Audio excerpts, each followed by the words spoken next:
Chapter 1690. My dad is panicking. I heard that he told old master and old madam about it. He even said that I'm going to make you disappear and that I can't even go home. Major Xia started racking his brains to think of a way to apologize. This was the first time he had to apologize after punishing his comrade. He had no experience at all. No matter, he would explain the whole story to his usually reasonable little fox first, then apologize properly. Remember, he definitely could not say things like, "I hit you for your own good." He also had to remember that when his little fox woke up, he would obediently do whatever she told him to do. G3 said that if a woman was willing to follow them in their line of work, it was definitely because he had done good deeds in his previous life that he was able to find a good girl in this life. His girl, his little fox, was one of a kind in the world. He had chased after her for so long, so how could he give up now? It was undeniable that his comrade's words had affected his mood, but if he had to choose again, his little fox, he would still choose the same. Any training in the army was to prepare for war. It was tense, serious, and filled with danger. Once they were divided into factions, it meant that they were in the middle of a battle. Your every move will be the key to whether you can survive or not. He brought her all the way here not to see her sacrifice herself for his mistake one day, but because he wanted the two of them to walk side by side and live well together. He wanted the two of them to live well. When Yi Jian woke up, there was no more drip. Someone was lying quietly on the right side of her. His bent back was like a cheetah hiding in a tree. As long as there was a slight movement, he would immediately wake up and show his sharp claws and teeth. His hand moved slightly, and the highly vigilant man suddenly raised his head. At the same time, his gaze locked onto Yi Qian's face. 3 hours later, his little fox finally woke up. She had slept very soundly, and there was color on her face. Her seductive red lips were much lighter, and it was obvious that she was much more energetic after waking up. "I'll go get a glass of water." He let go of her hand and carefully placed it under the blanket. When he got up, he lowered his head and gently kissed her forehead. "Lie down properly. Drink some water before we talk." Yi Qian blinked and watched as he poured her a glass of water, tested the temperature of the water, and waited for her to come back with the glass. He served her like a baby, and even held her from behind to feed her water. Yi Jian's throat was indeed dry from the fever. After enjoying his meticulous service, she stared at him with her dark and obvious eyes without blinking. She immediately informed the nurse and the doctor. After that, she sat down again and said softly, "Lie down properly and wait for the doctor to come and examine you." "Captain Xia, you seem a little strange." Yi Jian was keenly aware of his cautiousness. She could not help but ask, "Don't tell me you have some big move waiting for me?" Hearing this, Xia Jinyuan held his breath. She was really scared. The doctor knocked on the door. He said in a low voice, "Let's wait for the doctor to finish his examination and leave. And don't think too much. You need to rest well now." The doctor rushed over and asked the nurse to take Yi Qian's temperature. Then, he checked her arms, neck, back, and other areas to see if the rash had subsided. After the examination, he smiled and said, "The rash on your body is gone, and your temperature has dropped. It seems like you only need to rest for a day." Chapter 1691. While the doctor spoke to Xia Jinyuan, the nurse helped Yi Qian straighten his clothes and said softly, "There are many ruptured capillaries in the subcutaneous tissue. You can use ointment and massage to promote blood circulation and remove blood stasis. There are 2 serious injuries on your back. Use ointment as soon as possible." The nurse was reminding him out of kindness. Yi Qian didn't think much of it, but Xia Jinyuan felt a little awkward. The injuries on his back were caused by him. Xia Jinyuan asked the doctor if there were any taboos and if there was anything else he needed to pay attention to. After confirming that there were no more questions, he sent the doctor away. After the doctor and nurse left, the ward became quiet again. Xia Jinyuan, who was locking the door, paused slightly on the handle. He sighed softly and turned around. It made him feel like he had died a heroic death. It was exactly 11 o'clock p.m., time for lunch. Xia Jinyuan poured a glass of warm water and placed it at the bedside. He said softly to Yi Qian, "You must be hungry.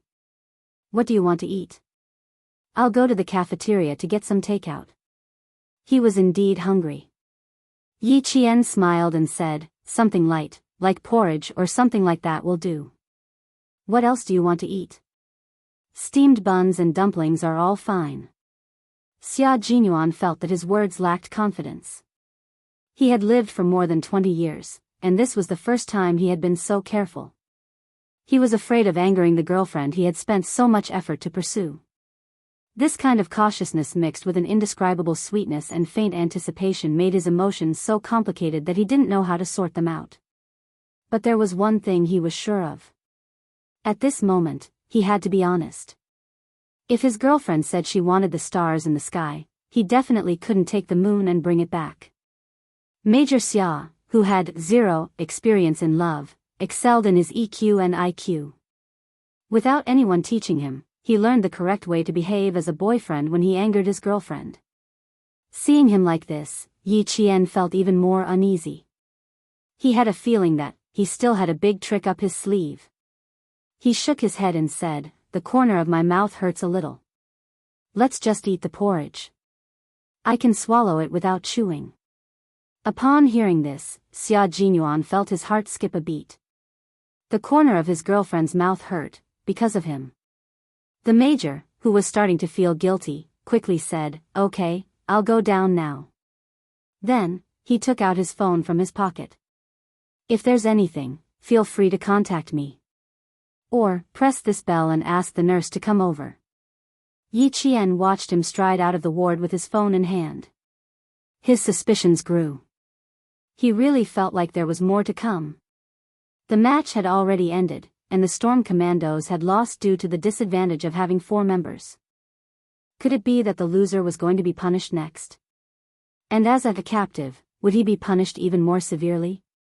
Running with weights? Jumping off a tall building? Capture the king cobra alive? Crawling on the uneven rocks while wearing a short-sleeved shirt? That shouldn't be the case. The second training base wasn't even close to the sea. Yi Qian went through almost all of the cruelest training in her mind. As she thought about it, she felt her lower abdomen tighten. Her bladder was so full that she needed to go to the bathroom. Yi Qian, who was covered in injuries, could totally get out of bed on her own. When she reached the bathroom, she was still thinking about what kind of punishment was waiting for her. She had persevered through all of the cruel training that flashed through her mind. Another punishment wouldn't be too much of a problem. At most, she would feel a little tired. Chapter 1692. But there was something wrong with Captain Xia. He was being too careful with her, as if he was trying to make up for something. Yi Qian, who was washing her hands with her head lowered, did not realize that Xia Jinyuan was being so careful because he was afraid that she would break up with him in a fit of anger. After all, she had never thought in that direction. She also did not think that his actions during the competition were wrong. She was indeed wrong. She had used her cleverness to win and used her own life as bait. That was no ordinary mistake. It was only right for her to be taught a lesson by Xia Jinyuan, who was the team captain. Yi Qian, who was deep in thought, looked up and saw herself in the mirror. Her face was bruised, and the corners of her mouth, eyes, forehead, and the left side of her face were all injured. It was a little scary. She raised her hand and gently pressed the corner of her mouth. Out of the corner of her eye, she saw the light on the phone beside her flashing. Then the phone vibrated. Someone was calling. This was Xia Jinyuan's personal phone. Yi Qian hesitated for a moment, but still reached out to pick up the phone.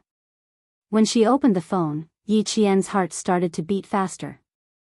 The caller ID was Old Man Xia. Old Man Xia was Commander-in-Chief Xia. Commander-in-Chief Xia was calling. Should she pick it up or not? She really wanted to not pick it up, but wouldn't it be bad if she did? After a moment of hesitation, the call ended. Yi Qian, who was inexplicably relieved, had not put down the phone when it flashed again. The caller ID was still Old Man Xia. "Hello, Commander-in-Chief Xia, this is Yi Qian." In the end, Yi Qian still picked it up. She stood upright in the bathroom and answered the call as if she was being inspected. Commander-in-Chief Xia heard the voice and the name. He quickly looked at the number he had dialed. That's right, it was his son's number, and he did not have Xiao Ye's phone number. Commander-in-Chief Xia moved the phone away from his face, turned around, and cleared his throat. Only then did he speak to his future daughter-in-law. "Xiao Yi, are you feeling better? Where do you feel uncomfortable? Is Xia Jinyuan with you?" With so many questions at once, Yi Qian quickly composed himself and answered seriously, "Thank you for your concern, Commander-in-Chief. There are no more problems. Captain Xia went downstairs 3 minutes ago to get the Chinese food for me. When he comes back, I'll ask him to call you immediately." Yi Qian really wanted to hang up. She did not know why, but when she took Captain Xia's phone and answered the call from the Commander-in-Chief, she felt extremely guilty. Commander-in-Chief Xia did not hear what Yi Qian was thinking. Since his son was not around, it was easier for him to talk. "It's okay. I just wanted to ask him about your situation. Now that you're talking to me directly, I don't need to ask him anymore." Since the person who answered the phone was himself, Commander-in-Chief Xia had to criticize him. His tone suddenly became serious as he said in a deep voice, "I already know what happened to you. This time, as a soldier, you made such a big mistake, which really shocked us. Whether it's me, the Army Major General, or the Navy Commander, we can't accept your low-level but extremely serious mistake." Yi Qian stood upright and accepted the criticism from the military leader. Her expression was cold and she did not resist at all. Even though her body hurt all over, she still stood upright and accepted the criticism seriously. Sacrifice has always been something that we try to avoid as much as possible. We all know that there will be sacrifices in battle. But knowing and accepting is the biggest difference between reason and emotion. As your comrades, they are already prepared to sacrifice themselves for each other. But one day, when they find out that their comrades have sacrificed themselves because of their own misjudgment, Yi Qian, do you know what kind of impact this will have on your comrades and the battle commander? Chapter 1693. It's self-blame that you'll feel day after day, perhaps even for your entire life. Your comrades will blame themselves for not discovering it earlier, and your commanders will blame themselves for not strengthening your training. You sacrificed yourself, but you left behind more pain for your comrades. Is this what you want to see?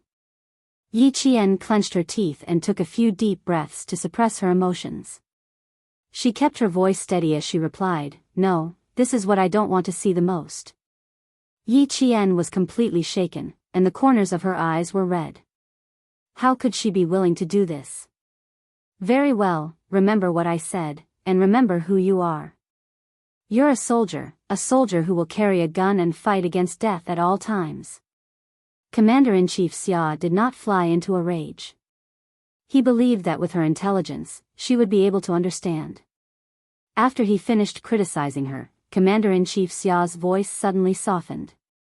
The first part was a conversation between a military leader and a soldier who made a mistake, and the next part was a conversation with his future daughter-in-law. In an instant, even his voice became much gentler. "Then let's talk about you and Xia Jinyuan. About her and Captain Xia?" Even though the Commander-in-Chief's voice had become much gentler, Yi Qian did not relax at all. "Go ahead." After a few words, Commander-in-Chief Xia could tell that his future daughter-in-law was a little uncomfortable talking to him. He sighed and said, "Xiao Yi, putting aside my position in the military, I'm actually your elder. You have to admit that, right?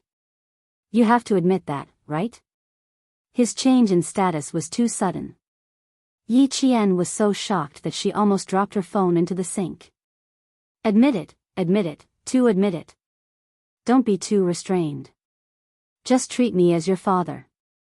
A father is talking to his daughter properly." Commander-in-Chief Xia not only heard Yi Jian's uneasiness, but also heard her faint estrangement.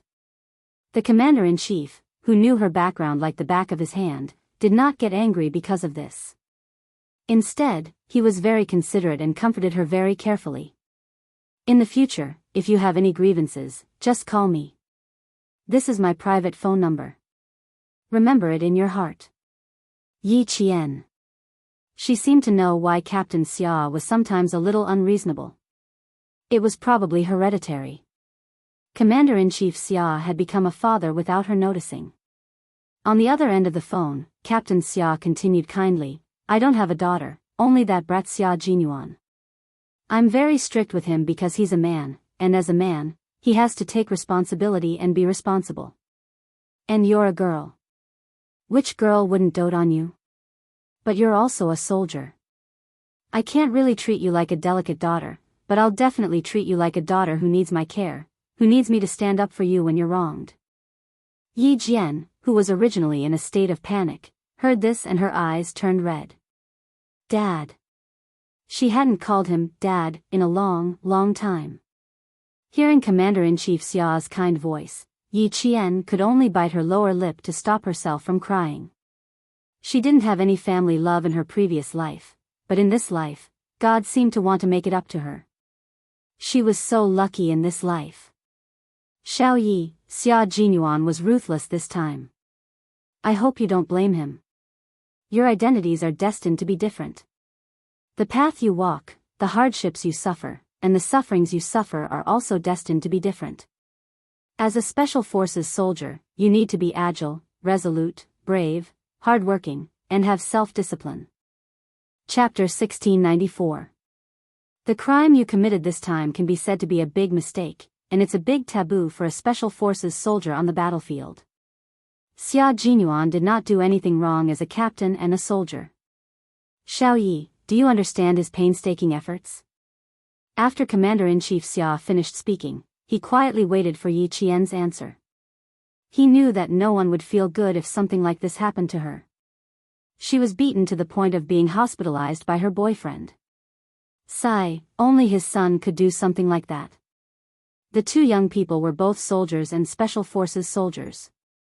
Even if they were on the battlefield, they could still fight side by side. Such a marriage was really 1 in a million. As a father, although he usually ridiculed his son, how could he sit back and do nothing when it concerned his lifelong happiness? Besides, he really admired Yi Qian. For a female soldier to be able to come this far, she was one of the best in the army. He could not bear to let such a good girl fall into his family. He could only communicate with her in advance and let her understand Xia Jinyuan's actions. Only then could they continue to be together. Yi Qian patted the corners of her eyes with cold water. After taking a deep breath, she replied softly, Commander-in-Chief, I don't blame Captain Xia, and I understand his painstaking efforts. I made a mistake on my side, so I should be punished. It was just a coincidence that I was hospitalized. I had a fever, and I was allergic to drugs. I couldn't take it, so I was admitted. It has nothing to do with Captain Xia. Commander-in-Chief Xia was relieved by her words. He felt more and more that Yi Qian was an honest and open-minded girl.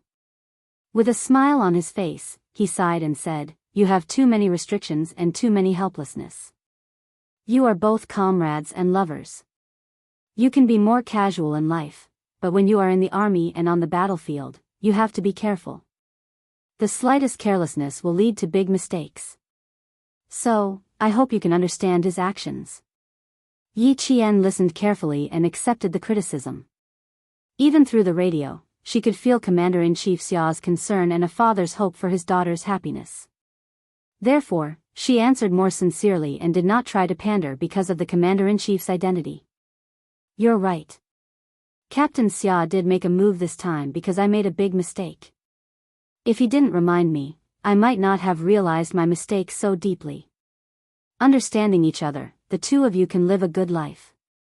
Then, Commander-in-Chief Xia, who had changed his identity to father, showed concern for Yi Qian's health.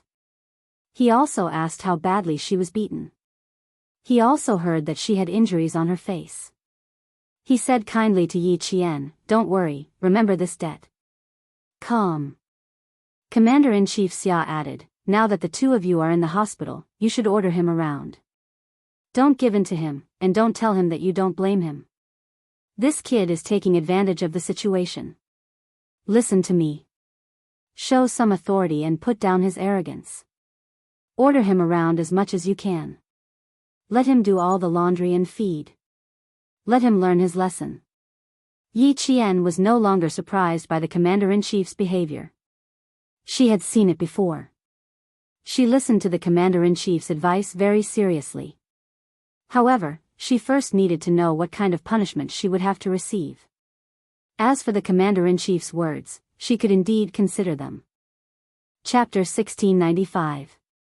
Xia Jinyuan took 2 bowls of porridge and saw that Yi Jian was not lying on the bed. He put the porridge on the table and opened the bathroom door.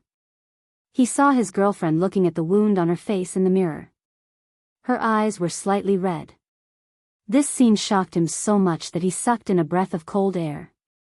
A few words flashed through his mind. I'll settle the score later. Something big is going to happen. He quickly thought of what else he needed to do. He had to do it perfectly. He had to show his little fox how sincere he was when he apologized. He had to make her forget that he was the one who caused the wound on her body. Yi Qian saw him in the mirror and saw the wound on his face. He looked at himself in the mirror again and thought of Commander-in-Chief Xia's words. He could not help but lower his head and smile secretly. Commander-in-Chief Xia only cared about how badly she was injured, but he never asked about Captain Xia's injuries from the beginning to the end. She disfigured her boyfriend's handsome face, especially the bridge of his nose, which was swollen. It was rare to have a girlfriend as fierce as her. She seemed to have hit him with the handle of a dagger. Now that he thought about it, he regretted it. What if she hit his eyes? Yi Jian held the mentality of, I'll be stabbed no matter what. When the major sitting next to her spooned porridge to feed her again, Yi Jian raised her hand to block it and asked decisively, Captain Xia, what punishment is waiting for me next? Just tell me directly. Xia Jinyuan felt his knees go weak. Finish the porridge first, then we'll talk about other things. Punishment? He did not dare. He was afraid that she would punish him. Seeing this, Yi Qian, who liked to cut the Gordian knot, took the bowl of porridge from his hand, tilted his head back, and drank it all like drinking water. She handed the bowl back to him. Okay, you can talk now. Major Xia wanted to cry but had no tears.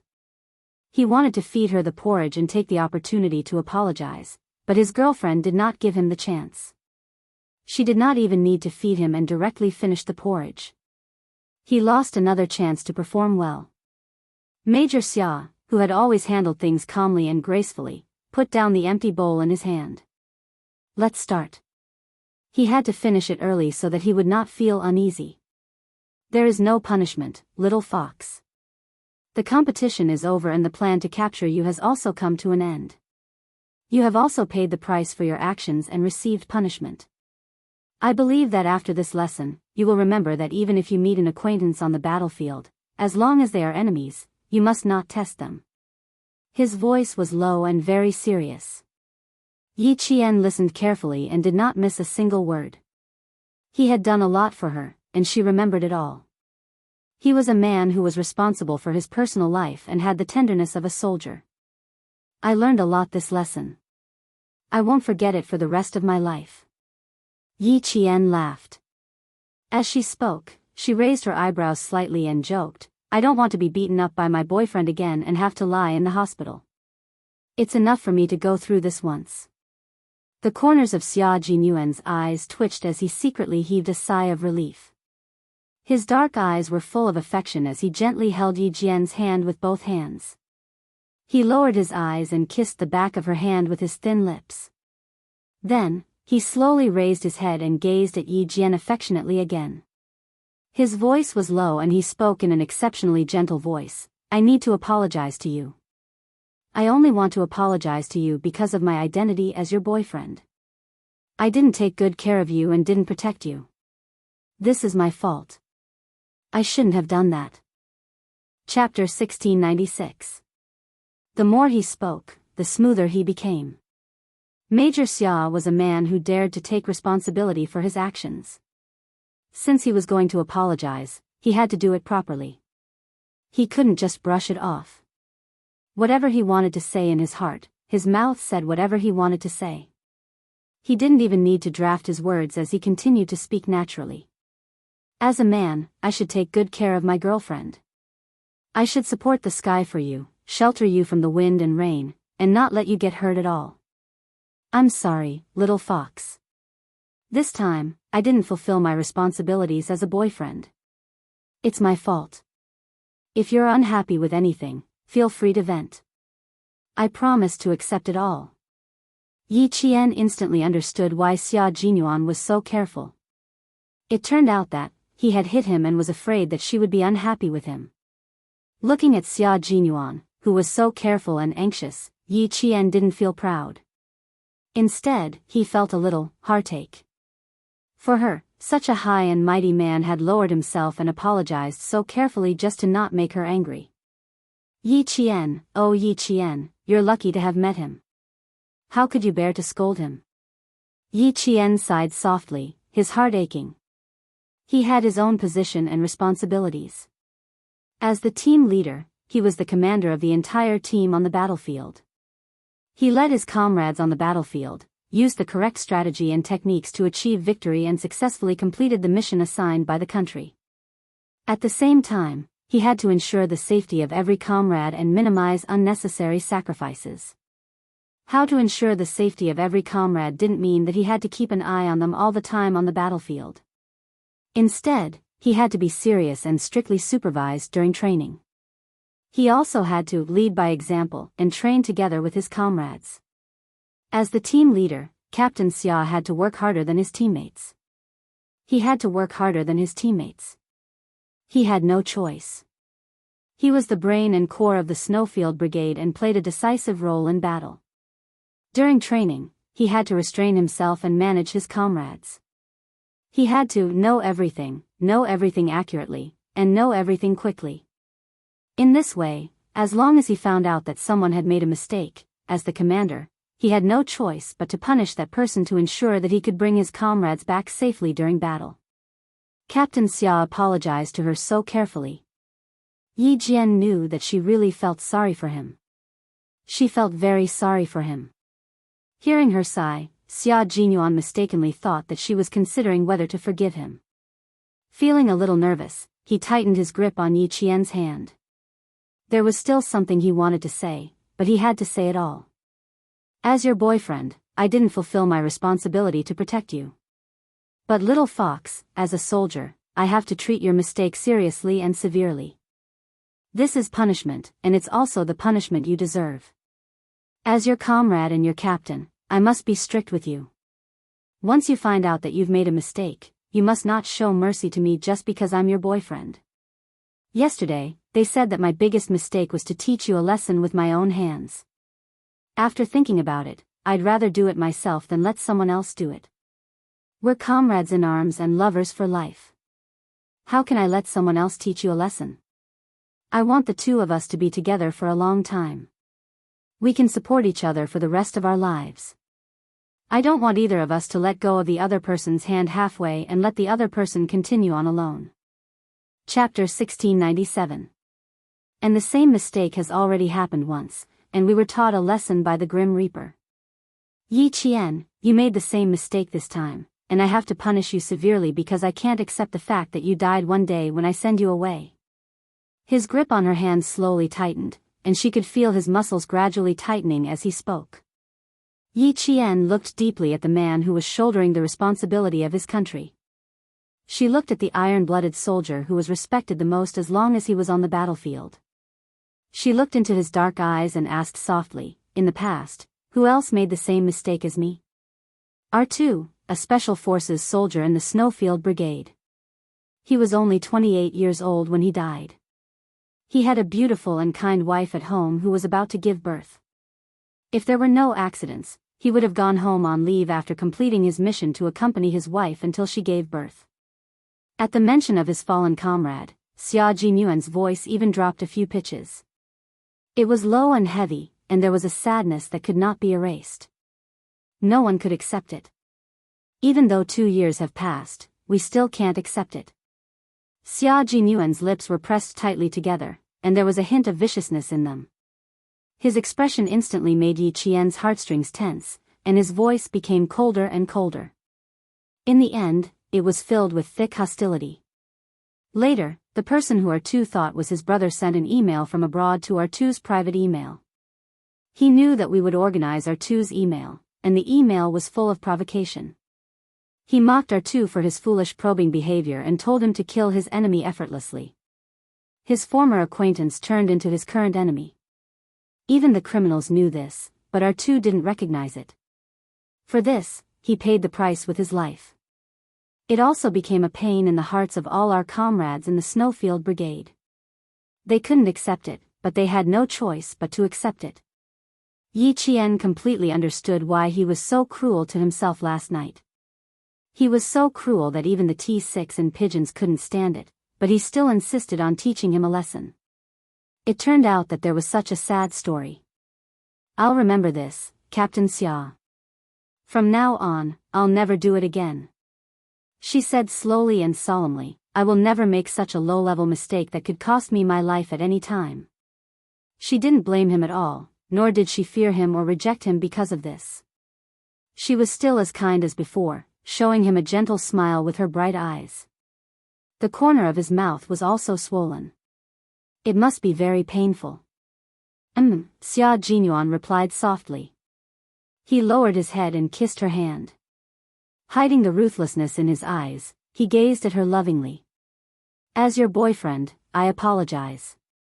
But as your comrade, I'm sorry, little fox. I can't apologize to you. But now, I accept all the punishments you've given me. It's because I didn't take good care of you. I will perform well and strive to make you forgive me for neglecting my duties as your boyfriend.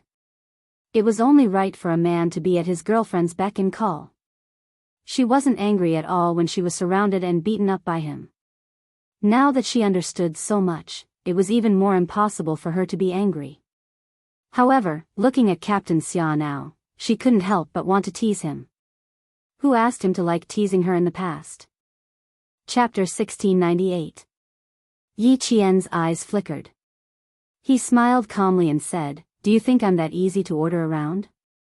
Could it be that during the training, he would take revenge on him? After all, you're the captain of this training. I don't dare to offend you. It's a pleasure to serve my girlfriend. Xia Jinyuan said sternly and took out a tube of medicinal oil from his pocket.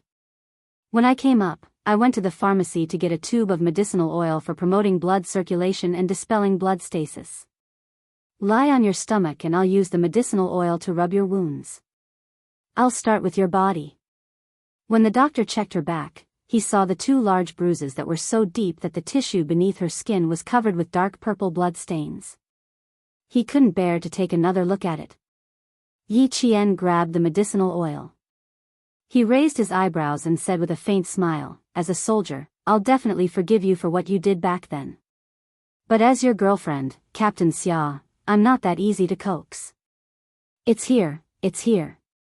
The more you're afraid of something, the more likely it will happen. Major Xia, who had already gotten over the initial apprehension, looked at Yi Qian lovingly and sighed. Come on, what do I have to do to make you forgive me? Yi Qian thought of the kneeling on the keyboard and kneeling on the durian in the future. Her eyes flickered and she said mischievously, Verbal apologies are nothing new. I don't see sincerity. Why don't we try something else? Major Xia, who had always been sensitive to such matters, suddenly had a bad feeling. He sat up straight and said, Try something else? Captain Xia, why don't you try kneeling on the bullet? Point the bullet downwards and the flat end upwards. Captain Xia, kneel on the bullet for 10 minutes. How about that? Yi Qian blinked his bright eyes and looked at him seriously. I think we can see Captain Xia's sincerity through this. It was a very original suggestion. Xia Jinyuan, who was opening the packaging of the medicinal oil, paused. He then stood up and began to unbuckle his belt. Yi Qian was dumbfounded. Xia Jinyuan, why are you taking off your pants? He couldn't keep up with him at all, nor could he figure out what he was going to do next. The young major's mouth curled up slightly. Although his handsome face was destroyed, his temperament was still there. He was still that noble and elegant young major. It's easier for you to check if I take off my pants. Also, don't you think it's more challenging to kneel in front of bullets with bare arms and legs? That's a good idea. I've never thought of this before. Next time, when my brothers make a mistake, I can use this move. All of you, kneel before the bullets. Major Xia, who had taken off his pants, was wearing a pair of warm pants issued by the army. When he saw Yi Qian about to throw him down with a pillow, he couldn't help but chuckle. I'll pay attention to my image in the hospital. I won't do anything impolite. He pulled up the combat pants that he had taken off and said, "My pants are tucked in. It's easier for you to see the wound on my calf if I take it off." Little fox, after you kicked me a few times, the T6 combatant asked me if my bones were fractured. At that time, I stubbornly said that I was fine. So now I'm here to see if I'm alright. Oh. When Yi Qian saw that he was still wearing a pair of pants, he calmed down. Then he raised his eyebrows and said with a half-smile, "Captain Xia, are you saying that you want me, your girlfriend, to apologize?" Something was wrong. He needed to take immediate emergency measures to quickly stop what he was doing at this moment. Xia Jinyuan, who felt a sense of crisis, quickly put on his combat pants as if he was on an emergency mission. He unbuckled his belt and pulled on his jacket. His clothes were neat and tidy, and he looked dignified. Absolutely not. It's just that I felt a little hot after running all the way here, so I wanted to get some steam off. Chapter 1699. He had almost angered his girlfriend again. Fortunately, he had reacted quickly enough. Otherwise, not only would he not have been able to clean up the mess, but he would have also ruined the current atmosphere. No, he had to be more careful. He absolutely could not anger his girlfriend. "Come, lie down on your stomach. I'll rub your back. It might hurt a little, but bear with it." With a quick-witted and smart girlfriend, the boyfriend would be treading on thin ice if he angered her. Major Xia's conclusion was, when your girlfriend is angry, you have to follow her wishes no matter what you say or do. Yi Qian held back her laughter and said, "Boyfriend, take good care of her. When it's over, remember to prepare all the bullets. I've never seen anyone kneel before bullets. Let's see if you can kneel before them. This is also an experiment. When you succeed, we can promote it to the team, right?" "Yes, little fox has a point. When it's over, I'll definitely gather all the bullets. Do you have any other instructions? Feel free to tell me. I sincerely want to atone for my mistakes." Yi Qian felt that even chatting with him was full of joy. There was a visible smile on her face. Even if the corner of her mouth hurt, it could not stop her from wanting to laugh. They were soldiers. They were responsible for the sacred duty of protecting the country. They were comrades. They needed to help each other, rely on each other, and improve each other. They were lovers. They held each other's hands and gave each other their hearts. They were like this, and they were like this. Yi Qian, whose lips were slightly curved, looked at the major who was accompanying her. The smile in her eyes deepened. "Captain Xia, I'll remember this. We're not in a hurry. There's plenty of time to settle the score. Okay. I'll be waiting." As long as there was no mention of breaking up, there was nothing to be afraid of. As long as the person was still his, he was willing to settle the score. Who was his girlfriend? Han Zhang was right. He had to pamper her like a princess. However, Yi Qian did not want him to rub her back. She held his bandaged hand and frowned in confusion. "How did your hand get bandaged? It shouldn't be both of your hands." She did not know how the wound on his palm came about. "It's nothing.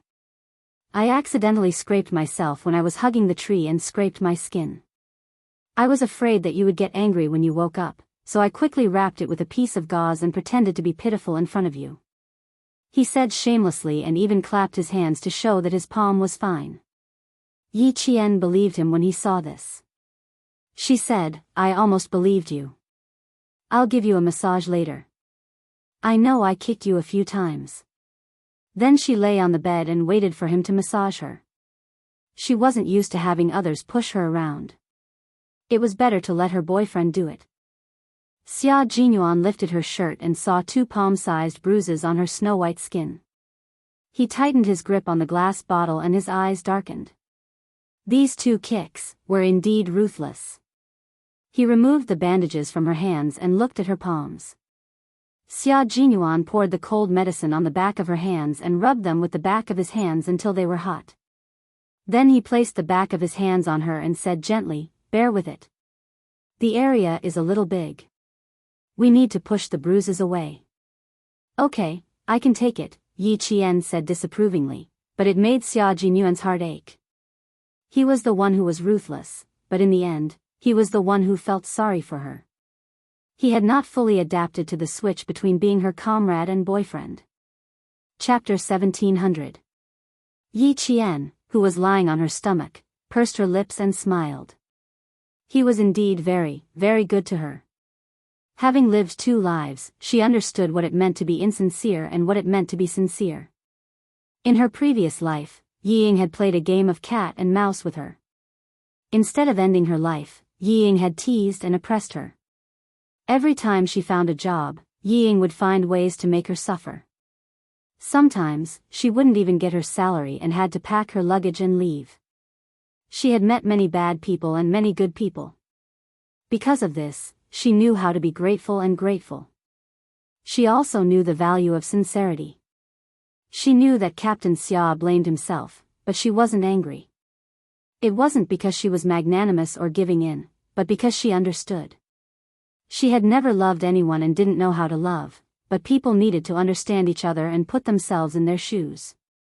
His identity, her identity, as soldiers, they needed to understand each other even more. However, if he dared to lay a finger on her in real life, it wouldn't be as easy to talk to as it was now. However, she agreed with the commander-in-chief's words. Captain Xia was indeed someone who climbed up the ladder. They couldn't let him off so easily. How could they punish him?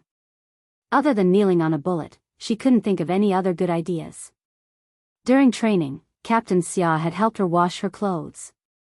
Every time after training, he liked to tell her in front of all his comrades that he had something important to tell her to look for him.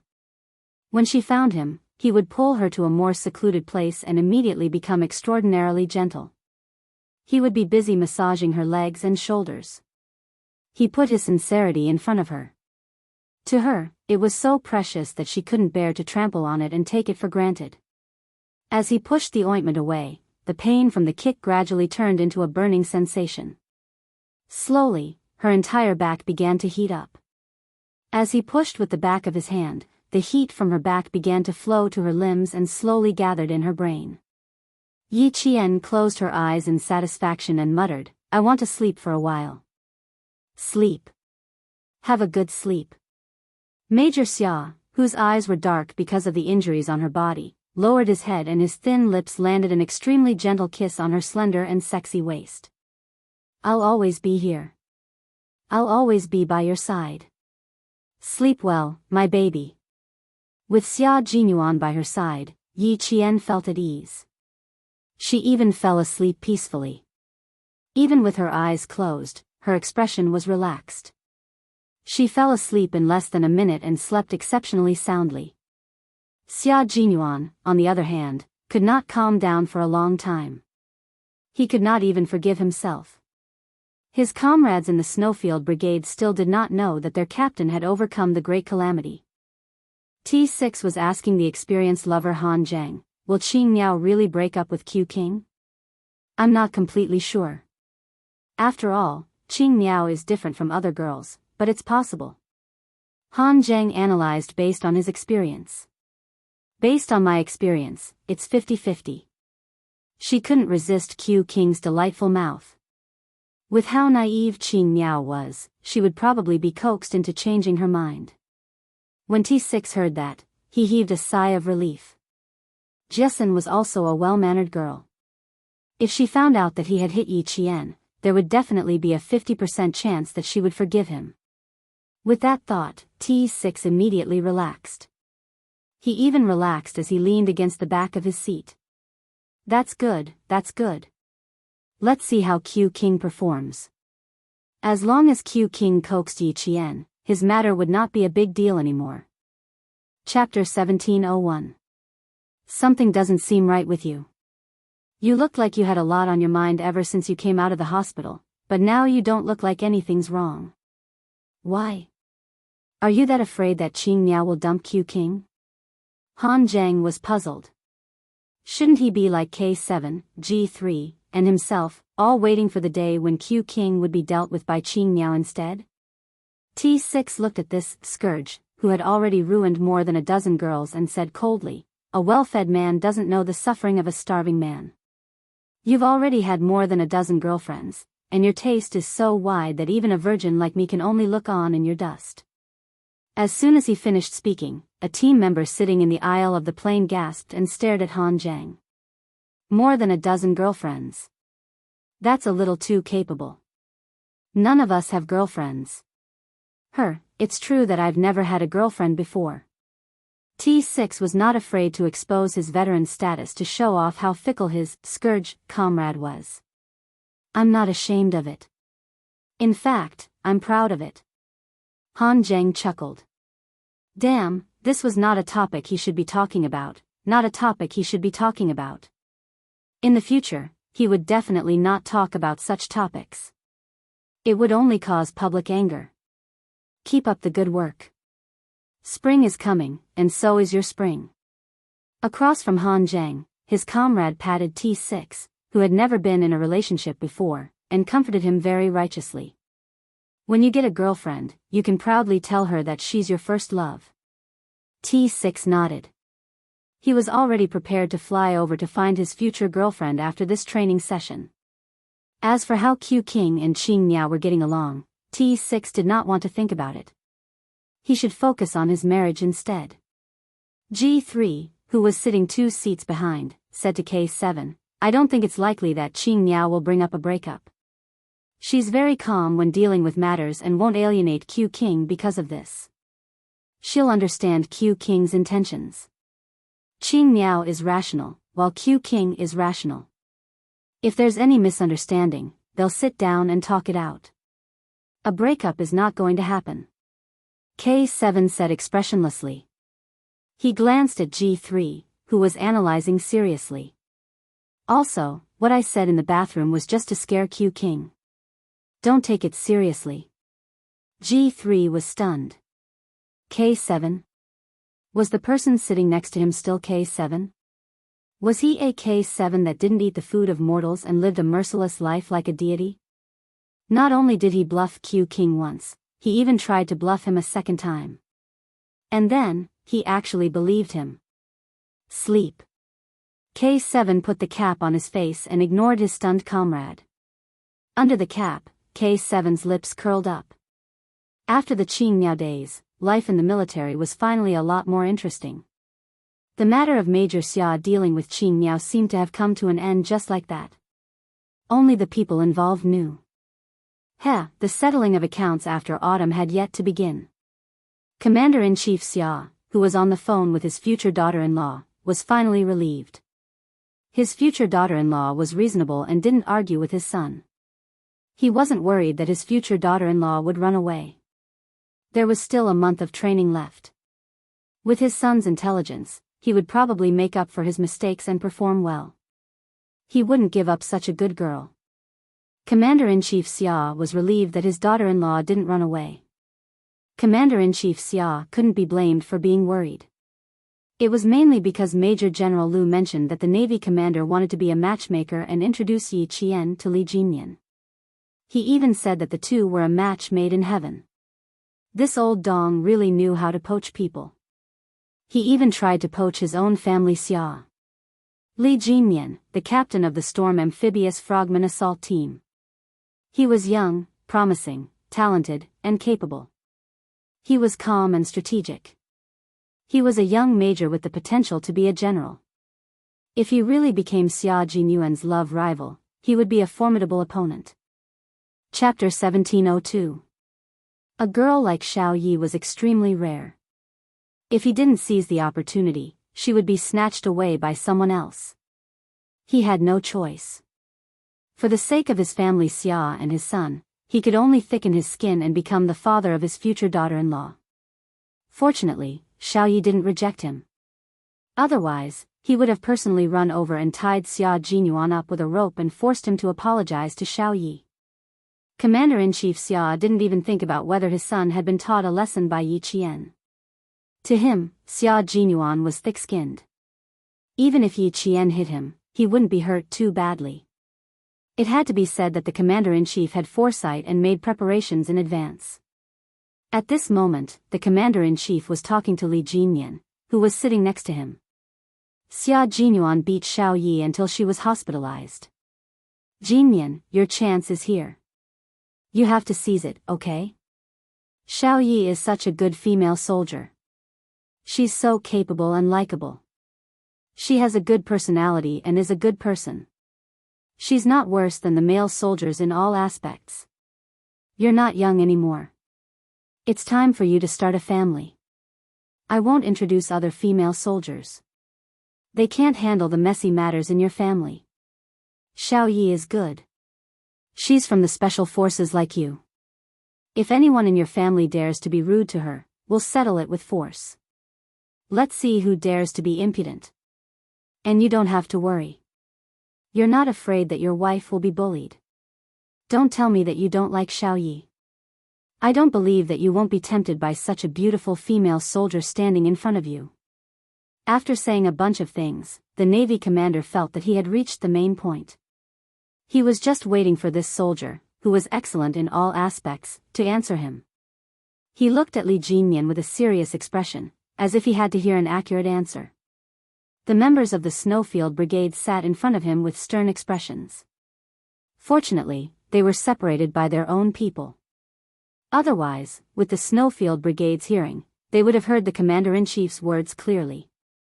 They wouldn't talk to him in front of him, but they would tell Xia Jinyuan about it. Stealing someone else's girlfriend was a big deal. Xia Jinyuan regarded Li Jinyan as his brother, a brother who would risk his life for him. For the sake of his brother, he would not do such a thing. Another important reason was that he really admired Yi Qian. His feelings for her were also very subtle. Sometimes, when he saw her smile, he felt happy in his heart. It was as if the more she smiled, the happier he would feel. This feeling. Li Jinyan, who was deep in thought, couldn't help but frown. Then, a faint smile flashed across his eyes. If she really did have a good impression of Yi Qian, then with Xia Jinyuan's appearance, that impression of him that she couldn't grab hold of had disappeared without her noticing. That night, when Yi Qian arrived on the island with the supplies, he saw the secret interaction between her and Xia Jinyuan. Xia Jinyuan, who had always been calm, even specially went into the sea to welcome her. At that time, he thought he was seeing things. Now that he thought about it, he was very sure that Xia Jinyuan really did kiss Yi Qian at that time. Later, when the two sat together, even though there was a certain distance between them, the atmosphere between them was obviously not something that outsiders could interfere with.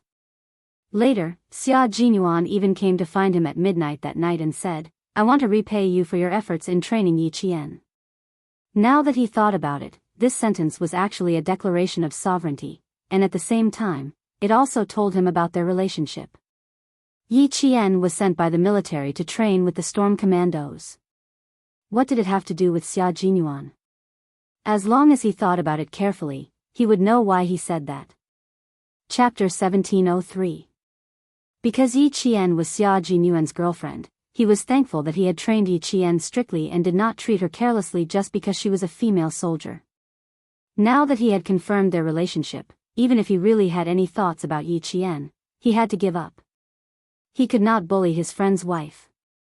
This was the bottom line of being a person. As a soldier, how could he touch it?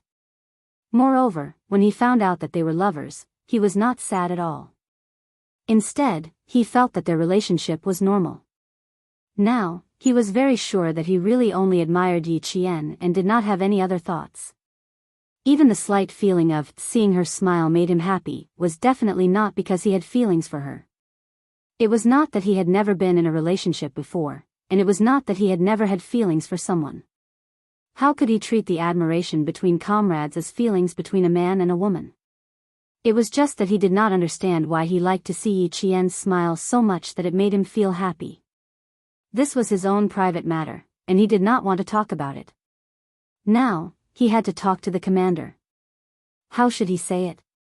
He had to think about it for a while, string some words together, and make it clear to the commander all at once. Li Jinyan did not like to talk much. His personality was as cold as the expression on his face. In addition, he was usually a man of few words. During training, there was no need to talk much nonsense. He was not used to talking a lot. If he could, he really only wanted to tell the commander, "You're thinking too much." But he could not. If he did not say a few more words this time, he was afraid that he would not be able to dispel the commander's thoughts. If he directly talked to Xia Jinyuan and said that he wanted to introduce Yi Qian to him as his girlfriend, then it would really be a big problem. Thinking of this possibility, Li Jinyan felt that he had to, immediately clarify this matter with the commander. He was still thinking about it when the commander of the navy became anxious. "Li Jinyan, are you still a man? How can you be so hesitant? Is it that hard to give me a definite answer? Or are you too embarrassed to tell me? Do you want to be alone?" The cabin was very quiet. The Navy commander raised his voice slightly, and the comrades of the storm commandos in the front rows could hear him clearly. They were all shocked by the commander's words. "Li Jinyan, are you still a man?" Whether or not the Demon King was a man, they knew best. It was definitely a man. He was a very, very impressive and majestic man. "Commander, what are you talking about with the Devil King? Why does it sound so awkward?" "I don't know. They even talked about whether or not the Demon King is a man." Cough, "I can prove that the Demon King is definitely a man. Listen, what do you want to hear? I think it's quite interesting." The comrades in the front row remained motionless, but there was no obstacle in their communication. One by one, they were speculating with great interest. Sitting in the row in front of Li Jinyan were Prawn and Whale. Sitting across the aisle were the scouts in the team. Their hearing was excellent, so they could hear it even if they didn't want to. Only the three of them knew what the commander and the Demon King were talking about. Pursuing Qing Miao Yi Qian was something that they would definitely support. The two of them cooperated well in battle. It was not at all obvious that this was their first battle. The two of them stood together very well. Qing Miao was tall and slender, and the Demon King was tall and straight. In addition, they were both very good-looking. If they really were to be together, it would indeed be a joyous occasion. Chapter 1704. Li Jinyan, who was prepared to give a long speech, first swept his gaze over the scouts sitting side by side. When they received his gaze, which was as cold as a knife, the three scouts moved in unison. They twisted their necks and turned their heads in unison toward the window. The Devil King had discovered that they were eavesdropping. After shocking the scouts, Li Jinyan said in a low voice, "Commander, I know you're doing this for my own good, but I really don't have any romantic feelings for Yi Qian. I admire her very much, because a female soldier like her is a rare existence in the army. Every male soldier who sees her will be amazed by her ability and appearance. I'm a man, the most normal man. I can't avoid this. I also have to admit that Yi Qian is definitely a very suitable girlfriend for us soldiers. Because she wears the same military uniform as us, carries a gun, and fights for the country, the people, and her family. She's so outstanding.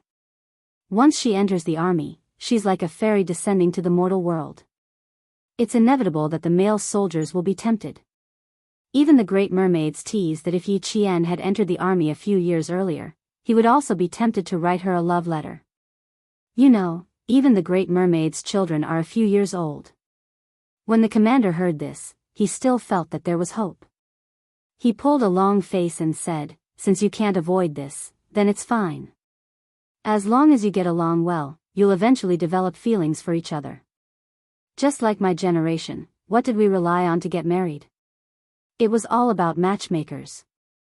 The matchmaker came to talk about the situation of both parties' families. The parents' opinions were not bad. They didn't even ask for our opinions and directly decided. You still don't know what the person you're marrying looks like. When you get married and get together, all feelings will come after a long time. At least you've met each other and understand each other. Furthermore, you admire Yi Qian. You have all the conditions, so why are you still dawdling? When it's time to make a move, you have to make a move. If you miss this village, there won't be another shop. When the time comes, where will you go to find a girlfriend as good as Yi Qian? Li Jinyan had intended to say everything in one breath. Now that he was interrupted by the commander, who thought that he and Yi Qian could develop, why was it getting more and more confusing? Li Jinyan raised his hand and rubbed his temples. He reorganized his words and decided to make it short. I'll tell you this. I don't have any romantic feelings for Yi Qian. Similarly, Yi Qian has no romantic feelings for me. After talking for so long, she was still talking about feelings with him. Talk my ass. If he didn't have feelings for her now, wouldn't he have feelings for her after they got married? Why didn't he understand what he meant? The Marine commander only felt that his heart was suffocating. I told you to pursue her first, and then slowly cultivate your feelings. Did you not understand, or are you deliberately playing dumb with me? Commander, by the commander. Your era is different from ours, so there's no way to woo someone first before talking about feelings. Li Jinyan was also helpless. He had clearly told the commander that he had no romantic feelings for Yi Qian. Why didn't the commander believe him? Li Jinyan suddenly felt a chill in his heart. Could it be that he had done something to make the commander misunderstand and think that he had romantic feelings for Yi Qian? Or did he say something that made the commander misunderstand? If he did, wouldn't Xia Jinyuan also misunderstand? He quickly went through everything in his mind, recalling some of the things that he and Yi Jian needed to talk about during their training. After going through everything, Li Jinyan was very sure that he really didn't do anything that would cause a misunderstanding, nor did he say anything that would cause a misunderstanding. Chapter 1705. After confirming that he had not done or said anything that could be misunderstood, Li Jinyan lowered his voice and said, Commander, Yi Qian and I can be comrades in arms, but friends can't be lovers. Are you trying to make me so angry that I want to jump off the plane? When the Navy commander thought about how the two of them looked so compatible, and how Yi Qian was able to deal with the Li family, he wanted to set them up even more. Why can't you two be lovers? Don't tell me you don't like Yi Qian? Li Jinyan sneered. Commander, why don't you think about it? Maybe Yi Qian doesn't like me? There are millions of men in the world, and there are many who are better than me. She has the ability and education. She can definitely find a better boyfriend. What do I have? I don't have anything right now. Why would she want me? Commander, you can't just ask me to pursue her. You have to get Yi Qian's approval. Moreover, I really only admire her. It has nothing to do with romance. I don't have the time to talk about romance either. You've already made up the military pledge to the military to train our storm commandos into the strongest naval special forces. We'll be able to compete with the naval special forces of the Western countries. You also gave me an order to hold me accountable if we don't achieve results. Commander, the important task now is not to find a girlfriend, but to lead our team to become a Marine Special Forces team that can reassure the country. This time, Li Jinyan finished speaking in one breath and did not give the Navy commander a chance to interrupt. Stop thinking about it and don't mention it again. It's impossible for Yi Qian and I to be together. There's no chance. He could not tell the Navy commander that Yi Qian already had Xia Jinyuan by his side. It was obvious that their relationship was still confidential. Even if he knew, he could not casually say it out loud. He could only tell his Navy commander this. The Navy commander frowned at his resolute and unnegotiable tone. He looked at him with sharp and dignified eyes.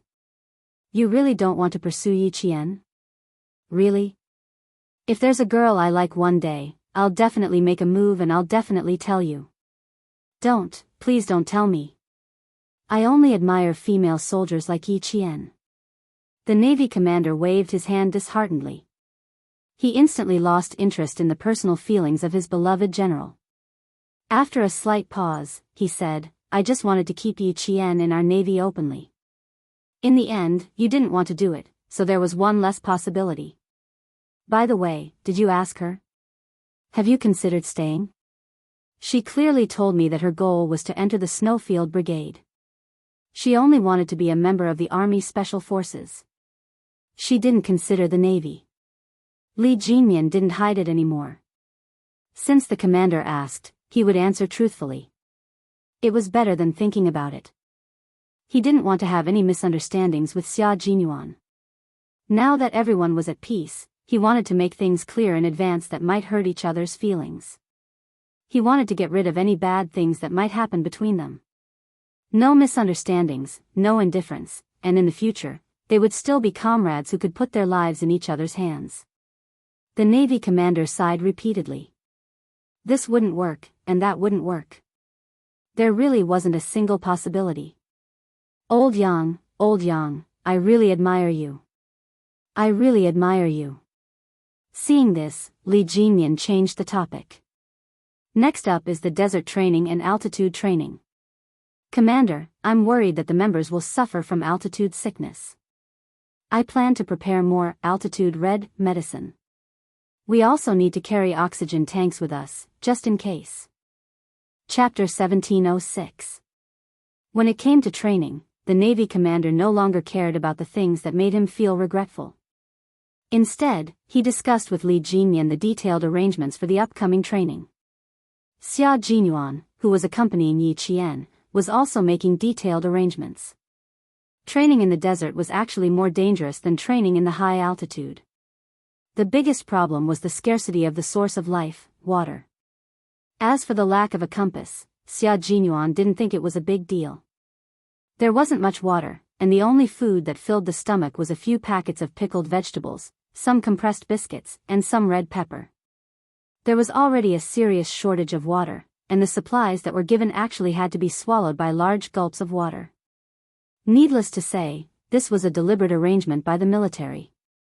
Cold, heat, thirst, these were all necessary training for a special forces soldier. Xia Jinyuan had no objections to this, and he had no right to raise any objections. In the quiet ward, there was no other noise except for the occasional sound of paper being flipped. Yi Qian was still sleeping. She had been overloaded with training during this period, and after 5 consecutive days of competition, Yi Qian was on her period. Even though she had good physical strength, her body was still in a state of fatigue. She needed to recover her energy in order to better participate in the upcoming training. She slept from noon until 5 in the afternoon.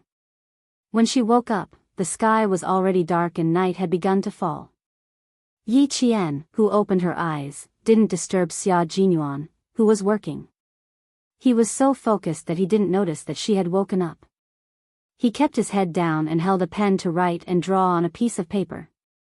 He was making careful and detailed arrangements for the upcoming training, including the route of every place, the campsite, the tasks to be completed every day, the distance to be traveled, what to pay attention to, and so on. All of these needed to be arranged and deployed in advance. This was the responsibility of a commander. The entire team was under his control, and the team members listened to him and obeyed him. Then, as the commander, he had to shoulder the responsibility of the entire person. There could not be the slightest mishap. Modern warfare had already begun.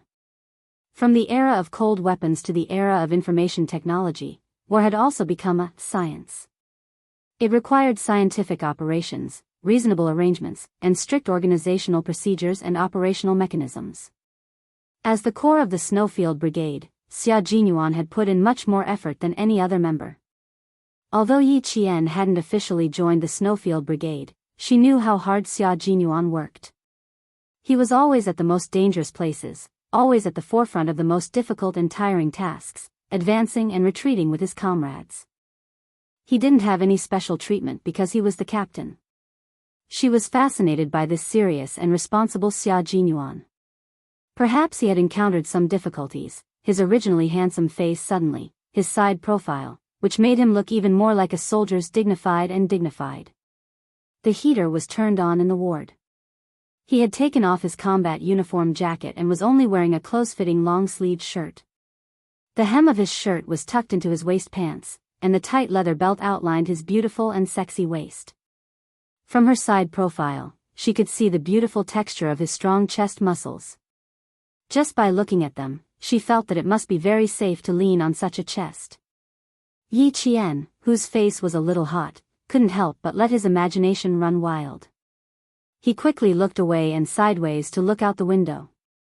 It was unknown when it started to snow outside the window. The heavy snowflakes were like goose feathers.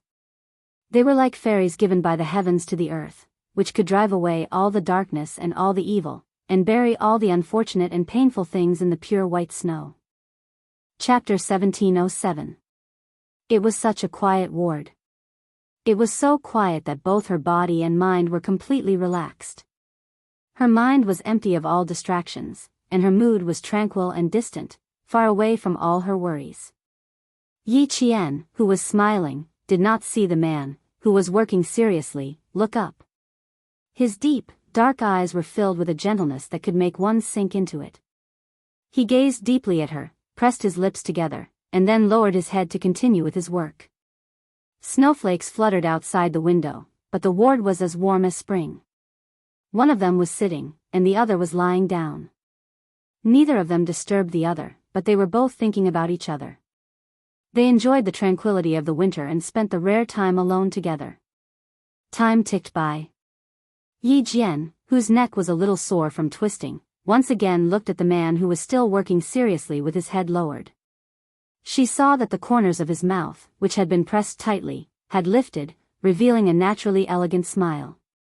His smile was so infectious that even Yi Qian could not help but cover her mouth and laugh. The man holding the pen suddenly smiled and sighed. He turned his head and caught Yi Qian's gaze. He raised his slender eyebrows slightly and revealed a dangerous yet elegant smile that Yi Qian could not be more familiar with. "Little fox, I can't concentrate on my work when you look at me like that. It seems that my appearance has won the favor of the little fox. She's mesmerized by it for a while, then mesmerized by it for a while. How is it? Are you satisfied?" Yi Qian, who was caught red-handed, did not feel awkward. He imitated him and raised his eyebrows, nodded, and answered seriously, "Not bad. You're handsome enough. Most importantly, you have a classy aura.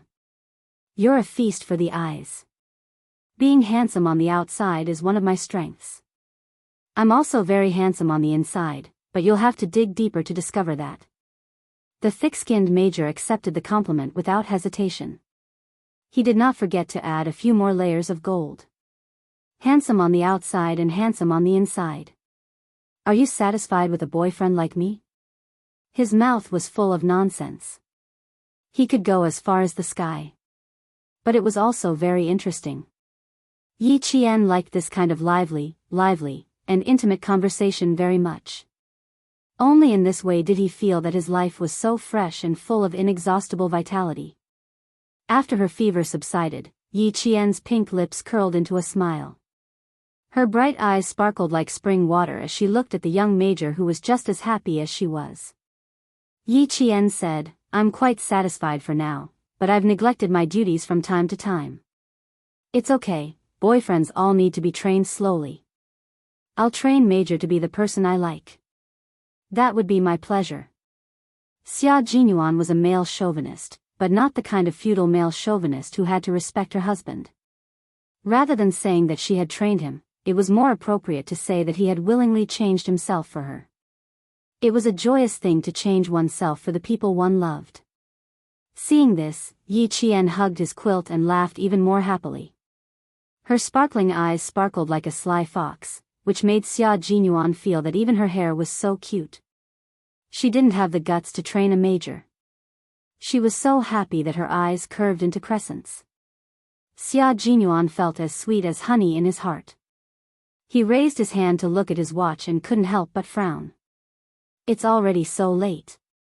He hurriedly tidied up the papers and notebooks on his feet and said to Yi Qian, "You must be hungry. I'll go to the cafeteria to get some barley porridge, longan, and red date porridge. The doctor told me that you can only have porridge today. I'll add more rice, oil, and salt tomorrow." Chapter 1708. High fever caused the metabolic enzymes in the body to become inactive, which led to a loss of appetite. Only porridge and soup did not cause nausea, and could stimulate the patient's appetite and increase their intake of nutrients. Xia Jinyuan followed the doctor's instructions strictly. At the same time, he also accompanied Yi Qian to eat porridge. He packed up the papers and notebooks. Yi Qian's gaze fell on his hands, and his brows furrowed. His hands had been replaced with new sterile gauze.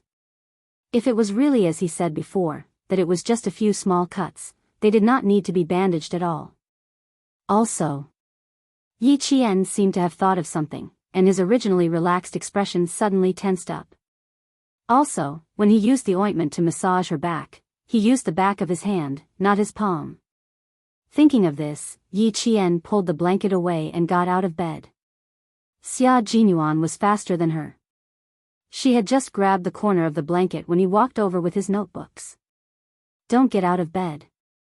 We'll leave the hospital at 11 tonight and head to the second training base. Lie in bed and rest for a few more hours." The fever had subsided, and the redness caused by the drug allergy had also subsided. If there were no problems after 12 hours of observation, she could be discharged. They did not have much time to waste. The training schedule could not be changed because of personal reasons. If Yi Qian was not allergic to drugs, they would not have sent a helicopter to the hospital for emergency treatment. Being sick during training was a common occurrence for them. Yi Qian grabbed his wrist and looked at him with clear eyes. "It's very serious, isn't it?" "A little. I didn't wear combat gloves when I was climbing the helicopter ladder, so I got abrasions from the rope." Looking at her expression, Xia Jinyuan knew that he could not continue to hide the truth, so he told her how he got injured. Yi Qian was relieved when he told her the truth. "It's very hot to train in the desert. You need to treat it as soon as possible to prevent it from festering. Don't worry. Lie in bed obediently. I'll go to the cafeteria." He lowered his head and kissed the tip of her nose gently. "I'll be back soon. Take these notes with you. I'll get the doctor to take a look. Put the notes under your pillow." All the training materials were classified as military secrets, and all the itineraries were classified as military secrets. Apart from the relevant personnel, no one else was allowed to read them. Yi Qian counted a total of 16 sheets of paper. There were diagrams, notes, and detailed deployments. There were also 2 notebooks and a map of the desert. With a rough idea in mind, he hid all the information under his pillow. Seeing this, the smile on Xia Jinyuan's handsome face deepened. She had always been very meticulous, and it was very reassuring to let her handle things. After Xia Jinyuan left the ward, Yi Qian, who was wearing a blue and white striped hospital gown, immediately got up from the bed and took out his military backpack from under the bed. He untied the rope and took out his combat clothes. If she were to leave at 11:00 at night, she would have to pack up and leave at around 10 o'clock. However, she liked to prepare in advance, so she could pack up now.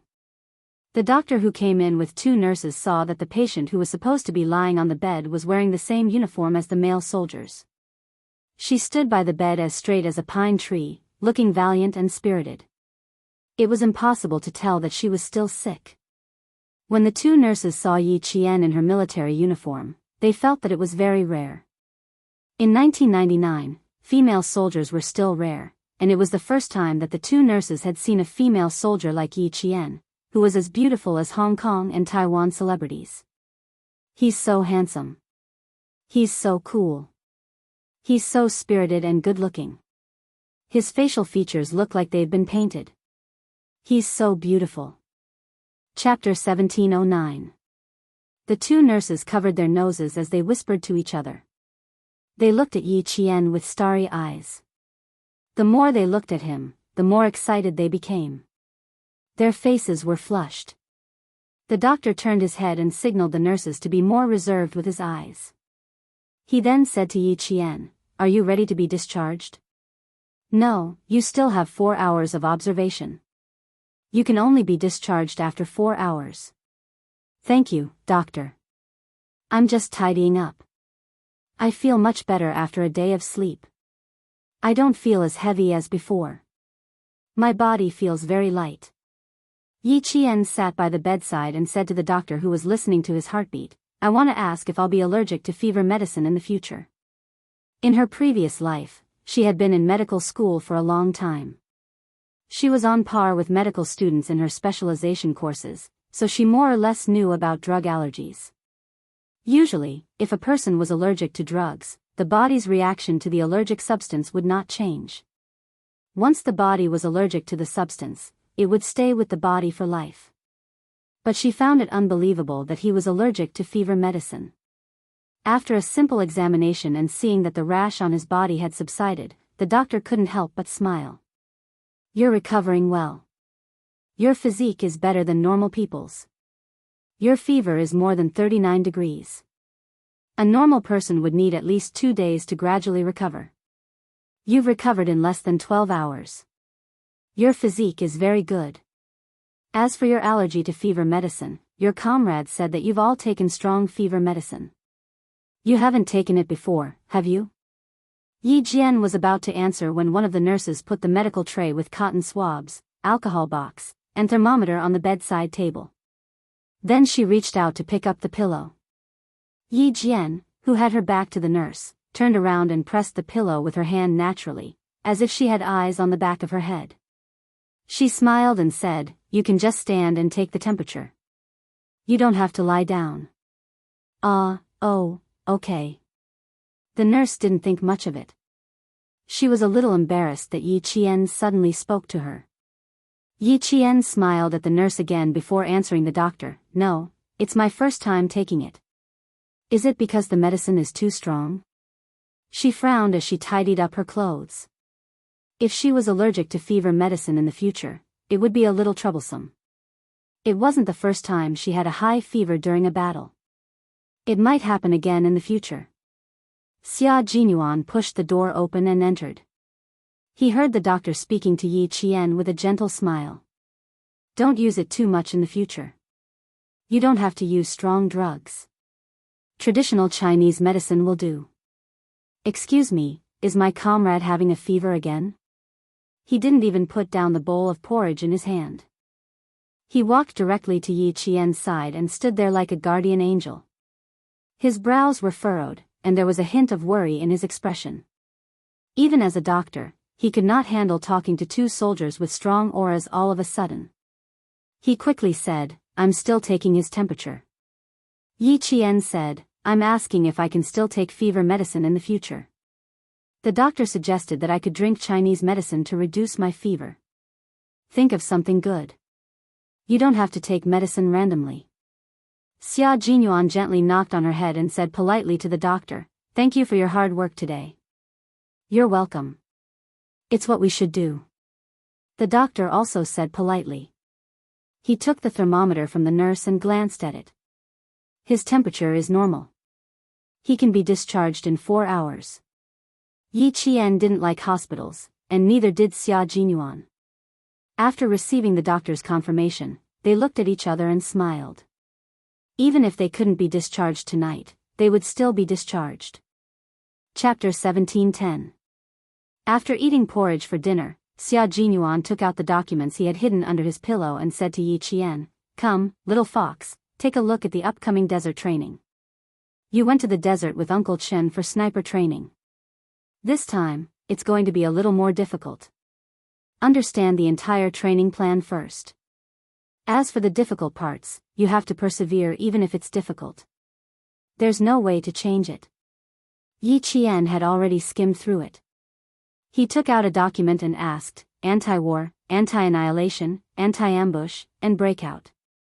These 4 are all team training. I've already discovered my weaknesses. I can do individual combat, but I can't find my place in team combat. I always want to rush up and solve the problem alone. It was the same every time. Just like when she was working with the devil, she also wanted to rush up and solve the problem alone. In short, she was not used to team combat. Maybe it was because she was used to being alone in her previous life. Although she had changed a lot in this life, every time she felt a sense of crisis, she wanted to face it alone and solve it alone. But she did not intend to tell anyone about these reasons, not even Captain Xia. Xia Jinyuan said, "It's normal because you haven't received any systematic training. All these years, your training has been focused on individual training.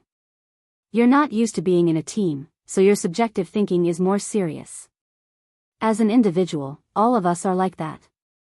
The military is a furnace that can correct your shortcomings one by one. It will allow you to be reborn and become a real soldier." He had discovered this problem earlier than Yi Qian. Otherwise, he would not have suggested for her to major in command. Not only did he want to solve this problem, but he also wanted to cultivate Yi Qian's leadership skills and lay a good foundation for her future development. Hearing this, Yi Qian felt that what he said made sense. She had indeed not received any systematic and professional team training. Whether it was training with Grandpa Zhen or Uncle Chen, she had only trained as a single soldier. Anti-war, anti-annihilation, anti-enemy ambush, and breaking out of an encirclement. These 4 aspects can improve your team awareness. Also, you can see how the Infernal King leads and deploys his troops, and how he arranges every soldier to the correct position. Seeing, thinking, and observing will greatly improve your combat skills and team coordination. More importantly, these are things that the school cannot teach you. That was indeed the case. Therefore, when she found out in school that she had to go overseas for pre-match training, her heart was filled with anticipation. The desert we're entering this time requires us to pass through the border, and there's also the Gobi Desert combat training. We'll have to cross a total of 8 provinces. Once we enter the border, we'll start moving. We'll walk and train along the way. You should pay attention to your body and report back if there's anything wrong. Once they entered the desert, they couldn't let anything happen to their bodies. If something did happen, it would be quite troublesome. We don't have a compass, and we don't have many supplies, so we have to take care of our bodies. Xia Jinyuan reminded him again. Then, he took out the list of supplies and pointed at one of them with a smile. The good news is that with the exoskeleton power equipment this time, even if we enter the Gobi Desert, we will be able to move as fast as flying. This was a type of equipment with a modular design. Each module could be stacked in a standard individual protective kit. The height could be adjusted, and it was suitable for individual soldiers of different heights. It was convenient to wear, and it didn't even take 30 seconds to put it on and off. Chapter 1711. Yi Qian had never heard of it before. She couldn't help but ask, "What's the difference between this and our current combat backpack?" She had never seen or heard of it before. She didn't understand it at all, nor did she have a basic understanding of it. When Xia Jinyuan saw this, he picked up a pencil and began to draw on a piece of paper. Our current combat backpack has a large capacity, so the load is also large. This time, we're carrying 25 kilograms of combat equipment. I'm sure you'll have a hard time. But this exoskeleton power device is different. This is a human equipment fusion device. Its booster device has the function of combining biological, mechanical, and artificial intelligence.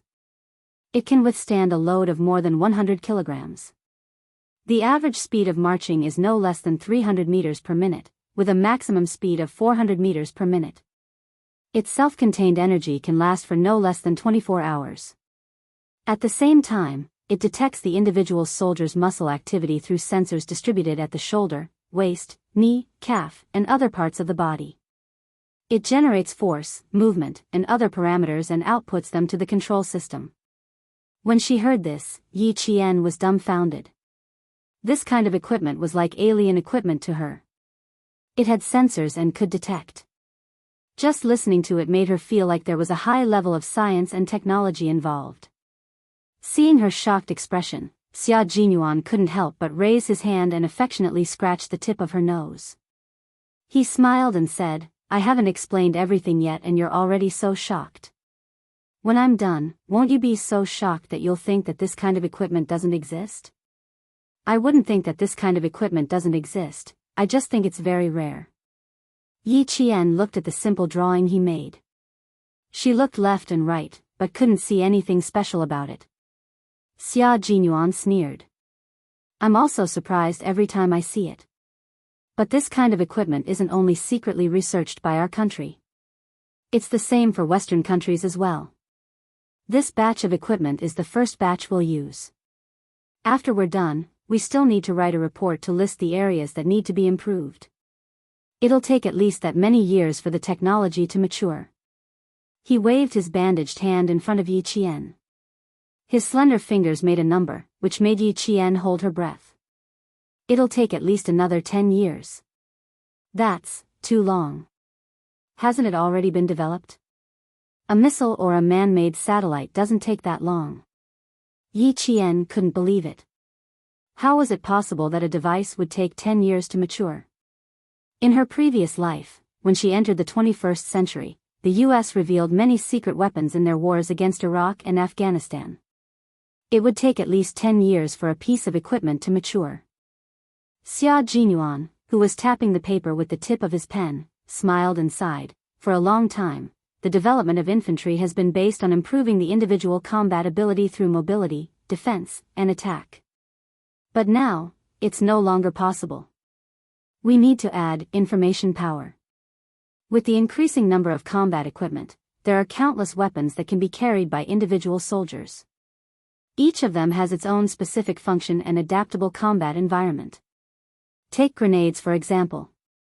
According to their uses, they can be divided into anti-personnel, anti-tank, incendiary, smoke-emitting, illuminating, anti-riot grenades, as well as practice and training grenades.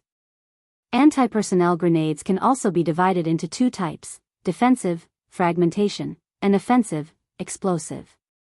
Projectiles can also be divided into two types: hand-thrown, gun-fired, and multi-purpose, hand-thrown, gun-fired, and grenade launchers. Chapter 17:12. All of these will need to be used once we enter a large-scale battle. How to make it easier for the infantrymen to carry them has always been the main research direction that the equipment experts have been working on. Think about it. As the environment continues to evolve and the variety of weapons continues to increase, the experts at the Equipment Research Center can't only research one type of equipment that is suitable for the present. They need equipment that can adapt to the present, the future, and the future. This is actually a trial version of a semi-finished product. During the process of using it, we need to carefully observe and familiarize ourselves with each function. At the same time, we need to provide our own opinions. After all, this is specially developed for the mobility of the infantrymen. Our opinions are very important. More than 10 years of research on one type of equipment. Yi Qian, this is the process of storing military strength. Once the technology is successful and put into use by the entire army, it will be a huge leap in our individual combat capabilities. Yi Qian fell silent after hearing this. The gap between her and Captain Xia was constantly reflected. Her analysis of the national situation and military strength was far behind his. Even though her sniping skills were now better than his, her overall ability was still not on par with his. If she wanted to catch up to him, there was just too much she needed to learn. She was also glad that she had his company. Because of him, she didn't become complacent. Because of him, she always knew what she was doing and understood that there was no end to learning. Then he went on to talk about some of the essentials of the desert training in detail. As he slowly spoke in a low voice, time passed little by little. They talked until it was almost 10 o'clock before Xia Jinyuan put down the pen in his hand and began to destroy the papers on the hospital bed. The dozens of papers had to be torn up piece by piece. As Xia Jinyuan tore them up, he asked Yi Qian with a smile, "Do you have any thoughts on the desert training? Or why do you want to do desert training?" Yi Qian thought for a while and said, "In the 9th chapter of Sun Tzu's Art of War, it is mentioned that the combat areas are divided into scattered areas, light areas, and intersecting areas.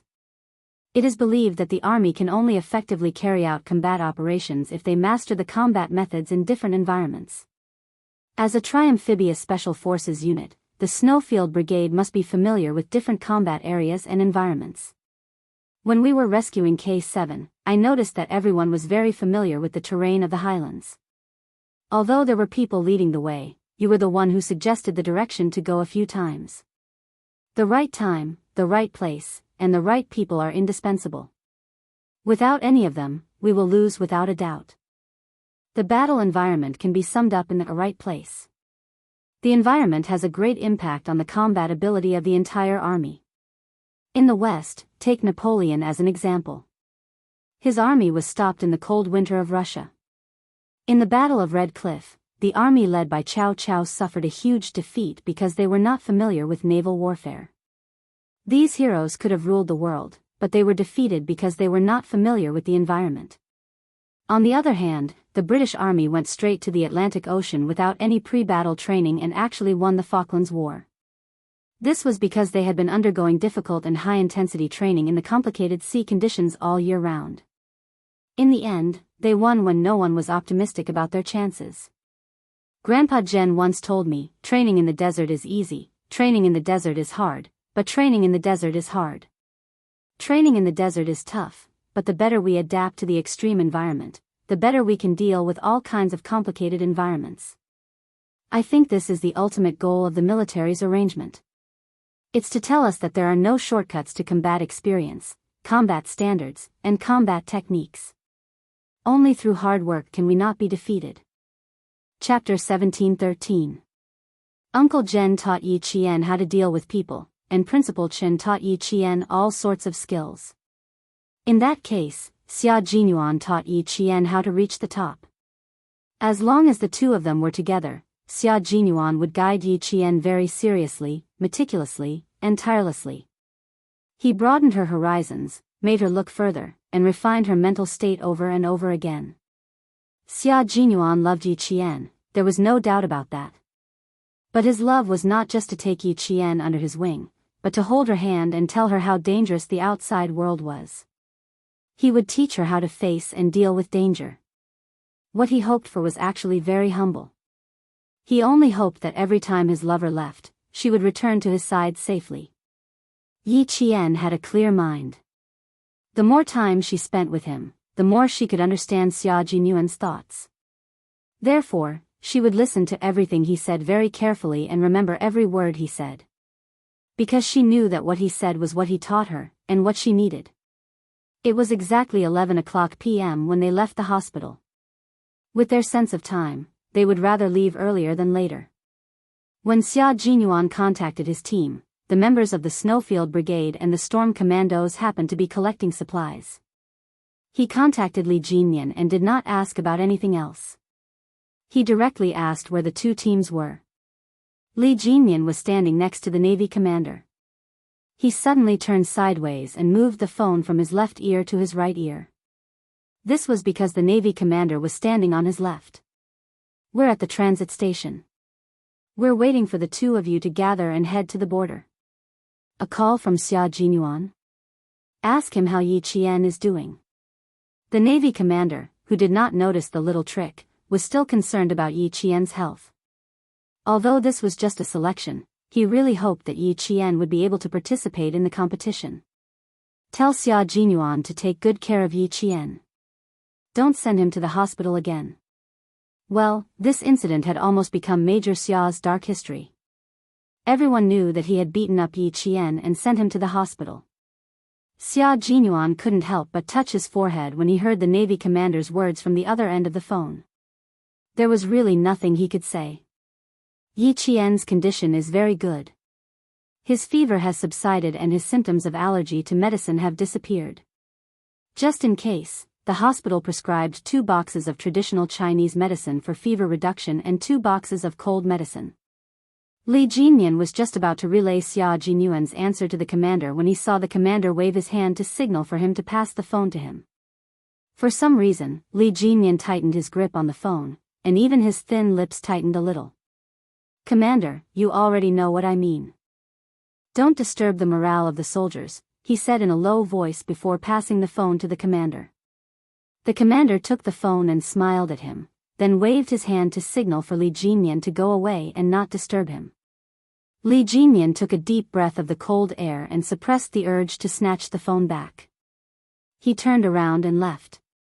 Xia Jinyuan was about to hang up when he heard the stern voice of the Navy commander.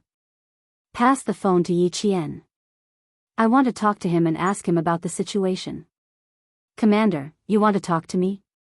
Yi Qian pointed at himself. After Major Xia nodded, he took the phone from the commander. It was very cold at 11 o'clock at night. It had been snowing for a few hours, and the sidewalks on both sides of the road were covered in thick snow. The faint yellow light shone on the white snow, like tiny diamonds sprinkling on the ground, giving off a faint golden glow. Yi Qian stood under the lamppost and listened to the stern lecture of the Navy commander. It was not because of anything else, but because he was criticizing her for bringing about her own destruction. Chapter 17:14. The nature of this matter is extremely serious.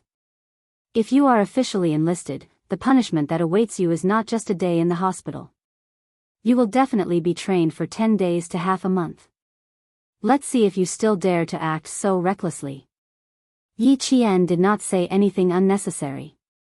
This was also the first time she had received such severe criticism. After the commander finished speaking, Yi Qian replied seriously, "Don't worry, I will never make the same mistake again. One mistake, one lesson, is enough for me to remember." That's good. You are still young, and the youngest of the two teams. It's good that you can learn from your mistakes and realize the seriousness of your mistakes. I hope that you can remember and remind yourself at all times. After the commander of the Navy finished speaking, he asked again, "When we arrive at the border, Major General Yang and I would like to see how you complete your shooting. Prepare yourself and give them a lesson when the time comes." Yi Qian naturally did not have a problem. The one who had a problem was Xia Jinyuan. He took the phone from Yi Qian and looked at his picturesque face under the light in the snow. He sighed and said, "Dark history, a dark history that can never be erased. When our relationship is made public in the future, I'm afraid that I will become the target of everyone's crusade. I beat up my own girlfriend until she was hospitalized. I am the only one in the two teams." His elegant and handsome face had a hint of hidden bitterness. His expression was synchronized with his tone. When he spoke, he even deliberately lowered his voice. He was a bit like a large abandoned dog, so pitiful that one wanted to pat his head and take him home with a soft heart. Yi Qian smiled until his eyebrows curved like the crescent moon. "Captain Xia, when the time comes, I don't have to settle the score. I think my comrades and Father Xia will stand up for me." "Father? Father Xia? The Father Xia you are talking about can't be my old man Xia, right?" Major Xia asked with trepidation. He had a bad premonition and the surging waves of the Qiantang River made his heart tremble. Other than that, there shouldn't be another Father Xia. Yi Qian stood on his tiptoes and gently patted the large dog's shoulder. He smiled and said, "Yes, the Commander-in-Chief said that it was too polite for me to call him Commander. It would be more intimate if I called him Father. He also said that I am his biological daughter and that Captain Xia was adopted by him. If you treat me badly in the future, I will teach you a lesson. Don't be polite." Yi Jian didn't say the words, "I'll teach him a lesson in the future." She was afraid that Captain Xia's heart would not be able to take it. When did his girlfriend become father and daughter with his father? As her boyfriend, he actually didn't know at all. He said a lot. At least 10 minutes. Yi Qian pretended not to notice the dangerous glint in his eyes. Under his gentle gaze, he continued to smile and said, "But I can't tell you." Major Xia was speechless. His little fox was getting more and more difficult to fool. She was getting more and more cunning. As a boyfriend, he felt more and more pressure. The north wind whistled past. The two figures standing in the snow were so mighty and tall. The atmosphere between them was so warm. Even when they looked at each other, there was affection in their eyes. Chapter 17:15. Until the jeep sent by the local army stopped in front of them, the lingering feeling seemed to have been cut off by an invisible giant pair of scissors. The two maintained a certain distance and got into the jeep one after the other and left. The winter in Chuan province seemed to be slightly colder than Nan province. The sun had been shining in Nan province for 2 consecutive days. The warm sunlight melted the snow on the roadside. The speeding cars, bicycles, and motorcycles splashed the snow and stained the originally white snow that had not melted yet. Lu Tuan and Commissar Yen jumped out of the jeep and hurriedly entered the Provincial People's Hospital. An officer standing in the hospital building saw the two of them and immediately greeted them. Stomach bleeding. He's still in the emergency room. We don't know the specific situation yet. Is there anyone guarding upstairs? Lu Tuan strode forward and asked the company commander who came to greet them. Who's the doctor? Have you informed the hospital? It's all arranged. The hospital sent a professor who's famous in the country. I've arranged 2 soldiers to guard upstairs. I guarantee that they'll be there 24/7. Someone was guarding, and the doctor the hospital sent was a famous professor in the country. Then they could only wait. Commissar Yen said, don't inform little Yi for now. Old Chen is a man made of iron. He won't fall so easily. Stomach bleeding. Sigh, old Chen has been tired recently. His old illness can't be controlled and suddenly broke out. Company commander, you don't have to guard here. Go back to the army and send 2 more soldiers. Lastly, send 2 soldiers who know medicine. Go back to the company and continue training. Don't delay the training progress. Company commander, you represented the army to support Yi Qian when he was in junior high school. 2 years ago, he was transferred to the provincial army from Fujian town. Hearing this, he said, okay, I'll go back to the army and arrange for the soldiers to come over immediately. Okay, you don't have to send us upstairs. We know how to go. Go and arrange your things. The elevator had not arrived yet, so Lu Tuan simply asked him to leave. He said, you seem to have been in contact with little Yi. You don't have to tell her about this. We have our own plans. Little Yi was not on vacation yet. The military school's discipline was the same as the army's. She could not easily ask for leave. Since old Shen had passed the danger, there was no need to worry her. Gastrorrhea was one of old Chen's old problems. He had had it for a long time, but this time, it was a little more severe. The 2 elevators arrived at the same time. Lu Tuan and Political Commissar Yen entered the elevator on the left quickly, while a couple with gloomy faces walked out of the elevator on the right one after another. The man suddenly turned his head and looked at the army green that flashed past him on his right. That old bastard is really shameless. He wants me to serve him? Bah. She's not worthy. It's already good enough that I didn't force her to drink a bowl of medicine. You want me to take care of her? Dream on. Sun Dongqing cursed as she walked.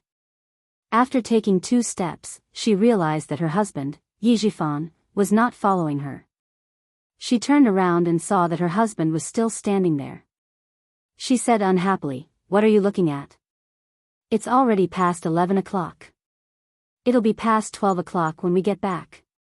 Yi Jifan did not move. Instead, he looked at the floor numbers displayed on the elevator panel. The elevator stopped when it reached the 8th floor. After a few seconds, it descended. The 8th floor was the emergency room. Who was Regiment Commander Lu visiting in the emergency room? Who was in the army doing emergency treatment in the emergency room? Go to the car and wait for me. I'll go take a look. Yi Jifan did not turn his head and ordered Sun Dongqing to go back to the car. He waited for the elevator to come down. He still wanted to build a good relationship with Regiment Commander Lu. He did not want to lose face because of Yi Qian. Chapter 17-16. Sun Dongqing thought he was going back to the ward. She sneered, you really know how to pretend to be a filial son. I'm not going to accompany you. Ying will call later. Watch your time. She didn't even bother to look at Yi Jifan. She gathered her coat and left the hospital without looking back. She wanted to go over. She didn't care about his reputation in the government. Why did she accompany the old woman until so late every Saturday? Why didn't she stay at home and look at her computer when it was snowing? Ever since Yi Ying went abroad to study, Yi Zhifan and Sun Dongqing had less and less interaction. They didn't even have a normal conversation. Living under the same roof was worse than being strangers. They didn't even exchange a word of courtesy. Yi Zhifan would rather talk to Yi Ying than talk to Sun Dongqing, who had been brainless all her life. He didn't know anything about the outside world either. He was afraid that Sun Dongqing would drag him down. His wife left without looking back. He also walked into the elevator without looking back. Regiment Commander Lu came to the Provincial People's Hospital so late at night. It was obvious that the leader of the military was in the emergency room. He had to go up and greet him. What was he waiting for? Opportunities were never just for you. If you didn't take the initiative, you would never be able to stand out. Just like his niece, Yi Qian. After she found out about Uncle Zhen's identity, she immediately found a way to move back. She caught the old man's attention and soared to the sky in 5 years. Even he couldn't touch her for the time being. Yi Zhifan's eyes flashed with a hint of viciousness. He adjusted his coat and patted the non-existent dust off it. He walked out of the elevator as the door opened. There was a resuscitation room and an operating room on the 8th floor. The resuscitation room was on the left and the operating room was on the right. Yi Zhifan thought about it and walked towards the operating room. As he walked through the quiet corridor, he saw Regiment Commander Lu with his back facing him. There was a tall figure standing beside him. He looked familiar. Did the professor say anything before he went in? Did he need us to do anything? Lu Tuan's voice was low and cold, revealing a chilling might, which made the soldiers who were being questioned feel a little nervous. This was a new recruit, and he had a certain amount of respect for his superior. He quickly replied, before the professor went in, he only asked us to wait outside for the operation to end. He didn't say anything else. Commander Yu went through the hospitalization procedures and paid the fees in advance. Then, he ordered the two of us to stand guard outside and report to him if anything happens. Political Commissar Yen saw that the recruit was so frightened by his old friend that his voice was trembling. His voice couldn't help but become gentler. Thank you for your hard work. When the people from the team come, you can go back and rest first. If there is a need, I will call you over. Hurry up and go. Captain Lu and I will guard this place. It was useless for them to guard the place. They couldn't make any decisions if anything happened. It was better for him and old Lu to guard the place. If the situation changed, they could deal with it immediately without wasting any time. After the political commissar spoke, the recruits secretly heaved a sigh of relief. Everyone said that the regiment commander played the bad cop, while the political commissar played the good cop. Sure enough, it was like this. His legs felt weak when he talked to the regiment commander, but when he talked to the political commissar, his heart did not tremble as much. Yi Zhifan, who was standing at the back, heard this and knew that his guess was right. Sure enough, it was an important leader who was in the middle of an operation. His condition was probably not good, so he needed someone to guard the place. Chapter 1717. Lu Tuan and political commissar Yen did not notice Yi Zhifan until they heard a surprised Lu Tuan behind them.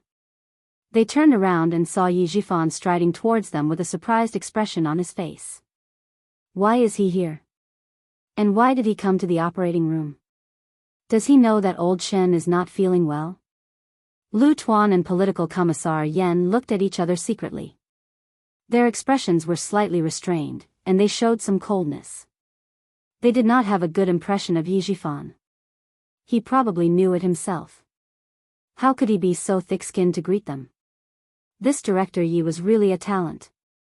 Yi Zhifan had already recognized the familiar tall figure. He was even more certain that the person lying in the operating room was a military leader.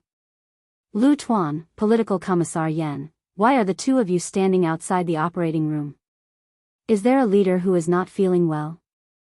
After being an official for so many years, Yi Zhifan's skin was really thick. He could already tell that the two people standing in front of him did not welcome him. But what could he do? One would not hit a smiling person. They were soldiers and they were in the hospital. What could they do to him? All he needed to do was to let them know that he really wanted to mend their relationship, so that they could chat and have a meal together in harmony. You tell him. Lu Tuan did not want to talk to him at all. He directly said to Political Commissar Yan, I am relieved that you are the one handling this kind of thing. Just say a few words and send him away. He will not be an eyesore standing here. Old Chen does not like him. We have to send him away before Old Chen comes out. Lu Tuan said and nodded slightly at Yizhifan.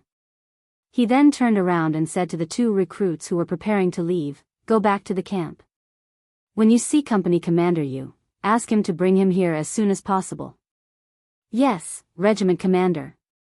The two recruits stood at attention, saluted and left in an orderly manner. Yizhifan did not care about these conscripts. He purposely stood to the side and smiled at the two recruits. When they walked past him, he said to Political Commissar Yan, the soldiers that you two brought are really different. They don't look like recruits at all. They look like veterans who have been in the army for a few years. He was good at making friends, but it depended on whether Political Commissar Yan was willing to be polite with him. Unfortunately, Political Commissar Yan didn't have a good impression of Yizhifan. If it were someone else, he would still be polite, but he didn't have that kind of patience when facing Yizhifan. Hearing this, he smiled and said, Director Yi, is there anything I can help you with? If you have something to do, Chief Yi, please go ahead. Old Lu and I still have to deal with some things. This meant that they were chasing him away. Yizhifan, whose eyes were slightly dark, was a little annoyed. Wasn't he just a political commissar? How dare you put on airs in front of him? After becoming the bureau chief, Yizhifan's temper had also improved a lot. He had heard a lot of flattery and was praised and respected by his subordinates. How could he take this lying down? But he also wanted to build a good relationship with the local troops, so no matter how angry he was, he had to hold it in. Then, he said, it's nothing. My old mother suffered a stroke and has been recuperating in the hospital. When she was about to leave, she accidentally saw Regiment Commander Lu entering the elevator. I thought of coming over to say hello. The person in the operating room is their leader and friend? I have some friendship with the director of the hospital. Why don't I give the director a call and ask him to take care of you? Political Commissar Yan sneered in his heart and said slowly, a friend, the matter of the digestive tract is a small matter. Director Yi, you should go and accompany the old woman. Chapter 17-18. Regiment Commander Lu said coldly, Director Yi, I have something to discuss with old Yan. It's not convenient for me to talk to you. Regiment Commander Lu was much more direct than the political commissar. Even so, Yizhifan did not show any anger on his face. He still maintained his composure and said, it's my fault. I'm sorry to disturb you. See you tomorrow.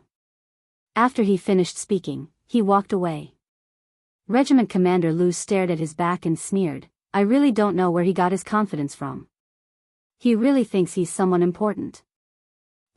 He can even be so cruel to his own niece. I don't see how this kind of official is worthy of respect. He's a villain. You don't have to get close to him. But you don't have to make things too ugly. The more you want to make things worse, the more it will show that he's magnanimous and doesn't care about you. Regiment Commander Yan's personality was soft but firm. He could soften people's punches and hit back fiercely. So, he was the political commissar while Regiment Commander Lu was the regiment commander. Regiment Commander Yan was too soft to control the situation. He could still stabilize the morale of the soldiers by showing a stern face. Regiment Commander Lu had always listened to the political commissar's opinion. When he heard what Regiment Commander Yan said, he replied coldly and changed the topic, I'm afraid old Chen can't work anymore. He has too many old illnesses. If something happens, how can we explain it to little Yi? When he's out of danger this time, let's arrange for him to do something easier. We can't let him guide the new soldiers in the army anymore. He's so serious that I'm a little scared. They did not know old Chen's identity in the past. They could not find out anything and had never heard old Chen mention it. But one thing was for sure, old Chen's identity was not simple. It was impossible for a retired soldier like him to enter and leave the army normally.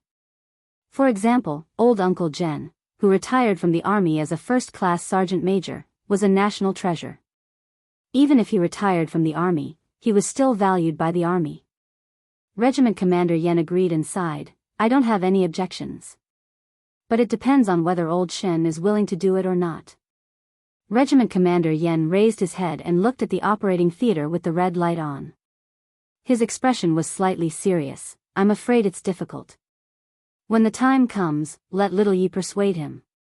With her persuasion, it will be easier." The two of them did not pay attention to Yi Jifan anymore. They did not expect him to go and find out who the leader in the operating theater was. Qin Dongfeng?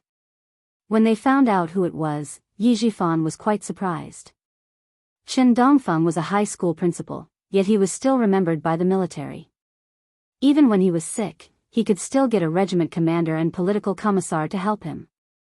He had to think carefully about this. "Can you find out Qin Dongfeng's identity? He used to be the principal of my daughter's junior high school. I have some friendship with him. Now that he's sick, I want to see if I can invite his wife and children over so that they won't make a fuss with him over the past. Once you get older, you'll want someone to accompany you. Even if it's just a chat, you'll feel comfortable. It's also good for recovery." He was talking to a hospital manager to see if he could find out Principal Chen's identity through the medical records.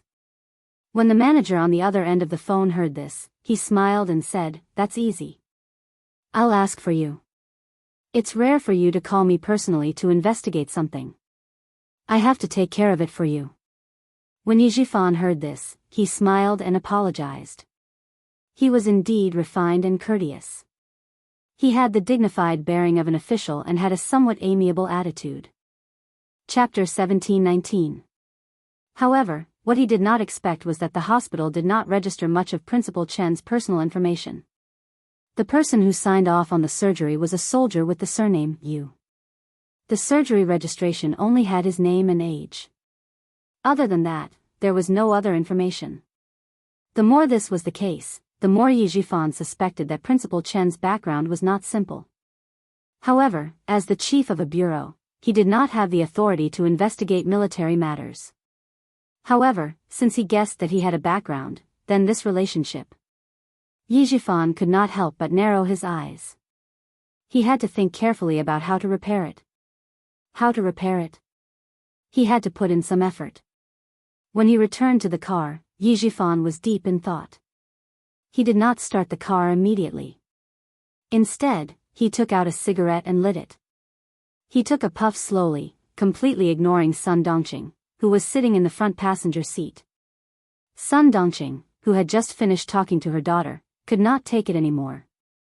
Seeing this, she asked sarcastically with a cold face, "What's wrong? What did that old fart say to you again?" "Ha, Yi Jifan, if you've heard half a sentence from her, then you're really a fool. Qin Dongfeng is undergoing surgery for gastric bleeding. Go back and prepare some tonics. I'll come to the hospital to visit him tomorrow." Yi Jifan seemed to have thought of how to repair their relationship. He said directly to Sun Dongqing, "I remember that there are still 2 boxes of caterpillar fungus. Take them out for me." Sun Dongqing, who was already annoyed, immediately became angry and shouted, "You're crazy. You can't even bear to eat it yourself, and you're giving it to Qin Dongfeng." She shouted a little anxiously and coughed a few times. She coughed until her neck turned red, but she did not forget to glare at her husband. Qin Dongfeng has some background. If we want to bring down Yi Qian, I'll try to start with him first. Yi Jifan looked at his wife coldly. He started the car and slowly drove out of the hospital. "Since we can't do anything to Yi Qian now, we'll start with the people around her." Sun Dongqing could accept this reason, but after thinking about it, she felt that it was not very likely. "You really dare to dream. It's not like you don't know how important Yi Qian is to him. You still want to start with him? You must be dreaming. I'm finally going to give it a try." Yi Jifan didn't have much in common with his wife, so he lost interest after a few words. Sun Dongqing knew what he was thinking. She snorted coldly and didn't say anything else. He could go wherever he wanted. Those things were given to him by others. For the couple to have reached this stage, it was obvious how thin their relationship was.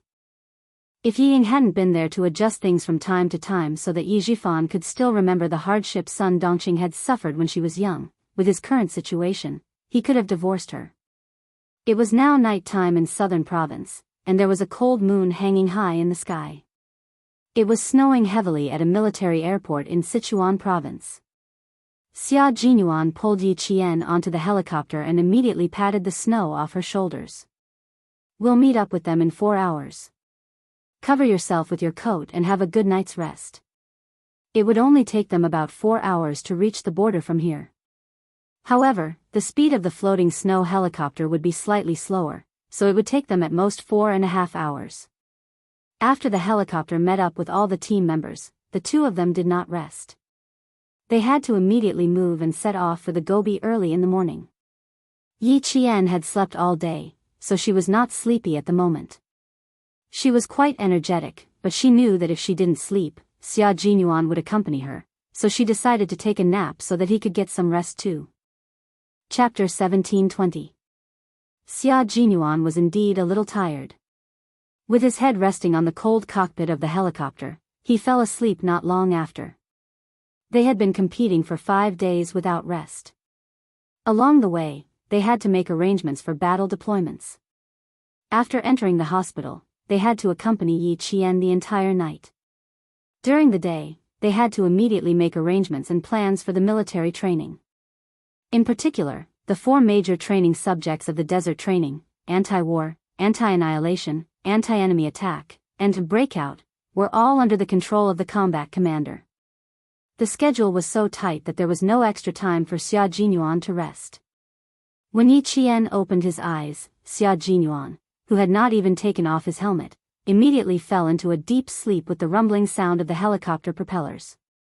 When Yi Qian saw this, he was worried that the turbulence of the helicopter would wake him up. He moved his body so that Xia Jinyuan could lean on his body and sleep soundly. When one was so tired that they could fall asleep even in a smelly ditch, let alone in a helicopter. Although the sound of the propellers was loud, it did not affect his sleep at all. After sleeping for more than 4 hours and 15 minutes, Xia Jinyuan woke up. He saw his lover, who was originally about a palm away from him, leaning close to him. No, it should be said that he leaned close to her and put all his weight on her. No wonder he slept so comfortably. It turned out that his little fox did not rest at all and was carefully taking care of him. Still pretending to be asleep? Did you think I didn't notice? The noise was too loud. Xia Jinyuan used his finger to write on Yi Jian's palm. Every stroke was like a musical note dancing in the sunlight. Every stroke made Yi Jian's smile deepen. Without opening her eyes, she secretly wrote on the outside of his thigh with her finger. So what if I found out? I didn't bully you. She didn't want to bully him, but now. Xia Jinyuan's thin lips curled up slightly as she wrote again. But now I want to bully you. I want to bully you in a special way. She even dared to write and draw on the outside of his thigh. This casual teasing was the most innocent and harmless, but it was the kind of teasing that could make a man's heart sway. However, his little fox was still unaware of it. However, when Xia Jinyuan said that he wanted to bully her in a special way, Yi Qian reacted. After interacting with him for so many years, Yi Qian's understanding of certain matters could already keep up with his footsteps. If it had been in the past, she would have foolishly replied, "How are you bullying me?" Now, she knew how to tease him back. She pursed her lips and smiled as she continued to write on the outside of his thigh. "If you want to bully me, you have to look at the time. Right now, Captain Xia, you'd better keep your perverted guts to yourself." Her slender fingers were writing on the outside of his thigh, caressing him like a feather and tickling him like a small hook. That feeling. Xia Jinyuan felt that his years of special training had been in vain. Nothing had happened yet. She was just drawing on his body with her finger, and he actually felt a little restless. If this went on, his rationality would be thrown aside like a rag in disgust. He didn't even want to pick it up and use it. Grabbing her deliberately mischievous hand, Xia Jinyuan leaned forward slightly and tilted his head. There was an elegant smile on his handsome face as he looked at her with a hint of mischief. He used his eyes to tell Yi Qian, "Move again and I'll eat you up." Chapter 17:21. Yi Qian did not take this threat to heart. However, Major Xia's manly features were too outstanding. His features were elegant, and his dark eyes contained a faint smile that naturally made a woman's heart flutter. When he looked at Yi Qian with such deep affection, Yi Qian couldn't help but raise his eyebrows. His delicate lips moved slightly as if he wanted to say something. Xia Jinyuan was obviously stunned for a moment, and then he smiled. His thin lips curled up, like a noble gentleman who was sitting elegantly by the window and tasting tea, and accidentally found the most beautiful flower. His smile suddenly bloomed, and his natural noble temperament quietly bloomed. Wearing a combat uniform, he was actually able to portray the noble, elegant, and arrogant temperament of a noble young master. He had really grown up and become more daring. He was so daring that he could even tease her. Yi Qian said, "Such a manly face is really pleasing to the eye." With 15 minutes to go before the border, Yi Qian successfully made Xia Jinyuan behave himself. He no longer dared to use his eyes or words to tease her, so as not to reap what he sowed. The border was very cold in December. At night, it would be around -10 degrees Celsius. The helicopter arrived at the military airport at 5 a.m. The howling northern wind was completely different from the Chuan province forest. The northern wind in the border could directly pass through all the layers of protection against the cold, and with the most ferocious force, it could scrape into your bones. In an instant, even your bones would be frozen into fragile icicles that could not withstand a single blow. After Yi Qian put on his backpack and got off the helicopter, he felt as if the blood in his body had stopped flowing. Even his heart was cold. Gather with them and change equipment. Xia Jinyuan had already transformed into a wild wolf that walked through the border. He was not affected by the northern wind at all. In the blink of an eye, he was already several steps ahead of Yi Qian. Yi Qian adjusted the straps of his backpack, braved the northern wind, and chased after Xia Jinyuan's tall and straight back.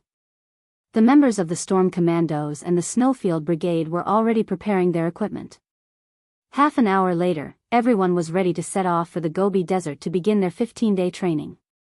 The Gobi Desert in the northwest had entered winter. It was quite comfortable during the day, but at night, it was unbearably cold. If the cold protection measures were not taken well, they would not be woken up by the cold at night. Instead, they would unknowingly fall into an eternal, deep sleep. All of the team members were checking all of their equipment to prevent any problems. Not only would they drag themselves down, but they would also drag their team members down. The training in the desert this time was still a practical training. The focus was on the water demons of the Storm Commandos. It could be said that the training to improve the strength of the Storm Amphibious Frogman Commandos did not only require them to fight on their own. They also needed to expand their combat range so that everyone could fight in more complicated environments. The desert they entered this time was the second largest desert in the country, covering an area of 45,000 square kilometers. The name of the desert meant, the place where wild boars roam. What was even more amazing was that the desert landscape here was unique. Looking down from the sky, the desert looked like a picture of tree branches. It was very spectacular. When Yi Qian followed Xia Jinyuan into the campsite, Li Jingyan was sending the contingency plan, and risk assessment he had made the night before back to the military headquarters. The Navy commander was the first to see the two of them enter. "Xiao Yi, clean up your equipment first. We have 20 minutes to gather and leave." Time was of the essence. The Navy commander did not even ask Yi Qian about his physical condition. He had to complete the most important task at hand first. Chapter 17:22. Yi Qian immediately organized her equipment. Because it was a new set of equipment, she had to put it on under the guidance of her comrades. This was also Yi Qian's first time seeing such equipment. From the back, she could not see any difference. She only felt that the backpack was much smaller. However, when she looked at the front, she could see that this equipment was very different. After looking at the drawing paper and listening to Xia Jinyuan's explanation, Yi Qian didn't have much of an idea about this set of equipment. After putting on the equipment, she strapped on the sensor armor around her legs, then put it on her waist and back, and put on the backpack. She could really feel the difference in this set of equipment. Just from the weight alone, it was a lot lighter. General Electric started developing kinetic skeletons as early as 1960, but they only developed one hand at that time. In 1983, the Massachusetts Institute of Technology also started research. Our country developed it later than them, but now that the trial period is over, we have entered the improvement and finalization period. During the march, if there is anything that you think is not reasonable enough or needs to be changed, Qing Miao, you have to write it down. De Sha was in charge of putting on the equipment for her. It took him less than 2 minutes to put on the entire set of equipment. After putting on the equipment, Yi Qian put on the helmet. De Sha took 2 steps back and nodded with satisfaction. He smiled and asked Yi Qian, "Have you seen an American sci-fi blockbuster? You look a bit like an actor in this blockbuster." He told her the title of the movie. It was a sci-fi blockbuster that was released in the second half of 1984. Yi Qian knew she hadn't seen it before, but she had seen other sci-fi blockbusters, so when De Sha mentioned it, she felt the same way. "I haven't seen the movie, but now that you mention it, it does feel a bit like it. You can see the age gap between the two of us," De Sha joked. Then he said, "But ours is more complicated than the T-600 and requires more technology. We are the first batch of soldiers to use it, so our suggestions are very important. You have to pay attention at all times during the march." Yi Qian was never a careless person, so she was even more cautious when it came to the country's military power. While Xia Jinyuan was discussing the training with the Navy commander, they had already changed their equipment. Following the rapid whistle, the members of the 2 teams walked out of the barracks at the fastest speed to complete the assembly. The 2 teams are divided into groups AB and AB. There are a total of 4 groups. Line up and board the vehicle. The armored vehicles were already in place. With the order of the Marine commander, the 2 teams quickly formed a 4-team formation. In the slogans of the comrades at the front of each group, they carried their rifles and boarded the vehicles. The armored vehicles would only send the 2 teams to the periphery of the Gobi Desert. After that, they would have to enter the desert on foot. At 5:30, it was still pitch black on the border. The camp they were staying at was located in the suburbs, so there was not a single bit of light around. Yi Qian was the first to jump onto the armored vehicle and sat in the innermost part of the vehicle. Then, a few strong figures jumped onto the armored vehicle one after another, and the 4 groups of comrades finished pedaling at the same time. Li Jinyan and Yi Qian sat across from each other. After getting into the vehicle, he turned on the night light on his helmet and handed a set of training materials to Yi Qian. "There are 15 days of training arrangements. Finish reading them before we arrive at the periphery of the Gobi Desert. If you have any questions, ask them as soon as possible." Yi Qian took the training materials from Li Jinyan and only read the first page. His eyes narrowed slightly.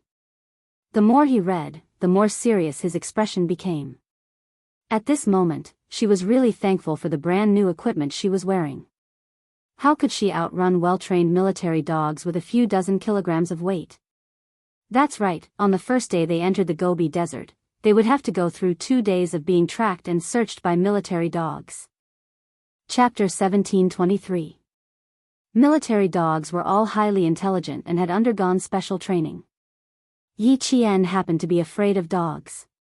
Looking through the entire training plan, no matter how difficult the latter parts were, they were not as frightening as the military dog tracking and search section on the first page. It was said that once bitten by a snake, twice shy. This saying was true. The difference was that it was not a snake that bit her, but a dog. When she was 6 years old, Ying had taken a fancy to a puppy from the neighbor's house. The neighbor's wife did not have a good relationship with Sun Dongqing. The more Ying wanted the puppy, the more the family refused to give it to her. Sun Dongqing could not bear to scold her own daughter, so she scolded the neighbor for being stingy. The neighbor's wife was also a shrew. When she heard that, she scolded back, saying that Ying could not bear to see other people's good things. She wanted everything back when she saw it. Her heart was as sharp as a needle, and she did not give or make a fuss. She had no manners at all. How could Sun Dongqing, who had always been protective of her family, allow Ying to be scolded? She took a broom and rushed up to fight. The two families even fought over a puppy. The two families completely turned against each other, but Ying did not stop. Sun Dongqing could not appease her, so she thought of a way. As the car swayed, Yi Qian touched the outside of her thigh, and the corners of her mouth tightened. When she was young, she was afraid of Sun Dongqing. She was so afraid of being beaten that she listened to Sun Dongqing's orders and stole a puppy from the neighbor's house for Ying. In the end, she had just picked up the puppy when a female dog rushed out from the side and bit her leg. From then on, she was afraid of dogs. She was afraid of dogs until now. Yi Qian, who had secretly adjusted herself, handed the training plan back to Li Jinyan. She smiled bitterly and said, "I'm a little worried. I'm afraid of dogs. And the military dogs this time are large dogs. I haven't even started yet, but my palms are already sweating." It was more than -10 degrees Celsius, and there was a thin layer of sweat on her palms. Li Jinyan was not surprised. He looked at her and said calmly, "See, Anemone was afraid of dogs." He was so afraid that no matter what kind of dog he saw, even if it was a pet dog, he would avoid it. But now, after becoming a scout, he is no longer afraid of dogs. Are you as scared as he is? He didn't think it was a big deal. Everyone had things that they were afraid of. Some people could choose not to touch the things they were afraid of, but some people had to face it until they won. Yi Qian belonged to the latter category. As a soldier, she had to face and win. Yi Qian's bitter smile deepened as he sighed, "I'm almost as scared as sea anemone. I'm scared of both big and small dogs. I was bitten when I was young, and I'm still scared." He didn't think of hiding it. This kind of thing couldn't be hidden even if he wanted to. Moreover, he would have to face it soon, so he needed to report it to his captain in advance. Psychological trauma?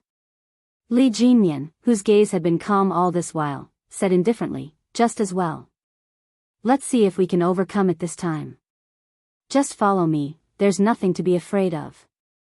Military dogs have received professional training and will not bite you directly. They will only track and search. Also, the more scared you appear, the more closely the military dogs will follow you. Relax and just think about how to avoid being tracked and searched." She could only do so now. If she was really targeted by military dogs, she wouldn't panic. The year she came back, when she went to look for Uncle Jen, the Tibetan Mastiff, Haiga, pounced on her and put its forelimbs on her shoulders. At that time, her reaction was quite calm. Chapter 1724. Thinking of this, Yi Qian calmed down a lot. When that time came, she probably wouldn't have the time to think about whether she was scared or not. Instead, she would be thinking about how to get out of this predicament. After some mental preparation, Yi Qian gradually calmed down. Li Jinyan didn't take it seriously either. She wasn't the only one who was afraid of dogs. If she was bitten by a dog when she was young, she would more or less be afraid when she grew up. She just had to overcome it. Back then, sea anemone was so afraid that it only took her half a day to deal with it. When Yi Qian first joined the Storm Commandos for training, she went through the C-02 test. She could even pass the test that tortured her body and mind. It wasn't difficult for her to overcome her fear of dogs. During the 3-hour break, Li Jinyan went to look for Xia Jinyuan and told him about it. To his surprise, Xia Jinyuan didn't know about it. "You didn't know that she was afraid of dogs? You never noticed before?" Xia Jinyuan, who heard it for the first time, frowned slightly and answered with certainty, "No, I've never heard her mention it. Logically speaking, it shouldn't be possible. Old man Zhen had a Tibetan Mastiff. She wasn't even afraid of the Tibetan Mastiff, so why would she be afraid of dogs? I'll keep an eye out." Li Jinyan didn't ask any more questions. He came over to find out how afraid Yi Qian was. Xia Jinyuan looked around and found Yi Qian moving her limbs. He asked, how did she react when she saw the training plan? Did she have a big reaction? I didn't notice any reaction. She only mentioned to me that she was afraid of dogs after reading the entire training plan. I'll keep an eye out. They only had 10 minutes to rest and adjust. After saying a few more training-related words, Li Jinyan led the team to the car. Yi Qian was still in the same car as him. She didn't mention that she was afraid of dogs all the way to the destination. After 6 hours of driving, they arrived at their destination. It was the Zhuosatoinyilaisen Desert in Beijiang. It was surrounded by high mountains and the terrain was isolated. Choosing this place to complete the training was mainly related to the terrain. There were mountains, hills, alluvial gravel gobi, hidden basins, and sandy deserts. The two teams first completed their training in the Gobi before entering the desert to complete their training. They set off at 5:30 in the morning and rested for a total of 20 minutes on the way. At 10:30, the armored vehicles arrived on time. The members of the two teams, who were already prepared, jumped out of the vehicles and quickly assembled. The 4 team leaders led the teams into the Gobi Desert. Without a compass, they only had a satellite tracker. This was to make it easier for the helicopter to provide quick backup if any of the team members were to meet with an accident. Let's have the first group explore and see what's waiting for us inside. The other group will cover up the pathfinding group in the dark while the other 2 groups will advance from the left and right. Xia Jinyuan was in charge of the 2 teams. After entering the Gobi, the 2 teams did not immediately move forward. Instead, he arranged the deployment. All the military dogs are excellent military dogs selected from the military dog base. Every military dog has a special person in charge. They are only responsible for tracking and searching. As for who will deal with us after we are found, the military has always liked to keep it a secret, so I am not too sure. So, brothers, take it easy. Do not walk alone. Dogs have a strong sense of smell and hearing, especially trained military dogs. Although they won't bite us, if we are targeted by them, our physical strength will be depleted faster. The purpose of entering the desert for training was to strengthen the combat capabilities of the special forces. The military would definitely not just arrange for military dogs to chase after them. There must be a big move. Chapter 1725. All the team members agreed with this point. Faced with such a complicated environment, how could the military only use a few small tricks? However, the plans that were written in the training plan were all small tricks, while the ones that were not written in the plan were all big tricks. The eyes of the water demons of the Storm Assault team were all shining. This was the closest, longest, and most extensive training that they had gone through. The conditions, environment, and program were harsh. The more they could discover their shortcomings, the more they could improve their combat abilities. Since we're here, we'll just wait for the military to use their big tricks. They're still not happy to give us some small tricks. The large whale grinned. Only the set of white teeth on his tanned face stood out. They were eerie, like the fangs of a beast. The other water ghosts nodded. They were already rubbing their fists and preparing to enter the training. The 2 teams were divided into 4 groups, with 2 people in each group acting as partners. Once there was a mission that required 2 people, they could take turns moving forward. Yi Qian was naturally still in the same group as Li Jinyan. Their military boots stepped on the gravel of the Gobi Desert as the dry, cold wind blew. They walked closer to this desolate land that was so desolate that it made people feel awe. This was a place where even the colors were monotonous. The sky was blue, while the ground was gray. The remaining hills and low ridges stood between heaven and earth, constantly being eroded by the wind. Yi Qian could not help but tread even more lightly as he walked in. Yi Qian, who was moving forward with his spear, switched places with Li Jinyan and signaled to the team members behind to quickly pass through. She and Li Jinyan were in charge of scouting ahead to see what was waiting for them. It had been 2 hours since they entered the Gobi Desert. From 10:40 a.m. to 12:40 a.m. they had not discovered anything along the way. The more it was like this, the more nervous everyone became. It was as if there were countless eyes staring at them from behind the low ridges that looked like broken rocks. No matter where they went, the eyes followed them like shadows. There was a faint smell in the clean snow wind. Yi Jian, who was at the front, suddenly narrowed her eyes and made a gesture to disperse. The team members behind her all dispersed with a hula sound. Woof, woof, woof, woof, woof. The sound of dogs barking could be heard. Following that, several military dogs that were running so fast that their limbs were covered in dust ran over in an awe-inspiring manner. They actually came from the front. There were a total of 12 military dogs. After they ran to where the team members were scattered, they lowered their heads and sniffed around. 2 of the military dogs were so excited that they wagged their tails and roared all the way to the side. The soldier in charge of taking care of the 2 military dogs saw this and immediately reported, "Target found." "All right, keep a close eye on the target. Let's see how far they can run." An extremely stern voice came from their wireless communication. It was the voice of the Army Major General who had arrived in the Gobi ahead of time. Soon, the other 10 military dogs also found the target and began to spread out in all directions, chasing after it with all their might. Yi Qian and Li Jinyan were running very fast. They needed to shake off the dogs as soon as possible, widen the distance between them, and let the wind blow away their scent. They also needed to break off the dog's scent detection. With the new device, running speed would indeed increase, and it wouldn't be affected by the combat equipment. "We're being watched. Brothers, let's go." The voices of the Snowfield Brigade members came from their earpieces. They were being watched by another group of military dogs. "There are numbers on the military dogs. The one that's chasing us is number 24. Fuck, don't tell me that this is the 24th dog."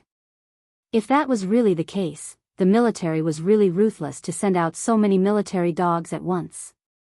Chapter 1726. Immediately after, another 2 team members contacted their comrades while panting. "The one chasing us is number 17. It's very likely that he's a numerical number. He's very fast. We're now in a race with them." Although they had already dispersed, the atmosphere suddenly became extremely tense. Because no one could guess what the military was planning. They couldn't figure it out at all. Xia Jinyuan and Li Jinyan were the same. They couldn't guess what the military was planning to do either. The only thing they were sure of was that there was definitely a big move, and it wasn't just any big move. Dozens of military dogs were deployed, and they happened to be in a team of 2. Even if there were only 24 military dogs, there would only be 22 people in a team with 44 team members. Each of the 24 military dogs would be chasing 2 people, so there would still be 2 left. Yi Qian thought about it in his mind and whispered to Li Jinyan, "Is the military planning to split us up? Do they want to test the storm commandos?" As soon as she finished speaking, Li Jinyan narrowed his eyes slightly. He crouched on the gravel and contacted his comrades nearby. "All teams, take note. After splitting up, there's no need to look for each team member. Head straight to the final assembly point." Since they couldn't figure out the military's plan, they could only take one step at a time. Their goal was to reach the final assembly point and deal with the first day of training in the Gobi Desert. Mix the 2 teams. "Demon King, send me your coordinates." Xia Jinyuan, who also couldn't figure out what the military was planning, immediately voiced his opinion. "Based on my past experience, there's a 90% chance that we'll enter the Gobi Desert for hunting and long-distance assault training. It's not appropriate for the storm commandos to head to the assembly point in pairs." There was no time to be tactful. Xia Jinyuan directly voiced his opinion. As for whether they believed him or not, it was up to Li Jinyan and the others. Yi Qian looked sideways at Demon King Li and said softly, "King Q and the others are from the Army Special Forces. They have much more experience than us. Demon King, I think we can mix them up. All teams, send your coordinates and quickly complete the mix." Li Jinyan's consideration only took the time for Yi Qian to say one sentence. After giving his instructions, he said to Xia Jinyuan, King Q, if we're going to use elimination points this time, there's a high chance that you'll be disqualified if you mix with us. The military had already made it clear to them that the quota for next year's overseas tournament was quite limited. Whoever could go overseas to fight for glory would depend on whether their results were good enough. The Shuiyu team was part of the special forces, and they had a huge advantage in training in the highlands, deserts, and Gobi. If they wanted to fight for a spot, the Storm Commandos had a very low chance of qualifying. It would be considered a high probability if 3 to 5 of the 22 members could qualify. Xia Jinyuan located Yi Jian's position. After hearing the Demon King's words, his thin lips curled up slightly. The pair of dark eyes under the black goggles flashed with a smile. Demon King, our 2 teams are now 1 team. It's normal to have mixed teams. It's not normal to have mixed teams. Why did he say that? Because there would be members from both teams going overseas next year. It definitely wouldn't be just the members of the Snowfield Brigade. Otherwise, there would be no point in combining the 2 teams for so long. Li Jinyan reacted quickly and understood why Xia Jinyuan wanted to mix them up. Thank you for the reminder. Demon King, who didn't realize it earlier, immediately apologized and ordered his team members again, complete the mix and advance quickly. Report any situation immediately. No matter what happened along the way, reaching the destination was their goal for the first day. Chapter 1727. For the military headquarters, it was also a challenge to send all 44 special elite soldiers to the desolate Gobi Desert. However, achievements were obtained through repeated challenges. How could they shoulder the responsibility without experiencing the ups and downs of life?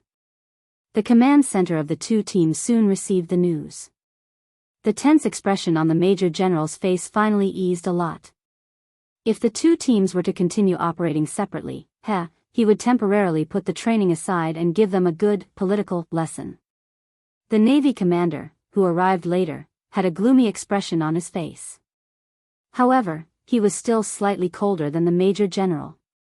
It was obvious that the Snowfield Brigade's Q King was the one who proposed the mixed team, and the Storm Commandos only implemented the mixed team after they realized it.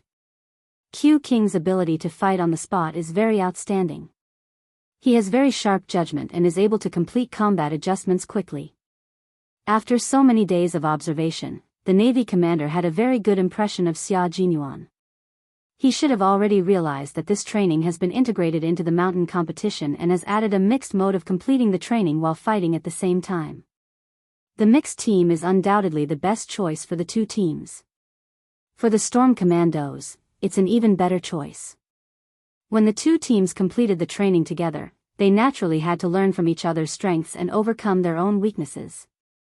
If the 2 teams moved forward separately, they would lose the purpose and meaning of the joint training.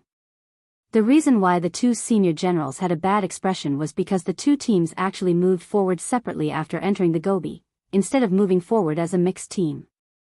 The 15-day training in the Gobi was to improve the combat skills of the Storm Commandos, who were used to fighting on the water, in an unfamiliar environment. Secondly, it was to strengthen the cooperation between the 2 teams. After all, once they went abroad, they would no longer be divided into 2 teams, but soldiers representing the country. They would be comrades in the trenches.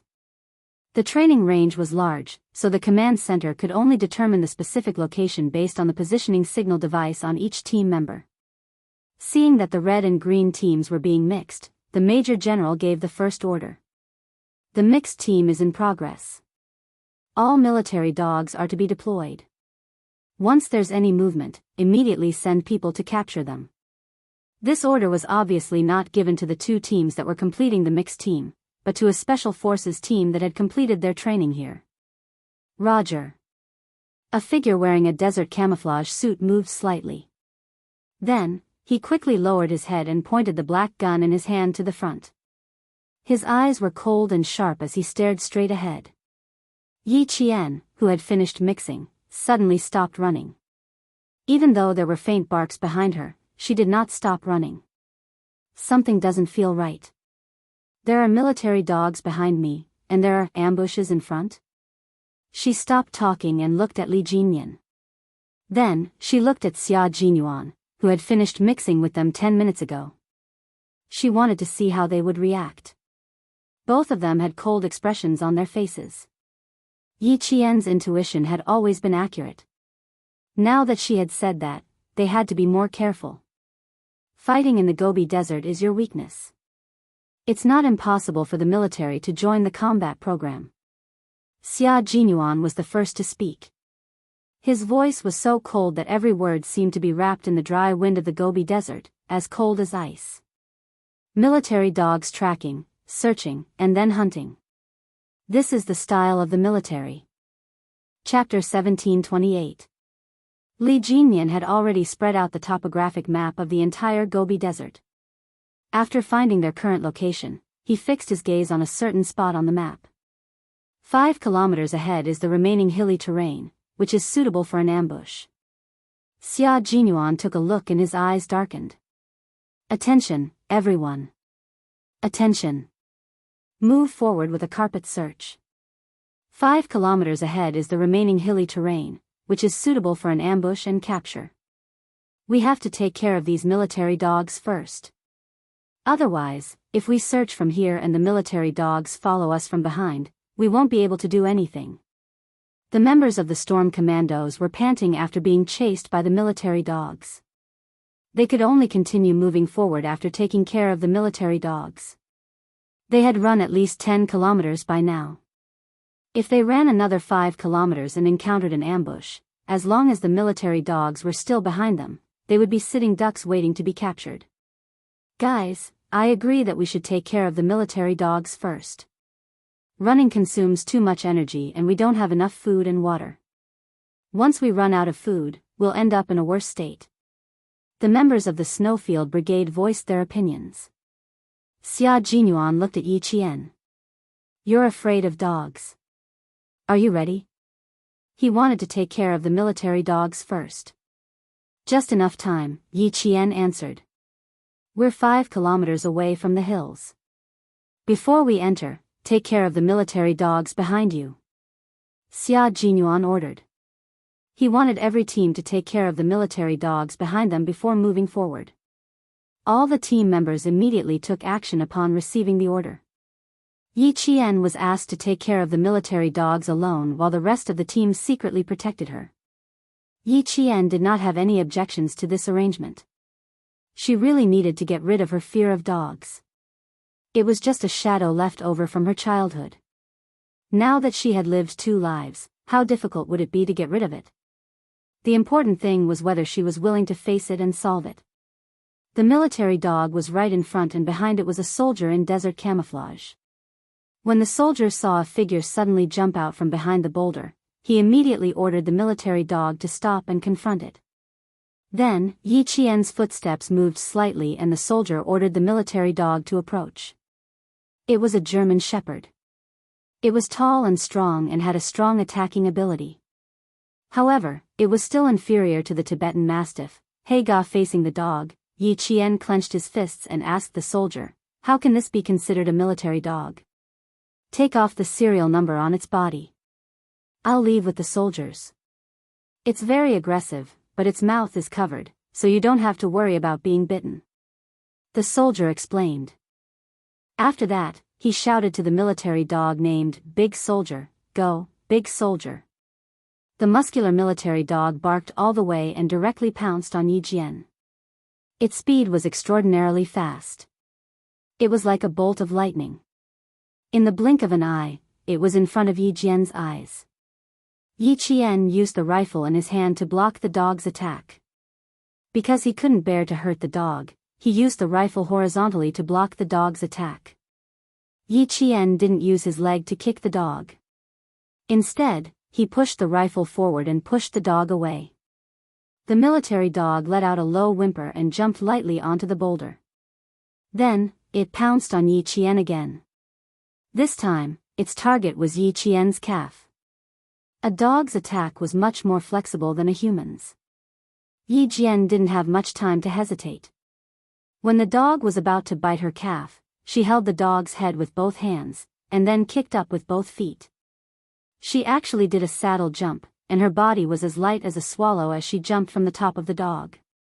Xia Jinyuan, who was secretly protecting her, only saw the slender figure flying across the blue sky like an eagle avoiding the enemy's attack. When she landed on the ground, she knelt on one knee. Her posture was so beautiful that he focused all his attention on her. Chapter 1729. The military dogs had quick reflexes. If it wasn't for Yi Qian, they could have easily subdued a criminal. Yi Qian, who had just landed on one knee, did a few somersaults forward to avoid the dog's attacks. These German shepherds that had come out of the military camp had been trained by the soldiers so that every time they pounced, there would be a murderous aura. Attacks from the back were more dangerous than attacks from the front. Yi Qian dodged quickly and fiercely. She knelt on the uneven gravel and supported herself with one elbow. After a technical roll, she used the momentum to do a few more rolls. Even so, she still couldn't avoid the dog's attacks.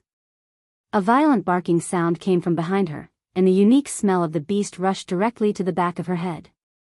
Yi Jian, who felt a chill in her heart, knew that it was impossible for her to avoid it, nor did she have time to stand up. Her eyes suddenly darkened, and she turned her body around. This action made Xia Jinyuan, who was secretly on guard and protecting her, hold his breath. The little fox was going to fight the military dogs head-on. Li Jinyan, who had a cold expression on his face, clenched his fists. He glanced at Yi Qian and quickly looked away. He was in charge of guarding the front, so he couldn't keep an eye on her for too long. "I can't feel that she's afraid," Li Jinyan whispered to Xia Jinyuan, whose back was facing him.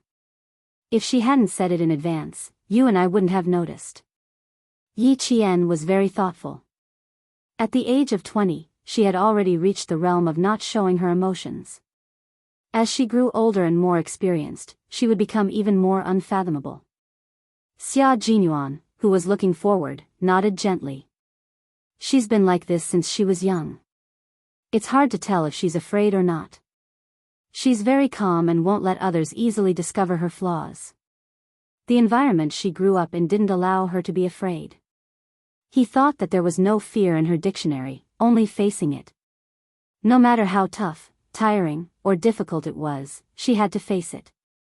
Li Jinyan didn't look anymore.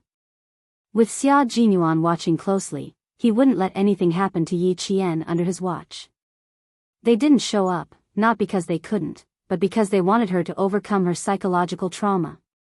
The comrades of the Snowfield Brigade, who were responsible for guarding the left and right, also quickly glanced at the figure who was fighting with the military dogs. They held their rifles tightly in their hands, and their sharp eyes completed their vigilance.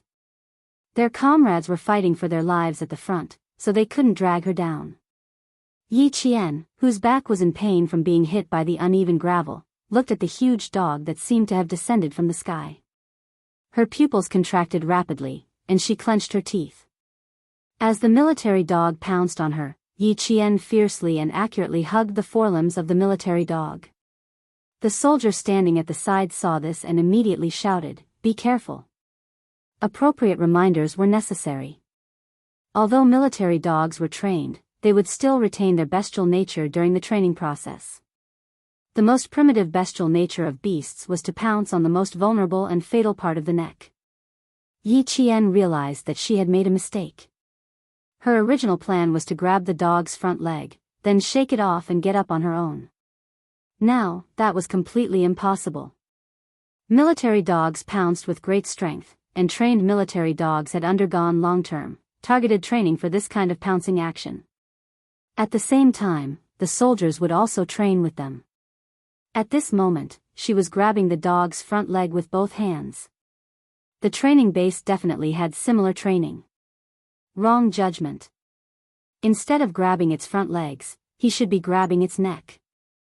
Chapter 1730. The soldier was already close to Yi Qian. This was training, and the military dog wasn't facing real enemies or criminals. It was facing its comrades in the Brotherhood Company, and it had the responsibility to protect its comrades. "Be careful." He didn't remind her too much, and only reminded her enough. Although they were comrades in the Brotherhood Company, it was still training, and there was no room for pretense. The sharp, ferocious canine teeth glowed above her head. They were even sharper than the knives made from animal bones. Once bitten, it would be more than 3 inches deep. It would definitely be so deep that the bone could be seen. Woof woof woof. The military dog growled again and again. Saliva with a fishy smell flowed down from the tip of its long tongue and dripped onto Yi Jian's face 1 drop or 2. Yi Qian, who was particularly sensitive to smells, resisted the nausea in her stomach. She remembered the year she was bitten, and the smell that remained on her pants was exactly the same. Her heart couldn't help but tremble slightly. Panic grew like wild grass, wrapping around her until she felt like she was suffocating. Her hands didn't seem to have much strength left, and her wrists were weak and trembling. Woof! Woof woof! The smart military dog pounced even harder, and the sharp animal dog seemed like it would soon bite down on her neck and completely subdue her. Yi Qian's pupils constricted, and she began to breathe heavily. She couldn't lose. How could she lose? Steady, she had to steady herself. She had to find a way to hold the military dog's neck, and then she would have a chance to pin it down. Xia Jinyuan, whose thin lips were tightly pursed, didn't move. He couldn't see her expression, but he could feel her undetectable fear. Yi Qian was indeed afraid of dogs. The more afraid she was, the more she had to face it. He stared coldly at the canine fighting in front of him, and his expression was quite calm, as if he wasn't worried at all. "Face your fear well, my little fox," the young major said in a low voice. The young major said in a low voice that only he could hear, "After you face it, you'll realize that it's nothing." The soldier next to him also had a tense expression. From close observation, he noticed that the female soldier's arms were trembling, which was a sign that she was still trying to hold on despite her exhaustion. "There's still a little bit left," he reminded her again. Yi Qian did not seem to hear her. Suddenly, her slightly bent arm began to bend. It looked like she was struggling to straighten it, and was being suppressed by the military dog bit by bit. His comrades from the Snowfield Brigade turned their heads to take a look, and their faces immediately darkened. "Q King, Qing Miao can't hold on any longer. She needs backup." "It's not time yet," Xia Jinyuan replied coldly without moving. "Her hands are already bent. It's time." His comrade's voice was a little hurried. If he didn't go over to help, he would have rushed over. However, it was Q King who was in charge of supporting Qing Miao, and he was in charge of security. It was impossible for him to change the deployment without permission. Xia Jinyuan remained unmoved, and even the expression on his handsome face did not change. The only change was that his unfathomable black eyes were surging with darkness, as if a storm was coming. He wanted to see how Yi Qian would deal with it. He wanted to see if she would persist or give up. Naturally, Yi Qian would not choose to give up. Her hands continued to bend slowly until they reached an angle where she could reach out. She suddenly released her right hand, and before the soldiers at the side could see her movements clearly, her right hand had wrapped around the military dog's neck in the blink of an eye. The tables had turned. Yi Qian, who was as fast as lightning, quickly wrapped her left hand around the dog's neck. Woof woof woof. Woof. Woof. Woof. The military dog, whose neck was wrapped around, struggled even harder. Its entire body was restrained, and its brown fur stood on end. Its aggressiveness was at its peak. Chapter 1731. Even though the dog struggled even harder, Yi Qian didn't let go. Instead, she held the dog's neck tightly and pressed it down to one side of her shoulder. This action was to prevent her neck from being bitten by the dog. Although Yi Jian's arm strength was a little weaker than her leg strength, she was stronger than the average female soldier. She clasped the military dog's neck with both hands, making it impossible for the professionally trained military dog to escape from her hands no matter how hard it struggled with its limbs. Not only was she holding the dog with both hands, but she was also holding the dog's lower body with both hands. Hearing the dog's growls, Yi Qian clenched her teeth and took a deep breath. Then she turned over and pressed the dog against the gravel as if she was subduing an enemy. Her eyes were more ferocious than a beast's, full of hostility as she stared at the dog that was still struggling. She tore off the number 16. She raised her head and stared at the soldier who had been standing next to her. Did you already take care of a dog? Yes.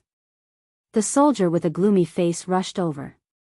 He was worried that his beloved dog would be hurt, so he squatted down and said to the female soldier who took less than 5 minutes to finish off the soldier, I'll take it from you later. You can relax a little. The gravel is uneven, and it will hurt its back.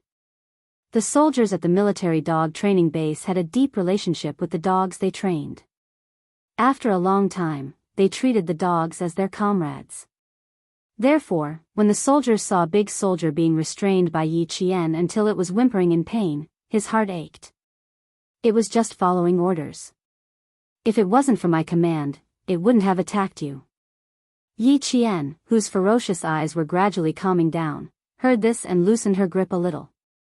When the soldier tied the dog up with the dog chain and stroked the dog until its brown hair was no longer standing, Yi Qian was completely relieved. Big Soldier quickly got up and sat down on its hind legs. It obediently squatted beside the soldier and stuck out its long tongue.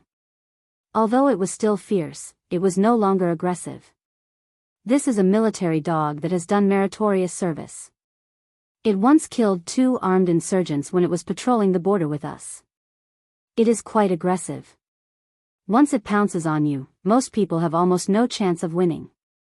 The soldiers who were tanned by the sun in the north squatted down together with the military dog that had made military achievements like brothers. They gently scratched the dog's head, and the tough man's eyes were exceptionally gentle.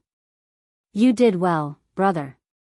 After saying this, he raised his head and smiled at Yi Qian.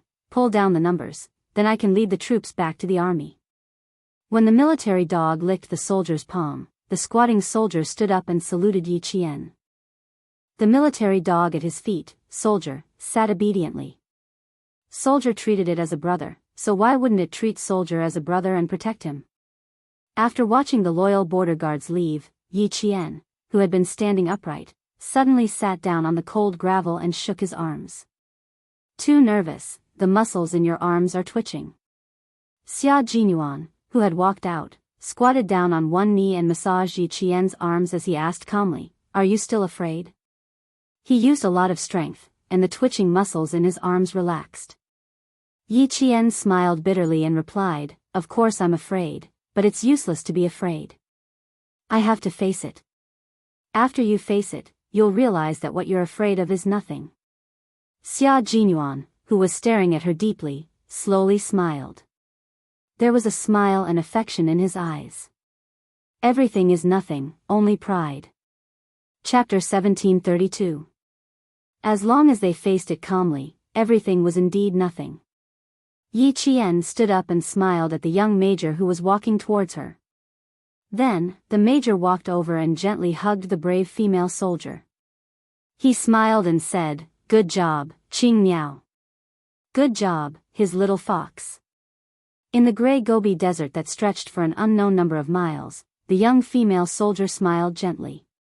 Her smile was like the only scenery with bright colors in this monotonous world. Her comrades who were approaching her couldn't help but smile as well.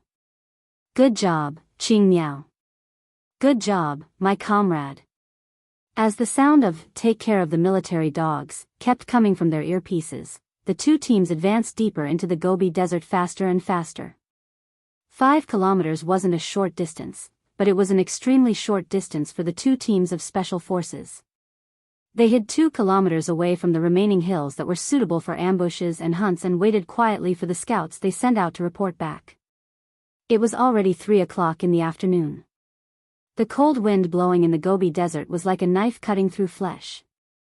Yi Qian, who had disguised herself as one with the Gobi Desert, gently rubbed her nose that was so cold that it seemed like it could be broken with a light pinch. She exhaled a breath of hot air very softly. From where she was, she could already see the undulating hills. The path into the hills was wide and open. If they marched directly, if there was really an ambush in front of them, they would definitely be able to kill one person with a single shot if the enemy had a sniper waiting for them. The terrain was wide and there was little vegetation. Even if the scouts confirmed that there was no problem in front of them, as the team leaders, Li Jinmian and Xia Jinyuan, would not march too far. After being chased by military dogs for so long, they would never believe that the military would only send military dogs to chase them and exhaust their stamina. Training in the Gobi Desert was something that the members of the Snowfield Brigade were used to. And for the members of the Storm Commandos who were used to fighting at sea, this was a rare opportunity for them to improve themselves. The mixing of the members was undoubtedly the best decision. It allowed the Storm Commandos to clearly see the strengths of the Snowfield Brigade, which belonged to the Army Special Forces. Xia Jinyuan gently slid down from behind a pile of gravel. Holding the gun, he turned around and squatted on the ground with his slender legs. He handed the binoculars to Li Jinyan and said, "I'm afraid it'll be a little difficult to cross the front during the day, and I'm afraid it'll snow tonight. Either we cross before or after it snows." Snow? Although the weather was a little gloomy, there was no sign of snow. Li Jinyan, who took the binoculars, did not ask immediately. He observed the weather first. Entering the Gobi Desert to train and observing the changes in the weather was a type of daily training. Their daily training was mainly to familiarize themselves with the characteristics of sandstorms and weather changes. To the Storm Commandos, these were their weak points, even for someone as strong as Li Jinyan. He scanned the sky with his binoculars and did not see anything strange. Then he asked Xia Jinyuan, "How do you know it's going to snow?" The direction of the wind, the changes in the clouds, and the change in the direction of the dust accumulated in the Gobi Desert with the wind. Xia Jinyuan, who was speaking, secretly glanced at Yi Qian, who was about 2 meters away from him, who was repairing the rifle for the pigeons. He did not hide anything from Li Jinyan. The people of Beijiang who live near the Gobi Desert all know how to observe things. You can ask them for advice when the time comes. She was really fast at disassembling the rifle. In her hands, the rifle was no different from a toy gun. She finished disassembling it in just a few minutes. Chapter 1733. Fine sand got into the throttle valve and the manual safety. The rifle is stuck in both positions, which is why it can't move forward. We just have to brush out the fine sand. After careful inspection, Yi Qian told them the reason for the malfunction of the moray eel rifle. However, he did not notice that Xia Jinyuan was looking at him countless times. While avoiding the pursuit of the military dogs, the moray eel fell into a sand pit. Caught off guard, the rifle in his hand was also filled with fine sand, causing the safety bolt to be unable to move forward. The member of the Storm Commandos, codenamed Moray Eel, did not look too good. A gun was a soldier's life. His mistake had caused the rifle to malfunction, and he would be punished when he returned. The attentive Yi Qian could tell that he did not look too good, but it was not easy to comfort him. Failing to protect the rifle in his hand was equivalent to failing to protect his own life. It was normal for him to be in a bad mood. Yi Qian, who had brushed out the fine sand, reassembled the rifle. On the other side, Xia Jinyuan was exchanging his experience with Li Jinyan. The desert is much more dangerous than the Gobi Desert. If you don't prepare in advance or lack of experience, you will be the one to suffer in the end. The desert winds are strong, the ground is soft, and sandstorms can even cause desert whirlpools. How can you familiarize yourself with the characteristics of the sandstorm and the changes in the weather? The only way is to walk into the desert and the Gobi Desert and accumulate experience. Training in the Gobi Desert mainly includes daily life, mobility, technology, tactics, and logistics training. This time, we can skip the logistics training. The rest of the training is essential. Familiarizing themselves with the characteristics of the sandstorm and the changes in the weather was part of daily life training. It was also the weakness of the Storm Commandos. They urgently needed to understand and improve not only daily life training, but also mobility, technology, and tactics. Li Jinyan listened very seriously, and Xia Jinyuan explained in great detail. The mobility training this time mainly focused on how to march through gravel and loose sand areas as quickly as possible, how to deal with the changes in the environment, and how to deal with unexpected situations. For example, the military dogs tracking and searching were considered to be unexpected situations. Tactical training was to master the characteristics and principles of the Gobi Desert's offensive and defensive battles, and to improve their ability to fight together. For example, the mixing of two teams was considered to be a cooperative battle. The two of them conversed for about 5 minutes before Yi Qian's voice came through the earpiece. "Everyone, please check if there are any problems with the rifles in your hands. I suspect that the guns that the military gave us were purposely distributed. I already have 3 rifles that have entered the sand. During the development of every rifle, strict tests were conducted to prevent wind, sand, rain, and other harsh environments. The rifle in their hands was one of the most advanced rifles in China. When the design was completed, they used a wind tunnel to simulate wind above level 12 for testing. Moreover, it was not once or twice, but countless tests. Now, they were just running around the Gobi Desert with rifles in their arms, and 3 rifles had actually entered the sand. The probability of this was extremely high. How could a rifle that had gone through strict tests be so easily penetrated by fine sand? Thus, Yi Qian could not help but be suspicious. As soon as she finished speaking, a minute later, there were several responses. Without exception, their guns were all faulty. How ruthless, they even gave us some broken guns. There's no need to guess, there must be an ambush ahead. J5 said with a smile. Even his voice was full of laughter, but the expression on his painted face was slightly cold. Chapter 1734. There were broken guns and dogs. The military really wanted to train the 2 teams to death this time. They could do whatever they wanted. J5 counted the number of broken guns, and when they finished counting, they couldn't help but sneer. All 12 guns were broken. When they received their equipment, the Navy commander said with a smile, "Except for a GPS and a compass, the rest of the equipment is the best." Yes, the equipment was indeed the best. When they saw the combat training equipment list, no one was not surprised. The helmet was Kevlar. Not only could it resist bullets and shrapnel, but it could also become a soldier's second brain. It contained a miniature radio, a microphone, and a pair of headphones. There was also a radar equipment on the top of the helmet. This equipment allowed the commander to know the exact location of the soldiers at any time. The weapons in their hands were main battle weapons, but unfortunately, all 12 rifles were broken. There were also self-defense weapons, a handgun and a combat dagger. The accompanying equipment was goggles, combat uniforms, bulletproof vests, and other equipment.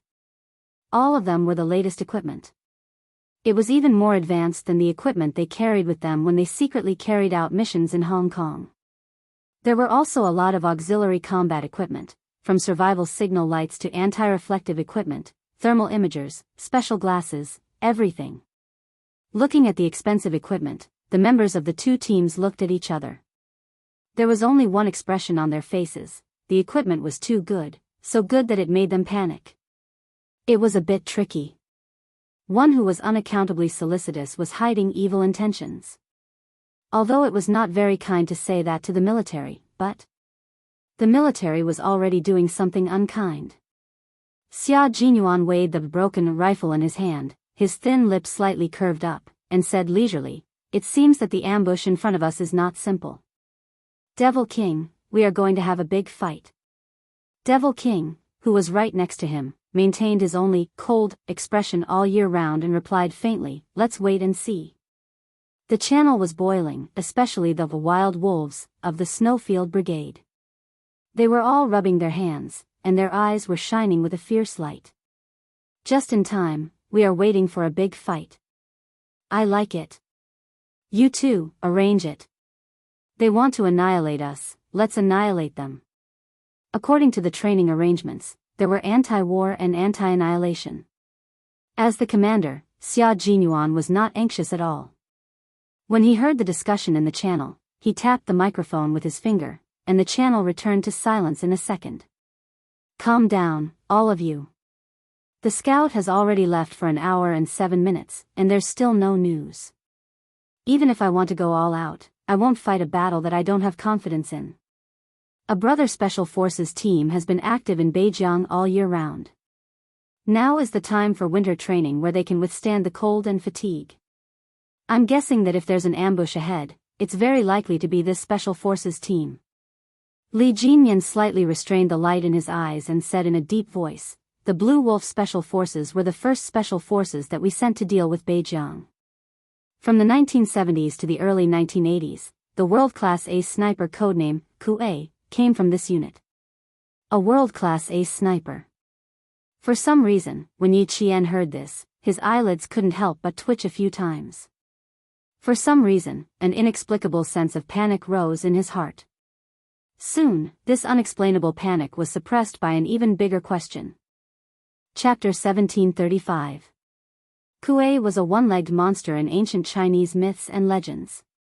It was shaped like an ox, with a white body and no horns. With only one leg, it would rain whenever it went in and out of water. Its light was like the sun and the moon, and its sound was like thunder. For some reason, when she heard Li Jinyan mention a world-class ace sniper, she actually thought of Uncle Chen. "Yes, I suspect that it's the brothers from this Special Forces team waiting for us." Xia Jinyuan nodded, and there was a hint of sharpness in his calm voice. "The wolves from Beijing are not easy to deal with. Everyone, be careful. You didn't come all the way here to embarrass yourselves." This was the home ground of the Snowfield Brigade. The Storm Commandos listened quietly. They had to listen quietly because this was the time to absorb valuable experience. Even the devil Li Jinyan did not speak easily. If it was really the Blue Wolf Special Forces, the Gobi Desert and the beach were their home ground. In this area, they had probably trained to the point where they could walk out with their eyes closed. Li Jinyan once again admired Xia Jinyuan's ability to command and deploy. He was always one step ahead of others in every battle arrangement. It was this one step that determined the outcome of the entire battle. 2 kilometers away from them, a soldier wearing a camouflage uniform similar to the Gobi Desert put down his binoculars and whispered to his comrade beside him, "They won't not come, right? It's been a few hours. If they wanted to come, they should have come long ago." From his tone, it was obvious that he was still a soldier who was not mature enough and lacked training. There seemed to be no one beside him, but there was indeed someone who whispered, "Pulling you guys here to train is simply making you live targets. New recruit, do you think that head of yours is too heavy? Do you want someone to give it a big blow? Lie down tight." A cold and ruthless voice came from under a pile of gravel. This was a perfectly disguised veteran of the Blue Wolf Special Forces, leading a group of new recruits for winter training. The day before they were ready to return to the team, they received orders from their superiors that a group of brothers from the south had entered the Gobi Desert to complete their winter training. They were to guide the soldiers from the south. The soldiers from the south were afraid of the cold. The soldiers of the northern frontier all knew. Running to the Gobi to complete the winter training, he was really worried that they would freeze into human-shaped popsicles in the middle of the night. There weren't many of them, only 40 or so. They didn't know who they were and what their strength was. The only thing they knew was that their superiors told them that the brothers who came were all strong characters. It was the words, "tough character," that ignited the fighting spirit of the entire troop. To be honest, they had seen a lot of tough characters from the south come to the north to train. However, when they arrived at the north, they were scared by the temperature at night. They didn't see that tough anymore. Hopefully, the tough character that came back this time was really tough and didn't soften after running to the northern border. After training the new recruits, the veteran continued to lie motionlessly on a high ground. Looking down from where he was, everything within a kilometer in front of him was under his surveillance. About 900 meters away from him, Long Hawk, who was also in perfect camouflage, was quietly contacting the team. "After 2 hours of waiting, I finally see people. They're 920 meters away from me. There are 2 whistles. 100% veterans leading the new recruits. Only the new recruits couldn't help but move their bodies from time to time. As for the veterans, they could endure it. They could lie down for a day and a night without a problem. According to Q King, Qing Miao could lie down for 3 days and 3 nights without drinking a mouthful of water or eating dry food. In the end, they could still complete a precise snipe. Chapter 1736. Qing Miao, a very interesting female soldier. If she were to keep watch, she would definitely not be discovered. 2 kilometers away, Xianxia finally received the information from the Scout Eagle. He knew that there was an ambush, but there was no way to estimate the exact number of people. It was hard to predict and impossible to measure. Waiting for the sky to turn dark. Fighting in the Gobi Desert could only wait for the sky to turn dark.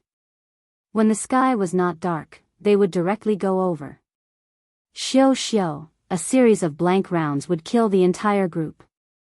The entire team would obediently go back with their tails between their legs and return to training. He did not want to lose face. Since he was here, he wanted to have a good fight with his brothers from Beijing. After that, they would talk about the food in the army and how he felt every time the chief talked to him. Then, they would talk about life, ideals, and ambitions. That was the only way to not lose face. Xia Jinyuan was unusually patient. He was so patient that he whetted the other party's appetite. All of them stretched their necks and waited wholeheartedly for the tough guy from the south. If I didn't know that they would definitely pass by here, I would really want to send a few soldiers to the front to see if there's a detour. The Blue Wolf troops had been discussing in private for several rounds. It had been hours since the military dogs were destroyed. If the company commander had not personally confirmed that the tough guy from the south would definitely pass by here, they would have almost thought that he would not come. From the looks of it, they're planning to wait until nightfall to take over the sentries. The sentries at the front are all set, especially the recruits. Keep your heads down. If anyone can't hold it in any longer, wash all of our brothers' combat uniforms. The company commander who was leading the team gritted his teeth. His eyes were wide open and bright, and his eyes were full of excitement. It was the first time that he had encountered southern soldiers who dared to fight at night in Beijing. They were really bold. They were so bold that he wanted to cut them a few times and let them have a taste of the power of the veterans from Beijing. Someone replied, "The other party is probably used to fighting at night. Commander, we have to take it easy. We can't be careless." Did you all hear that? Keep Mr. Zhuge's words in mind. The company commander, who was wearing a ghillie camouflage, took a bite of the steamed bun that was so hard that it hurt his teeth. Then, he grabbed a handful of snow and put it into his mouth. The snow was mixed with the steamed bun that was as hard as a rock. When he chewed it in his mouth, he made a caw-caw sound. He sounded like a hungry wolf gnawing on a human bone. Mr. Zhuge was the star of wisdom in the company and the only college student. He had a high IQ and many ideas. When he first came, he was arrogant, but in less than 2 months, his arrogance was gone. After 2 years, his arrogance had turned into a wolf's nature. He was even more ruthless than the company commander. Therefore, the new soldiers were not afraid of the company commander, but Mr. Zhuge. With his reminder, the old soldiers and new recruits in the company all became extremely alert, not daring to relax at all. At this time, the sky was already dark. Mr. Zhuge said to the company commander alone, "The temperature is dropping, and it's snowing heavily at night." They either don't understand the weather, or they understand it very well. Company commander, I'm afraid this time the tough characters are really tough characters. We have to be careful. Of course, I don't think of them as cowards. At night, the company commander, who had fought countless outlaws, blinked his eyes and stared at the front with an extremely sharp gaze. If they really understand the weather in the Gobi Desert, then they are really a group of men. The Grey Wolf Troop, which had produced countless heroes and had countless heroic deeds, only respected real men and real soldiers.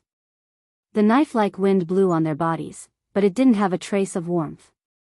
The heavy snow fluttered freely and came with the wind. Not only was there snow and wind, but there was also wind and sand. After walking a few steps, their goggles were covered with a layer of dust. Erasing, moving hand gestures, 1, 2, 3. Several figures approached the remaining hills one by one. The anti-annihilation training had entered the active period. Chapter 1737. The wind that blew in the Gobi was different from the wind that blew in the mountains, plains, and grasslands. When it blew, it felt like there was an invisible barrier in front of them. If they walked with momentum, it seemed like they would hit the barrier and bounce back violently. Even such a strong wind did not blow away the heavy snow. The wind carried large snowflakes that covered the sky and earth, affecting the entire march to a certain extent. The Major General in the command center heard the howling of the wind outside. He could not sit still anymore. He stood up and walked out of the tent with a frown. There were 2 sentries standing guard outside the tent. When they saw the Major General come out, they immediately saluted. Their military boots hit the ground, and a piece of crystal-clear ice fell from their heels. After a few hours of standing guard, even their eyelashes were covered with a layer of white fluffy snowflakes. Needless to say, their bodies were covered with snow that was almost as deep as a pinky finger on their left and right shoulders. The Major General glanced at the 2 sentries, nodded slightly, and raised his hand to pat off the snow on their shoulders. After patting them, he walked a few steps away without saying a word. Old Dong. He walked to the side of the Navy commander who came out 3 to 5 minutes earlier than him. The 2 stood side by side and looked into the distance together. It's already started. Let's see if we can take down the small hill in 2 hours. The Navy commander was still holding an infrared telescope in his hand. Before the heavy snow, he could still see clearly into the distance. Now, the infrared telescope was not of much use. He turned his head to look at the Major General standing with him, then looked at the weather. He said with some worry, "The weather is unusually bad. I'm a little worried about them." The Storm Commandos had never been to the Gobi for training since they were formed. Now that the wind and snow were heavy, all the members of the Southern soldiers might not be used to it. The Major General could understand his feelings, but this was a step that had to be taken. Our Special Forces team's goal is to be 3 amphibious. After nearly 5 years of hard work, we have basically achieved it. Old Dong, the Storm Amphibious Frogman Commandos have only been established for a little more than a year. The difficulties that you have to overcome are not just 1 or 2. There are more difficult peaks ahead for you to conquer. It's normal to be worried. No one wants any accidents to happen. However, Old Dong, we have to be mentally prepared. There will be a certain casualty rate when arranging such training. This was to give the Navy commander a heads up. Since the establishment of the Snowfield Brigade, there had been accidents during training. Even if this was a special force, there were still casualties. The Storm Commandos were still inexperienced. If an accident were to happen, it would be within the normal casualty rate. The Navy commander's voice was low and hoarse. These are things that they have to go through. As soldiers, they have no choice. They were his soldiers. Every one of them was an unyielding man with a common belief and a common goal. They could live and die for this common belief. Such a group of soldiers, a group of indomitable soldiers, he did not want any accidents to happen to any of them. This was because, to them, once an accident occurred, it would definitely not be a small accident. It would be an accident that concerned life and death. The Marine commander raised his hand and patted the snow on his shoulder. In the snowy wind, there was a very light and shallow sigh mixed with the wind. Chapter 1738. The Navy commander raised his hand and patted the snow on his shoulder. In the snowy wind, his soft and shallow sigh mixed with the wind could be heard. However, Major General Liu seemed to have heard it. He patted the Navy commander, who he had known for more than 10 years, and said half jokingly and half seriously, "Old Dong, you have a problem. You like to complicate things. Since you know in your heart that this is the path you have to take as a soldier, what's the point of worrying about it? In such bad weather, even if I know that my soldiers have experienced similar weather, I will still be worried. However, although I am worried about them, I believe in the abilities of the 2 commanders more. I believe that they have enough ability to deal with the bad weather. The worse the environment, the more it can temper their combat ability. I believe that they will complete the counterattack perfectly. Let's go, let's talk inside. The wind is so strong that I can't even open my mouth." The battlefield was ever-changing. Even if they were deployed in advance, there would still be new accidents and new situations. The purpose of training was to let all soldiers have enough ability to deal with the ever-changing battle situation. Major General Liu was never afraid of throwing Xia Jinyuan and the other elite special forces into dangerous places to train. He would send them wherever it was difficult. The footprints of the Snowfield Brigade were left behind in the north, south, west, and east of the country were all dangerous places. Old Dong was also a soldier who could rise and fall. He was decisive and never sloppy when doing things. It was normal for him to be worried when he saw such bad weather. Because the Storm Commandos had only been established for a short period of time, so short that the military was sometimes afraid that something would happen to this team. This was a secretly established Marine Corps. Although it had been established for less than 2 years, it had a very strong and tough Demon King. In the face of doubts, he gritted his teeth and endured it. He trained the Storm Commandos to be a soldier among soldiers in the Marine Corps. Although the Demon King was young, his military quality, ideological style, willpower, and personal ability were all first class. How could the soldiers trained by such a soldier be bad? Therefore, even if the weather was bad, he believed that with the Demon King's ability, there would be no accidents. In addition, there was also Xia Jinyuan. He believed that at this moment, they had already started fighting with Blue Wolf. The Marine commander walked into the tent with cold air and saw that the Major General of the army was calm. There was no worry on his face. He couldn't help but sigh. Li Jinyan was right. Their water special forces were still too inexperienced. Compared to the Snowfield Brigade, which had decades of history, there were still too many areas that they needed to learn and strengthen. To be honest, the Storm Commandos were the ones who benefited the most from the joint training. Compared to the Shuayu Special Forces, the Shuayu Special Forces was much weaker. Thinking of Li Jinyan's report, the Navy commander's eyes darkened. Li Jinyan said that 1 month of training with the Snowfield Brigade was equivalent to half a year of training for them. He had learned too many things.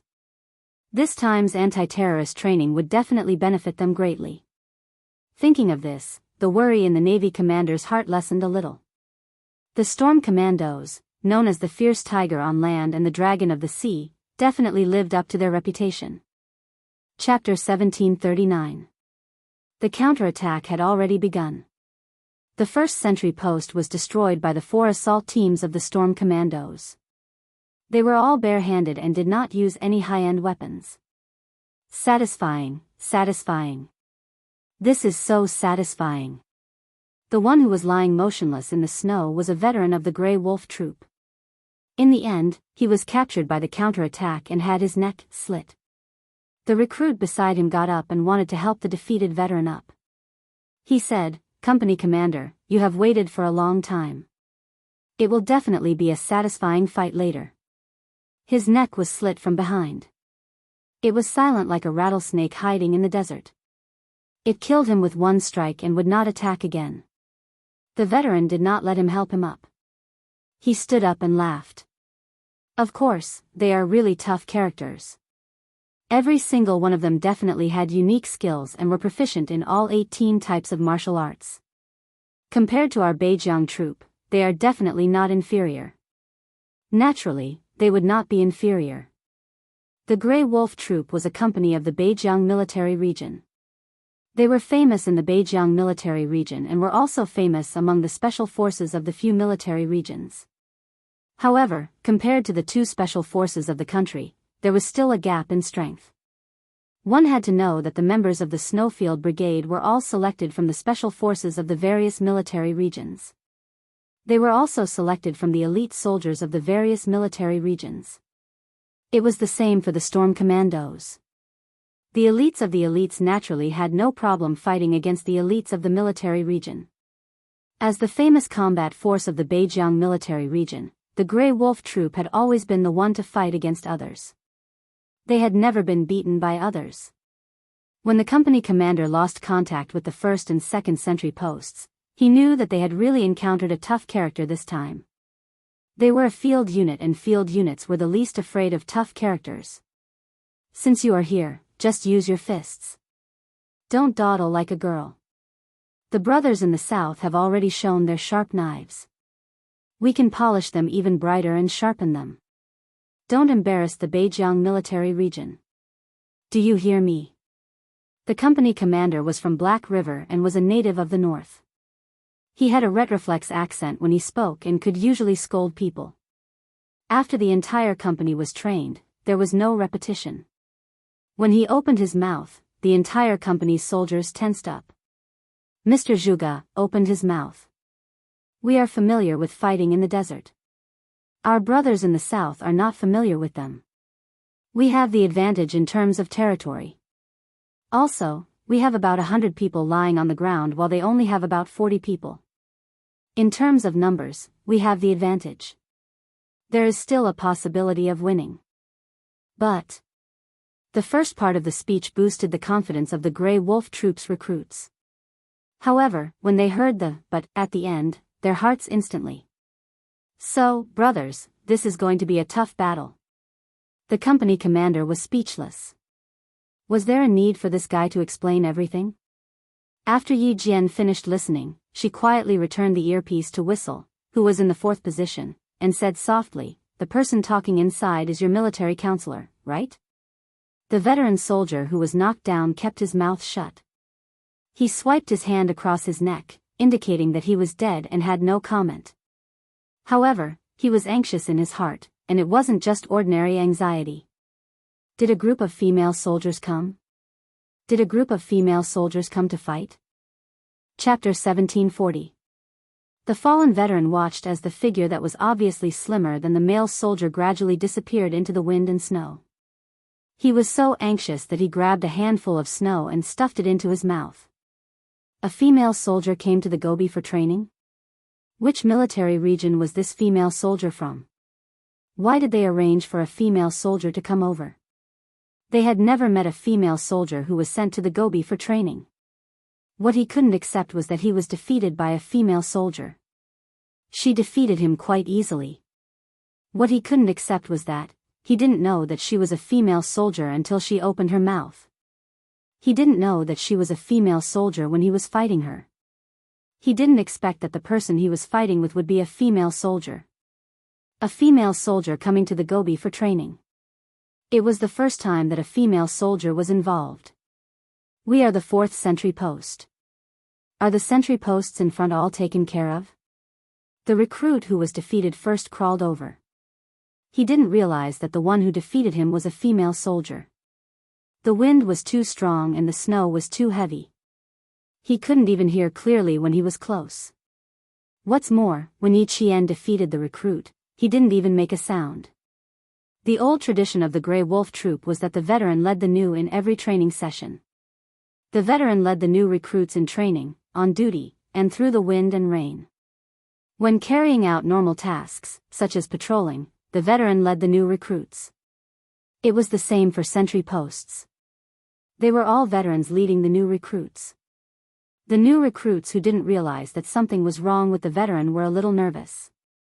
When we return to the team, will we be skinned alive by the company commander? Recruit, be mentally prepared. Being skinned alive is considered light. I'm afraid that even your bones will be torn apart by the company commander. The veteran got up and looked in the direction where the female soldier disappeared. He turned his head, grinned at the new recruit, and patted the new recruit's shoulder heavily. The one who defeated us was a female soldier. Yes, a female soldier. She's a female soldier who killed 2 of our male soldiers with one move. Don't look surprised. I'm very surprised too. I didn't make a mistake. The female soldier was talking to me just now. She's a real female soldier. She took care of both of us. The veteran rubbed his face and looked at the new recruit whose face was pale under the light. He couldn't bear it, but he couldn't sympathize with the new recruit. He was the same. Or even worse. The veteran soldiers were all taken care of by the female soldiers. How would the company commander deal with him? After the 4th sentry post was taken care of, the company commander of the Grey Wolf troop naturally had no way to contact them again. The company commander who did not receive a reply knew that the 4 sentry posts he had arranged had all failed. The tough characters from the south had infiltrated their positions. The wind, snow, and darkness were the natural concealment colors.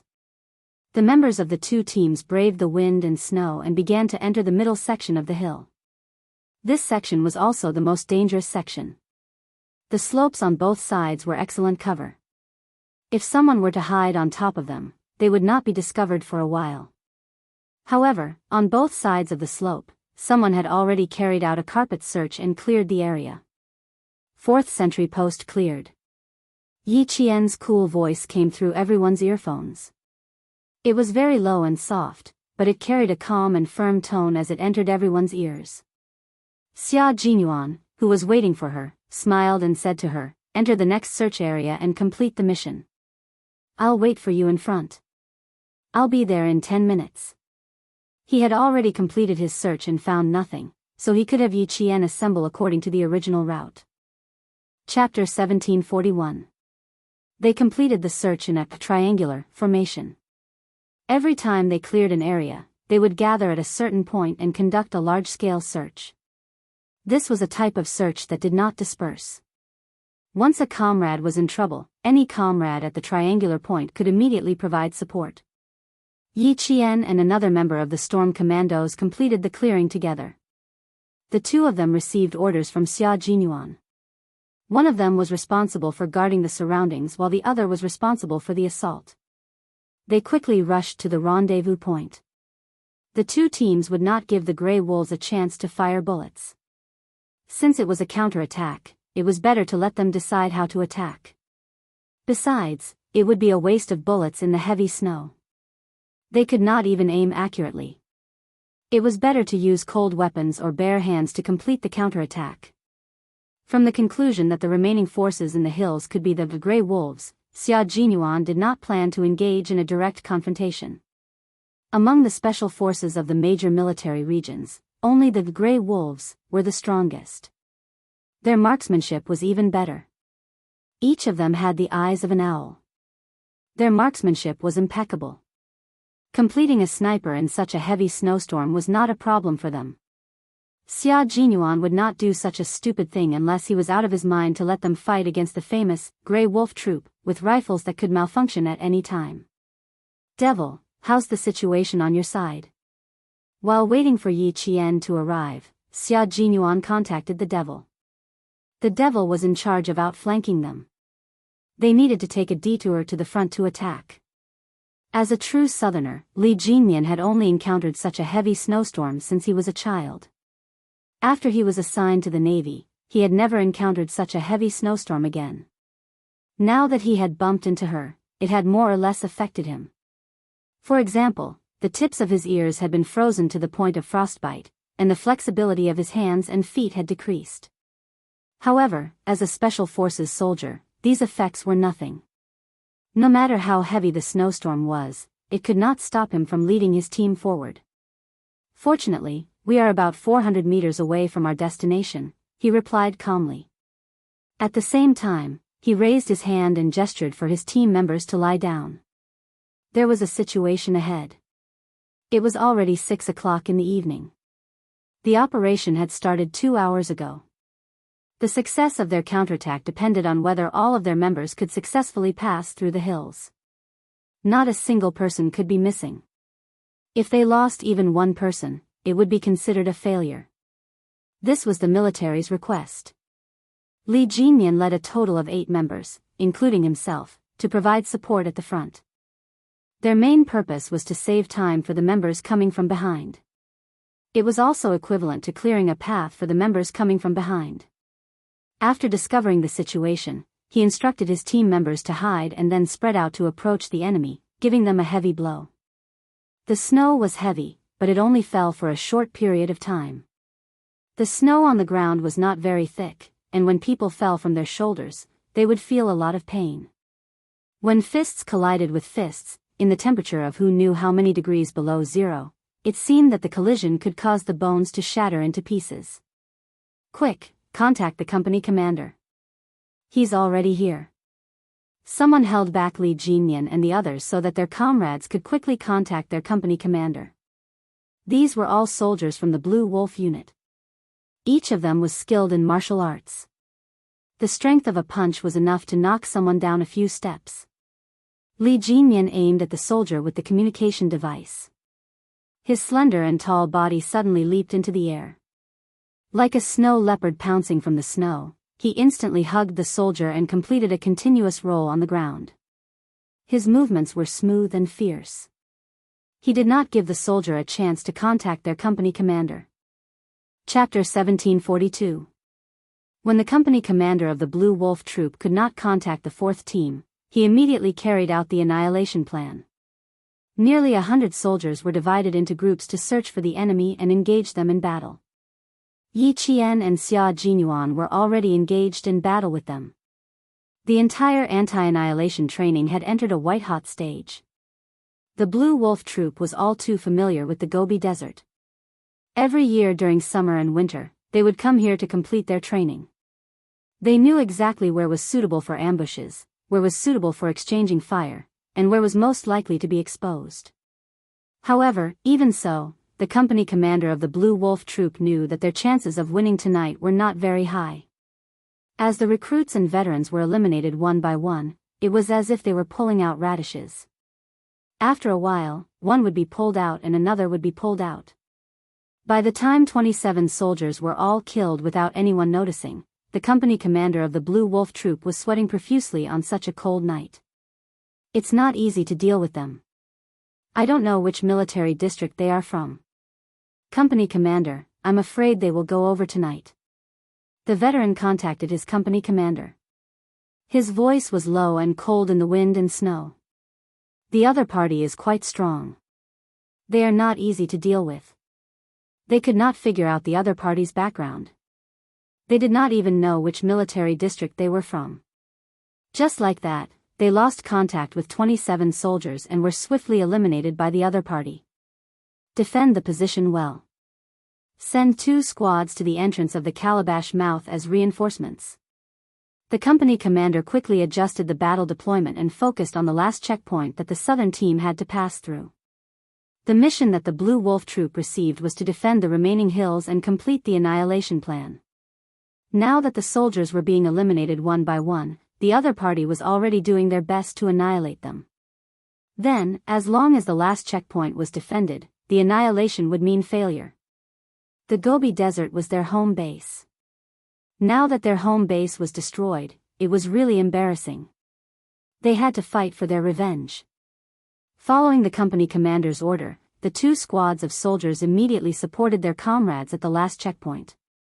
Meanwhile, the members of the Snowfield Brigade led the Storm Commandos and marched firmly towards their final destination, the Calabash Mouth. This was their campsite for the night. It was the only place in the Gobi Desert that could shelter them from the wind and rain. The battle had entered the most critical moment. The soldiers of the Blue Wolf Troop waited until they had cleared out their comrades from the south. They immediately brought out the enthusiasm of the men of the northern borderline and entertained them with their fists and empty cartridges. Li Jinyan was supposed to go to the front to support, but in the end, he was blocked by Blue Wolf's deputy company commander and Mr. Zhuge. A fierce battle unfolded in the heavy snow. They managed to hold back a portion of Grey Wolf's soldiers and immediately informed Xia Jinyuan to cut off the enemy's connection and complete the counterattack. Eagle Scout was the first to arrive at the mouth of the calabash. Dressed in camouflage, he felt his way to the highest point and crouched between a pile of rocks. Rubbing his hands together, he set up the bone-chilling rifle. Exhaling into his palms, he aimed his eyes at the crosshairs. Once the target appeared within close range, he would shoot. Q King, occupy a high vantage point. The snowstorm is too strong, so it won't be of much use. Try to kill as many as you can. Send a few brothers over. Attack from the front, back, left, and right. Take down the position as soon as possible. This damned weather was too cold. The earlier we complete the anti-annihilation mission, the earlier we can crawl into our sleeping bags for warmth. Chapter 1743. Xia Jinyuan and Yi Qian cooperated seamlessly. The two of them made up a bloody path for the brothers behind them. Hearing Chang Ying's words, Xia Jinyuan laughed and said, "You can guard it alone." Occasionally, you can shoot from behind. You can also hide your tracks in the heavy snow. But you have to be careful. The soldiers in Grey Wolf are all good gunmen. Some of them are even sharpshooters. Be careful of being shot from behind. They really didn't have any extra men to send out as reinforcements. All the soldiers in Grey Wolf had gathered in front of the mouth of the bottle gourd. It was obvious that they were not going to let them pass.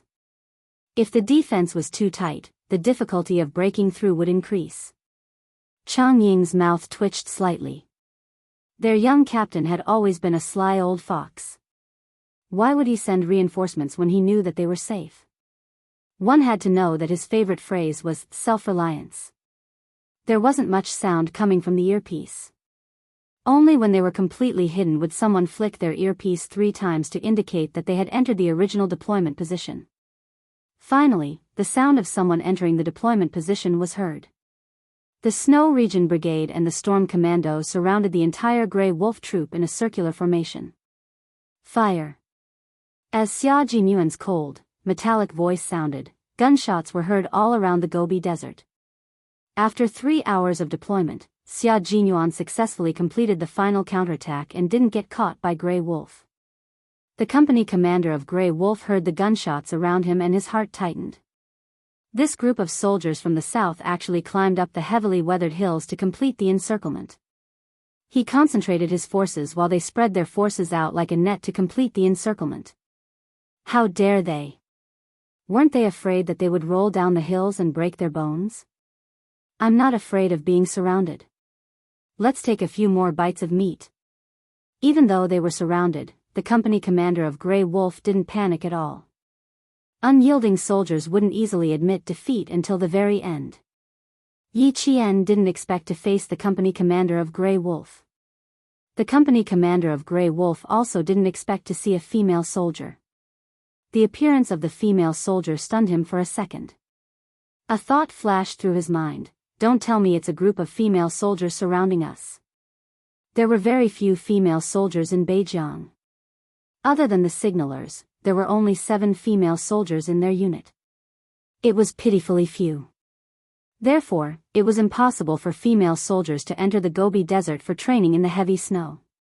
Which military region are you from? You should at least tell me where you are from. The company commander stretched his muscles. Although he was facing a female soldier that he always thought would be vulnerable, at this moment, he couldn't be too careless. This was a female soldier who dared to come to the desert for training. Who knew how many soldiers she had killed on her way here? He didn't dare to underestimate her. Yi Qian, whose hands were aching, knew that she had encountered the company commander of Grey Wolf. She carefully took a few steps back and pressed down on her headset to contact Xia Jinyuan. Q King, I've encountered the company commander of Grey Wolf. She spoke in the public channel, so all the team members could hear her. J5's voice came first. You're too lucky. You can't stop him. Come on, Qing Miao. Kill the company commander. I believe you can do it. Company commander, how satisfying would it be to defeat the company commander? Qing Miao, go. Chapter 1744. For the members of the Snowfield Brigade, if they encountered such a situation and were certain that they could handle it, they would have to deal with it alone. Anti-annihilation was a combination of individual and team combat. As a member of the anti-annihilation training, Yi Qian had no choice but to face it head-on. It wasn't that they were being sarcastic or that they weren't afraid of being put on a good show. It was because this was something that they had to face. Xia Jinyuan waited for his comrades to say a few words before he said in a low voice, there's a 95% chance that there will be ambushes around him. I'm about 6 meters away from you. You lure the enemy, and I'll deal with the ambushes around him. Okay. Yi Qian didn't do anything else other than reply with a single word. Over the earpiece, her comrades all cheered her on. Good luck, Qing Miao. Qing Miao, show your true colors as a soldier and kill the company commander. Don't be afraid of injuring the company commander. If you really injure him, the devil and Q King will take care of it. Hearing her comrades' humorous words of support and encouragement, Yi Jian held her breath and took a deep breath, gradually isolating herself from the suffocating murderous aura of the other party. She had carried out missions and killed people with the gun in her hand and the dagger at her waist. People who had killed people had a murderous aura around them. This murderous aura wasn't usually obvious, but once she encountered an opponent or was in danger, it would faintly show through her expression and actions. Thus, it would unknowingly intimidate the opponent. At this moment, the company commander of the Blue Wolf Brigade, who was standing less than a meter away from her, was exuding a murderous aura. What's wrong? Can't you even tell me your unit number? Or do you think that I don't have the right to know? The company commander, who was dressed in a combat uniform, was not very tall. He was estimated to be around 176 centimeters, but his aura was very strong, so strong that people directly ignored his height. They only felt that he had a majestic military posture, with the temperament of a Chinese soldier like the mountains and seas. Yi Qian's hand reached for the dagger at his waist. He raised his voice and said, "I know you're the company commander of the Blue Wolf unit. If you didn't write my unit number in the document you received, I'm sorry, company commander. I really can't tell you." They did not receive any documents. They only received a phone call from the commander-in-chief of the military region, Lieutenant General Xia. They also did not know the number of the southern troops. Since the female soldier did not want to say anything, then so be it. She would not stand in front of him and say anything else. "You're quite tight-lipped." The company commander naturally raised his hand and patted the snow on his shoulder. His sharp eyes swept over as he raised his hand and a dark murderous aura flashed past. A faint sneer appeared on his resolute face that had been stained with wind and frost. The sound of gunfire suddenly came from an unknown direction. Bang! The empty shell directly shot into the snow. Suddenly, the snow mixed with the dust splashed everywhere. As the gunshot rang out, the firm sneer in the company commander's eyes suddenly disappeared after he saw the female soldier's actions. The murderous aura around him suddenly multiplied. The female soldier actually dodged it. She dodged the bullet. She dodged it perfectly. Yi Qian, who had been observing him, did not dare to let his guard down. He saw every move of the company commander. As long as he moved a little, she would definitely complete her dodging action. Whether there was an ambush or not, she would complete her dodging action. There was not only one gunshot, but continuous shots. Chapter 1745. Bang! Bang! Bang! Bang! A row of blanks flew over and a row of craters appeared in the snow. The dense firing caused snow and dust to fly everywhere and formed a snow fog. Yi Qian, who was rolling continuously, saw a snow bump. He propped himself up with one elbow and did a backflip to hide behind the bump. "Captain, the target has disappeared." The gray wolf soldier who had stopped firing shifted his gaze away from his night vision goggles. From his direction, all he could see was the wind and snow, and the female soldier was nowhere to be seen.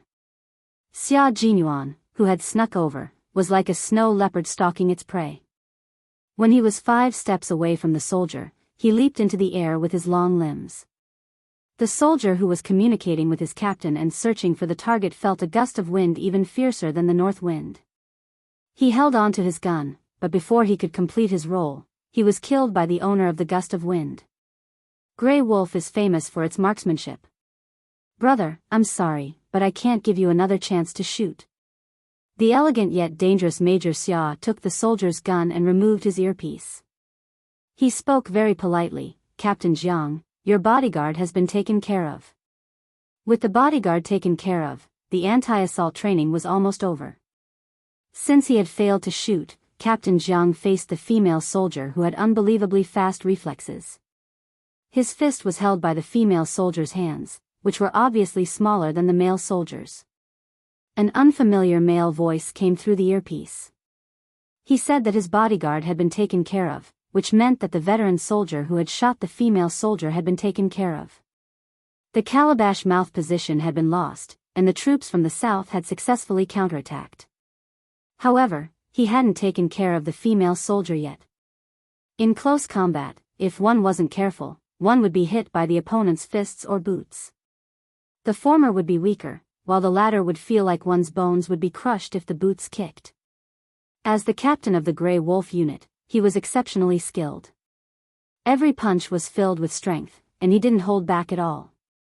As long as there was a chance, he would hit Yi Qian. Yi Qian was suppressed by him a few times and had to roll around to avoid it. When she counterattacked, she almost didn't use her fists, but only her legs. Her long legs swept left and right, and Captain Jiang dodged to the left and right. He used his hands to block the attack, and his arms were slightly numb from the force of her legs. Both of them were covered in sweat. After a heavy kick, both of them fell into the snow. When they got up in a half squat, they did the same action again. They took out their pistols and fired. Bang bang. 2 gunshots rang out. The close-range shots were all aimed at the bulletproof vests to prevent any accidents. This time, their actions were surprisingly similar. They were so similar that Yi Jian's heart couldn't help but beat wildly. In order to maintain the accuracy of shooting while kneeling on one knee, every part of the body had to be stable, coordinated, and relaxed. When she was practicing the kneeling position, Uncle Chen had added weights to her hand. Over time, she had the habit of slightly raising her elbow to better control the strength of her arm muscles. And Company Commander Jiang was the same as him. He also raised his elbow slightly. Uncle Chen had personally told her that this kind of shooting needed to be trained from the very beginning. In other words, she had to start when her shooting level was 0, and couldn't change halfway. It was also a set of pistol shooting essentials that he had personally discovered. Chapter 1746. Since it was a person, why did Company Commander Jiang know how to do it too? The answer was obvious. When Company Commander Jiang saw the female soldier take out her gun and complete the shooting action, he did not hide his surprise. It was a little strange. The female soldier was not a female soldier in their troop. Why was her shooting action the same as theirs? Company Commander, the enemy's counterattack was successful. We've lost. Company Commander Jiang, who was about to look at the female soldier's shooting posture, heard the soldier's voice. He stood up and put away his gun. You won, female soldier. The entire counterattack training lasted 8 hours and was completed at 7:23 p.m. When the members of the Storm Commandos came back, they all supported each other. Some of them were so cold that their lips turned purple. Some of them were so cold that their bodies were stiff. When they walked, their knees were straight. Cold, it was too cold. It was so cold that it was as if they could become one with the snow at any time and could never return to the beach. Li Jinyan kept rubbing his comrade's cold and swollen fingers. Although his cold and handsome expression was indifferent, his brows were furrowed. Move your legs and stomp on the spot. On the other side, Company Commander Jiang spoke quickly and anxiously. Quick, help them sit by the fire. Water, bring water over. The few of you, use Mao coins to wrap snow and roast it by the fire. The few of you, heat up the wine and give it to the brother whose lips are purple from the cold. How to resist the cold? Company Commander Jiang had his own set of methods, which were quite effective. After stuffing a few bottles of burning knife wine into their stomachs, they used a towel that was so hot that it was emitting steam to cover their faces and hands. It was more or less enough to let them breathe. Come, come, come. Stick the radish slices to the part where the frostbite is. Stick them until they're not hot anymore. Then, roast them on the fire and stick them repeatedly. Mr. Zhuge and the Blue Wolf troop picked out the hot radish slices and gave them to the southern brother who had frostbite on his hands. He said enthusiastically, "This is an indigenous method. It's condensed from the 5,000 years of living experience of our people. It's definitely effective." This group of brothers from the south. They were really hard-working. They could still endure the cold. Look, this person's toes were so cold that they were bleeding, but he could still endure it. He was a man. This was a man-made underground cave in the calabash mouth position. The Grey Wolf troop would rest here at night during their training in the Gobi Desert. Once the fire was lit, the cave would be warm and could eliminate the fatigue of the day. But this fire was not something that could be started just because he wanted to. If it were not for the fact that he had to take care of his brothers who had just come from the south, he really would not have a fire to keep himself warm. Everyone had a mouthful of Shaodao wine and a bowl of boiled snow water. Everyone leaned against each other. Dozens of people crowded around the only two bonfires, and the warmth of their bodies returned. Yi Qian was in a much better state than the members of the Storm Commandos. She had experienced a similar cold before, so her body had a certain level of resistance to it. She drank 2 bowls of warm snow water in a row before she saw Sergeant Jiang walking towards her. Xia Jinyuan, who was applying frostbite ointment to his frostbitten comrades, narrowed his eyes when he saw this. "You must be tired tonight. How are you? Can you still hold on?" Sergeant Jiang looked at the young female soldier whose skin was as delicate as a peach. The doubts in his heart grew bigger and bigger. The sun in the northern Xinjiang was very strong. Even the most beautiful female soldier's cheeks would turn red in less than half a year after coming here. But this female soldier was obviously not a female soldier from the northern Xinjiang. If that was the case, how did she know the unique posture of holding a gun in the Blue Wolf Troop? Chapter 1747. Commander Zhang's arrival didn't surprise Yi Qian much. On the contrary, she was actually waiting for him to come over.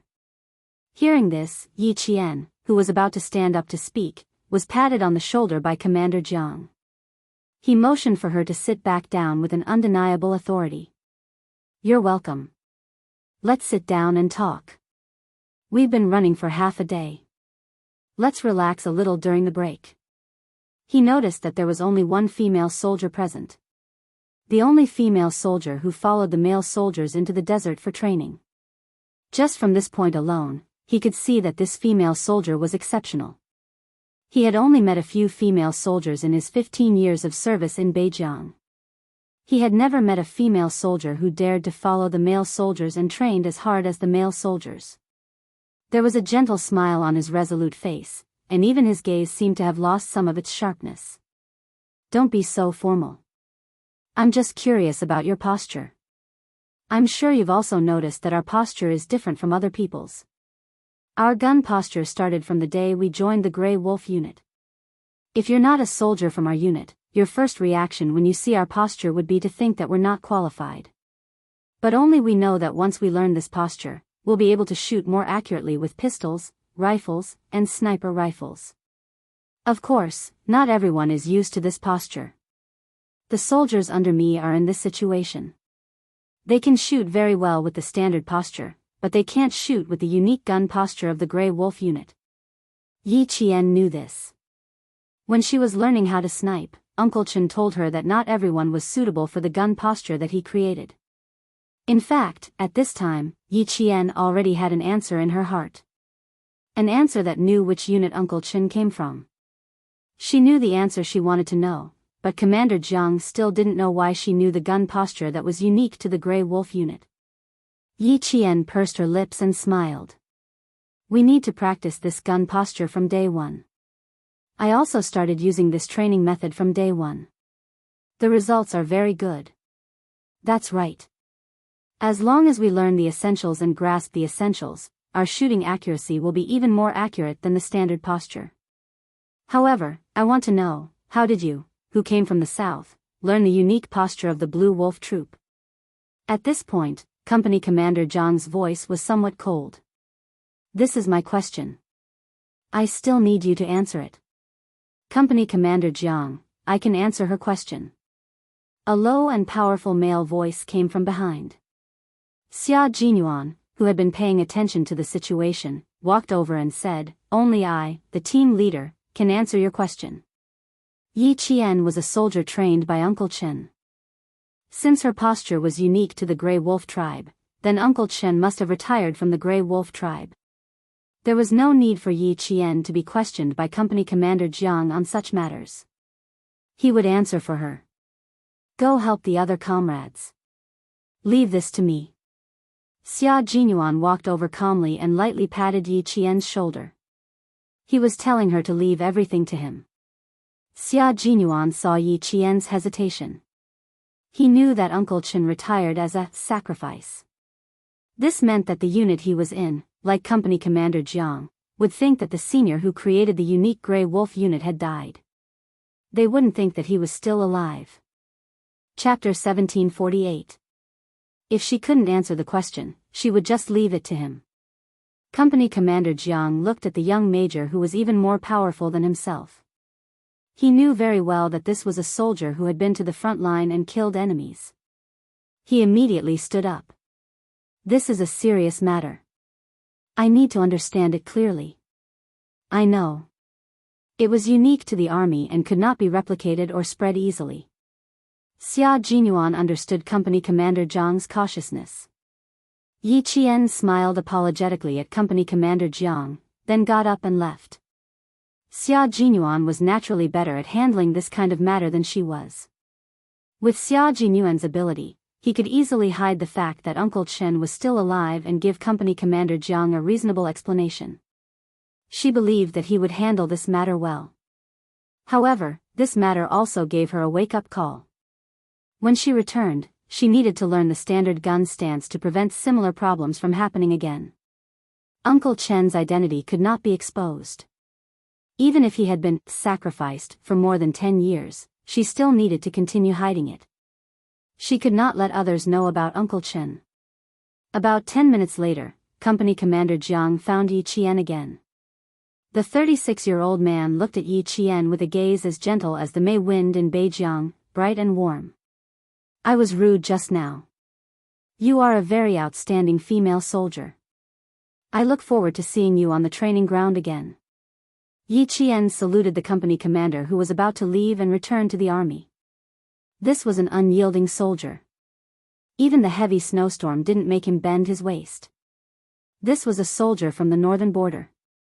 He was like a white poplar facing the wind and sand, using his straight body to guard the border. He was also a respected soldier. He had dedicated his youth to this barren land, but it was still part of our country's territory. For decades, he was so loyal, and used an eternal heart to protect the country without any complaints or shame. The wind and snow covered their departing footsteps, and the figure at the front had completely disappeared from sight. The figure at the back, carrying a rifle, fearlessly followed the footsteps of his comrades in the wind and snow without looking back. The people of the northern borderline who live here say that they are the guardian gods in their military uniforms. Only with their existence can life be peaceful. Yi Qian, our existence is to protect the peace of the people of our motherland. This is the belief of all the officers and soldiers of the Blue Wolf unit, and it is also the direction they have been persisting in. Company Commander Jiang asked me to pass on a message to you. Stick to your original beliefs, use the gun in your hand to guard this territory, and complete your mission as a soldier. The belief of all the officers and soldiers of the Grey Wolf troop was a kind of inheritance. Uncle Chen walked out of this troop, leaving behind a legend and the dedication of a generation of soldiers. It was passed down from generation to generation. Even if their bodies disappeared, their beliefs would remain as eternal as steel. When they gathered at 5:00 the next morning and walked out of the cave, the entire Gobi Desert was pure white, like a forgotten world. It was so quiet that it did not seem like the human world. Today, they had to walk 40 kilometers into the desert. After a night of rest, the members of the storm commandos saw that the wind and snow had stopped, and they could not help but smile. They were not afraid of wind and snow, but it was good to have good weather. The weather is good, suitable for a walk. There's also the sun. Let's walk and scatter the sun. Do you still have any burning knives? It's better to drink some wine before walking.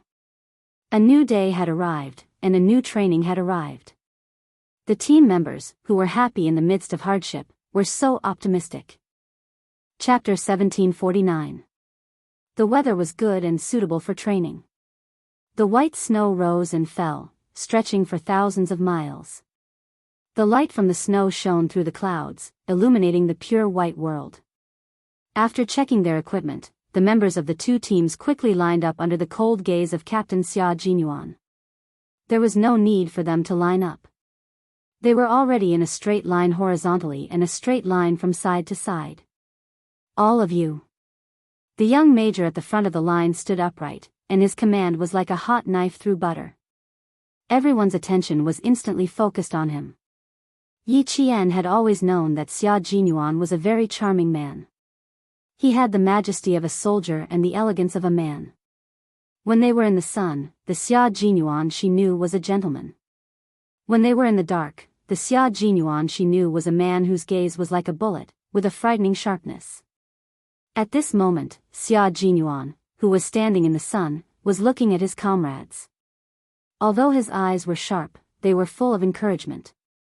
He was like a beacon for the whole team and a guide for the whole team. With him around, they felt that all difficulties could be easily solved. He briefly talked about the main training program for the day. The 40-kilometer walk was the beginning of the day, followed by tactical training, mainly for the desert attack. It's still like camping. There's no so-called balance between work and rest, and there's no logistical support.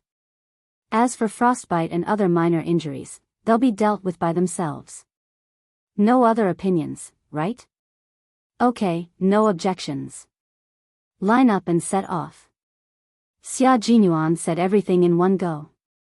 He asked his comrades if they had any opinions, but his actions directly stopped them from voicing any. He was just being polite. Don't take it too seriously. At this point, you still have any opinions? What are you going to say? Don't say anything. Just continue with the training. When they set off, it was still the same mixed team as yesterday. 44 figures carried rifles and backpacks, advancing into the depths of the desert in a single team. From afar, they looked like dragons in the snow, majestic and visually stunning. Training in the desert was even more difficult than training in the Gobi Desert.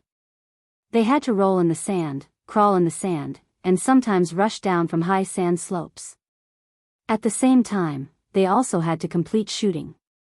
At the end of the day, it was as if their bones were disassembled and needed to be reassembled at night to maintain their integrity. Yi Qian gritted her teeth and endured all this. There was only one belief in her heart: since I'm here, I won't be worse than anyone else. As the only female soldier in both teams, she worked so hard to stimulate the fighting spirit of the male soldiers. Every day, she put 200% of her energy into completing the training. They were so engrossed in their training that they seemed to have forgotten the time and the date. When the sun rose, they were already training. When the sun set, they were still training. Not only was there overload training during the day, there was also training in the middle of the night. On the fourth day of training, it was the time when the whole team was at their most tired. A sharp whistle sounded from outside the sandpit. All the members woke up from their deep slumber and put on their equipment as quickly as possible to complete the assembly. If you don't arrive within 3 minutes, be prepared to be punished. Stripping naked and running in the snowy desert was my way of punishment. The Devil King's punishment is a little different from mine. Those who are late will go to the Devil King to receive their punishment. Xia Jinyuan, who was waiting for the team to assemble, said this while counting the time with a stopwatch. His comrades who heard what he said felt their hearts turn cold. Chapter 1750. Compared to Q King's punishment, the Devil King's punishment would only be harsher. The purpose of an emergency assembly was to maintain the combat effectiveness and discipline of the team. They had to be vigilant at all times so that they could fight as soon as the order was given. Most troops required the members to be dressed and equipped with the relevant weapons and equipment within 5 minutes. However, the Storm Commandos and the Snowfield Brigade were required to assemble in 3 minutes for no other reason than that they were special forces. A sharp whistle sounded and the members of the two teams appeared in front of Xia Jinyuan and Li Jinyan as fast as they could. Yi Qian, who was sleeping alone in a corner, woke up with a start from a nightmare. She didn't even realize where she was for a few seconds. She had a nightmare. She dreamed of her previous life. She dreamed of the moment before she died. She dreamed that she received a glass of water from a colleague who was on good terms with her. After she drank it, she went to the hotel manager's office. She clearly dreamed that she was pinned down on the office table by that bastard. His filthy hands pulled up her shirt and burrowed into her clothes. What happened after that? The sharp whistle sounded again, and it seemed to be more urgent than the previous one. Yi Jian's body suddenly twitched, and she blinked her eyes lightly. She was a little confused, a little helpless, but more than that, she was sad. One more minute, the last minute. Xia Jinyuan's voice came from an empty space. His gaze was directed to the 2 o'clock direction where Yi Qian was. It was a little strange that she, who always acted quickly, hadn't shown up yet. Yi Qian suddenly woke up with the second whistle. She completely woke up from the dream that she didn't want to remember. She wasn't the Yi Qian from her previous life who woke up too late. She was now a soldier. She was now in training. She still had to go overseas to fight. After waking up, Yi Qian stood up. There was no sadness, confusion, or helplessness in her dark eyes. There was only coldness that was clearer than the moonlight. She put on her equipment as fast as she could and picked up the rifle that never left her hand. With the helmet on, she looked like a proud soldier, calm and confident. Do your best, Yi Qian. She encouraged herself in her heart. Her expression was cold as she ran towards the assembly point. The time on the stopwatch changed quite quickly.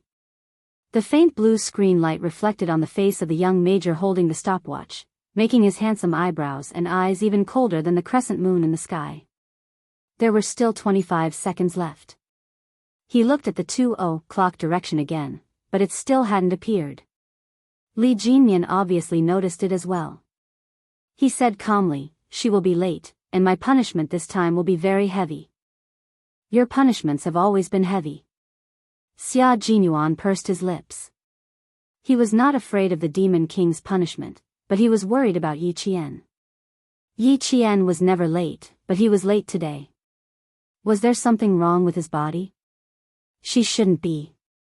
When he was tutoring her last night, he didn't find anything wrong with her body. Her mental state was also good. After a day of training, other than the fatigue between her eyebrows, there was nothing wrong with her. Xia Jinyuan's gaze turned cold. Since it wasn't a problem with her body, it meant that her vigilance wasn't at its peak. Once she relaxed after high-intensity training, even her vigilance would drop. My punishments are indeed heavy, but they are all on the spot. The indifferent Li Jinyan glanced at the stopwatch in his hand, then looked around. His cold eyes narrowed slightly. Chapter 1751. Their current location was a semi-solidified desert, not a vast expanse of yellow sand where not even a blade of grass grew. Some vegetation grew, but the color of the vegetation was a little dull. These vegetation were not to be underestimated. They were all covered in sharp thorns that could directly pierce into the flesh. Over the past few days, the 2 team members had been pricked by these thorns. Fortunately, their combat uniforms were thick and they were wearing thermal suits inside. Even if they were pricked, they would only suffer small wounds. Li Jinyan said to punish them on the spot. Then, Xia Jinyuan looked around, then looked at Li Jinyan and pointed at the vegetation. Here? Yes. At the same time, Li Jinyan pressed his stopwatch and looked at the figure running over. His thin lips moved slightly and he said coldly, "You're 5 seconds late." Xia Jinyuan pressed his stopwatch and looked at the figure running over. His thin lips pressed even tighter into a straight line. He knew that she was in good health and she was in good spirits. She was supposed to rest for 2 hours and assemble at 1 in the morning. She was still late.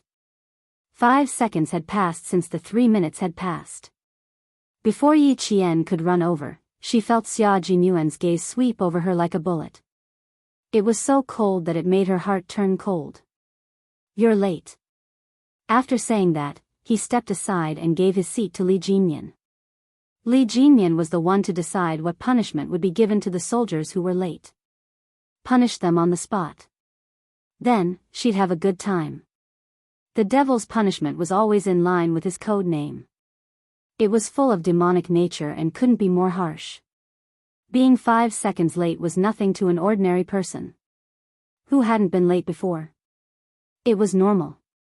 But for a soldier, being 5 seconds late on the battlefield was equivalent to delaying the battle. A bullet's firing speed was 3 seconds. If you were 5 seconds late, the enemy's bullets would have already swept over. Yi Qian took a deep breath and walked to the front of the team to report. No one looked at Yi Qian, and no one wanted to ask why she was late. Even though they all knew that Qing Miao was a very punctual and strict female soldier, she was late this time, so she was late. There was no reason or explanation. She was just late. Everyone else is dismissed. Qing Miao will stay. After the emergency assembly was completed, Li Jinyan opened his mouth, and the team members quickly left to rest. Yi Qian, who was late, stayed behind to await Demon King Li's punishment. A minute later, Xia Jinyuan was the only one left in the empty desert. He stood tall and straight, looking solemn. Get out of here. Demon King Li never liked to talk nonsense. He pointed at the sand slope with thorny vegetation and said indifferently, 3 rounds. After rolling, go back and sleep. Rolling 3 rounds in the thorny vegetation sounded easy, but in reality, Yi Qian thought that she would never want to be punished like this in her entire life. Yi Qian, who was rolling with his head in his hands, used his body to crush the thorny vegetation. The sharp thorns pierced his clothes and then into his flesh. It was like 10,000 swords piercing his heart. Moreover, she couldn't roll to the same position. She had to climb up from the bottom of the sand slope, walk to the top of the sand slope, and then roll down from another position. After the 3rd round, Yi Jian's body was covered with countless tiny and dense blood holes. Her punishment for being late was considered light. If there is a next time, Qing Miao, your punishment will only be heavier. Li Jinyan looked coldly at the female soldier whose face was bleeding from the thorns. His tone was indifferent as usual. I hope there won't be a next time. Chapter 1752. The first punishment was engraved in her heart. How could there be a second time? Despite the pain from the thorns all over her body, Yi Qian still stood up straight and replied, there won't be a second time. Remember what you said. Li Jinyan lowered his eyes and quickly glanced at Yi Qian. As he turned to leave, he glanced at Xia Jinyuan, who hadn't left yet, and left with a cold aura. Xia Jinyuan, who had been watching the whole process, waited until he was a little further away before walking over. He looked at Yi Qian, who hadn't moved for a long time, and sighed softly in his heart. He reached out and held her hand. His slender fingers caressed it, and after a long time, he said, sit down and remove the thorns in your clothes. She rolled 3 times in a row, especially honestly, towards the thorny trees. There were a few times when he saw that she couldn't roll over, so he stopped for a while and forcefully rolled over in a very barbaric manner. Yi Qian touched her buttocks and smiled bitterly. I can't sit down. There are thorns all over my back. Xia Jinyuan turned sideways and glanced at her buttocks. He asked her again, can you touch it yourself? Yi Qian took a deep breath and pursed her lips. I'll try. After trying, he realized how difficult it was. Some of the thorns had pierced through his combat uniform, so he had to take off his pants. Major Xia never thought that he would be able to observe his girlfriend's buttocks up close in such a way. It was really quite unique. Don't move. They're all in your flesh. Major Xia, who maintained a cold expression, held a curved needle in his hand that was used to sew up his wounds from his medical kit. He slowly picked out the thorns, and his eyes focused on the thorns. He didn't look away at all. Yi Qian, who had taken off her pants, was so embarrassed that her delicate face was redder than an apple. She couldn't control herself when he told her not to move. Major Xia, who was picking out the thorns, was still relatively calm. After he finished picking out the second thorn, he saw a bead of blood seeping out of the thorns in front of him. He raised his hand and wiped it clean. After he was done, he felt Yi Qian's body suddenly stiffen. He also reacted. In other words, he had touched his girlfriend's buttocks. It was an unintentional move, but because he had touched the wrong spot, it was a little awkward. Dark red beads of blood seeped out of her snow-white skin. It was too eye-catching, and it was impossible to ignore. I don't mean anything else. I just wanted to wipe the blood off the wound where I picked out the thorns earlier, Xia Jinyuan explained calmly, lest his thin-skinned girlfriend be embarrassed. Yi Jian, who had buried her head in the pillow of the sleeping bag, replied with a muffled, It sounded like there was nothing wrong with it, but even her waist was turning red. It was obvious that she was shy again. His buttocks were the landing point. There were 4 places where the thorns had pierced into his flesh. After picking them all out, Xia Jinyuan was sweating profusely. After punishing Yi Jian, he was the one who suffered in the end. Next were his left and right shoulders. Xia Jinyuan secretly adjusted his breathing and managed to suppress the rolling qi and blood. Uncle Chen said that you've never been late. I've been training with you for so long, and I've never seen you late. You've always been very vigilant, but you're late today. Despite the training, her skin was still as white as snow and glowed like pearls. It was so tender that it was like a peeled egg. It was as smooth as silk to the touch. The small black spots on her shoulders were a little dazzling. Xia Jinyuan's gaze was attracted to the thorns even without chatting. Chapter 1753. When Yi Qian heard his words, waves of bitterness welled up in her heart. After a while, she said softly, Captain Xia, do you believe that people have a past life? She had kept those things in her heart for too long. She thought that she would forget them with time and after she was reborn, but she realized that the hatred and humiliation would not be forgotten. Instead, as time passed, it would only ferment and mold. In the end, it would be like a parasite attached to a bone that could not be removed. In that case, would it be better if she said it out loud? But would he believe her if she said it out loud?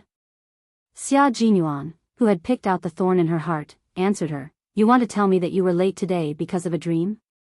She looked up slightly. The searchlight on her helmet shone on her beautiful face. Xia Jinyuan's deep black eyes seemed to be able to see through people's hearts, but he could not see through the deepest secrets of the person in front of him. Tell me what kind of nightmare you had first. Yi Qian, who had restrained her thoughts, looked at the man who had lowered his head to pick out the thorn in her heart again. She pursed her delicate lips and said softly, I dreamed that I was being molested. Xia Jinyuan, who had stopped what he was doing, frowned. He looked up at Yi Qian again and asked calmly, Was it me? No. Yi Qian shook her head. The bitterness in her heart only increased. If it had been him. Yi Qian felt that she could still accept it. After all, he was so pleasing to the eye. But she did not know him in her past life, so if it had been him, she would have resisted as well. Xia Jinyuan frowned even harder. He stopped what he was doing and stared at the girl he loved without blinking. If it wasn't me who molested you, then who was it?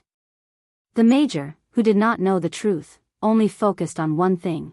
She did not dream of him molesting her, but of another man. Those memories were very painful. It was so painful that just thinking about it made her stomach churn. It was so disgusting that she wanted to vomit. A very disgusting guy. No matter how capable Xia Jinyuan was, there was no way he could have guessed that Yi Qian's dream was something that had happened in her previous life. Therefore, he raised his hand and flicked his forehead. If it weren't for me, Qing Miao, you could have just taken out your dagger, silver wire, pistol, or rifle and killed him directly. After that, he asked worriedly, Did you kill him? If not, continue dreaming in the second half of the night and drag me into your dream as well. Let me kill this guy with my own hands. How dare you molest my girlfriend? You're courting death. Even if it was just a dream, Major Xia still spoke with a murderous aura. The sad Yi Qian was amused by him. Looking at his handsome side profile, he replied with a smile, I killed him. I stabbed him in the heart and pulled him out. I killed him. That's right. That's how it should be. There's no need to be afraid in the dream. We can deal with it however we want. Major Xia's heart immediately felt at ease. Looking at him, the smile on Yi Qian's beautiful face deepened. Everything was so beautiful when she was with him. At this moment, Principal Chen, who had been hospitalized for a few days, only had one thought in mind, get discharged. Why can't I get discharged? I know my own body best. Don't tell me I don't know if there's anything wrong with it. Old Yan, you have to listen to me on this matter. After being hospitalized for a week, Principal Chen could not stay any longer. Whenever he thought of the matters in the army, he was anxious to return home and did not want to waste even a second. Chapter 1754. After retiring from the army for more than 10 years, Principal Chen had never let himself rest. The army arranged for him to be the principal in Fujian town, and he had been guarding the oil depot in the middle school.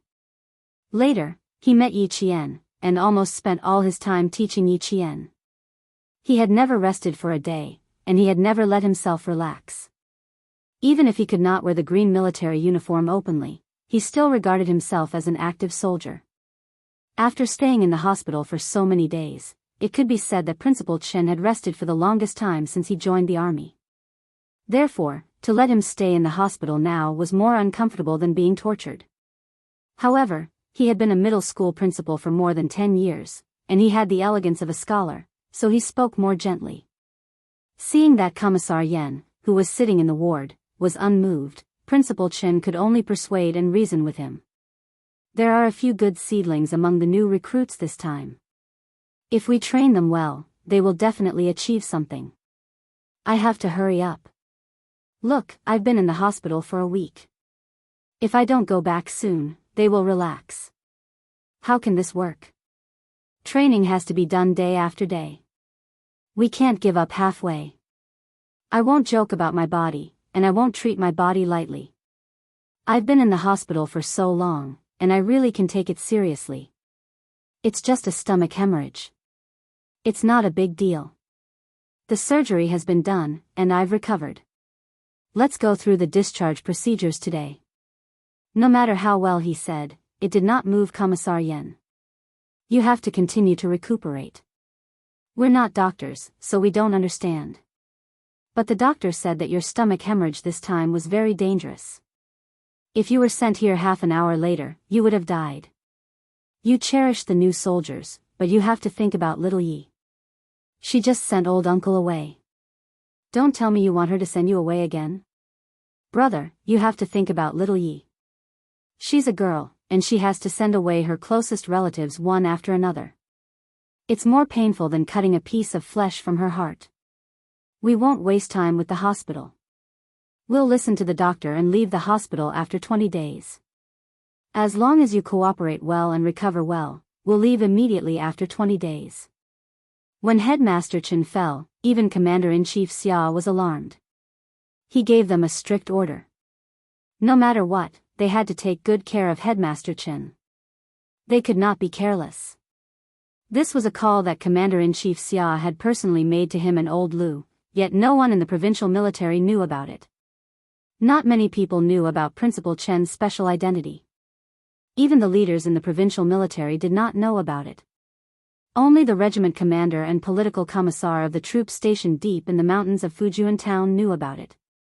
Since Commander-in-Chief Xia had personally called, Political Commissar Yan and Regimental Commander Lu would definitely not allow Principal Chen to leave the hospital. When Principal Chen, who wanted to leave the hospital, heard Yi Qian's name, the cold expression on his face softened. After the operation, his complexion did not look too good. He was a little pale and had lost a lot of weight. It made his masculine face look more angular, and it made the military prestige between his eyebrows look a little pale. When he thought of Yi Qian, Principal Chen's gaze softened a lot. Old Yan had said so much. He had finally caught his weakness. He was right. If he really left suddenly, how could little Yi, who valued friendship and loyalty, accept it? What's more, her mother's sacrifice was full of doubts. He still had to help her. Half of his desire to leave the hospital disappeared, but the other half continued to bargain.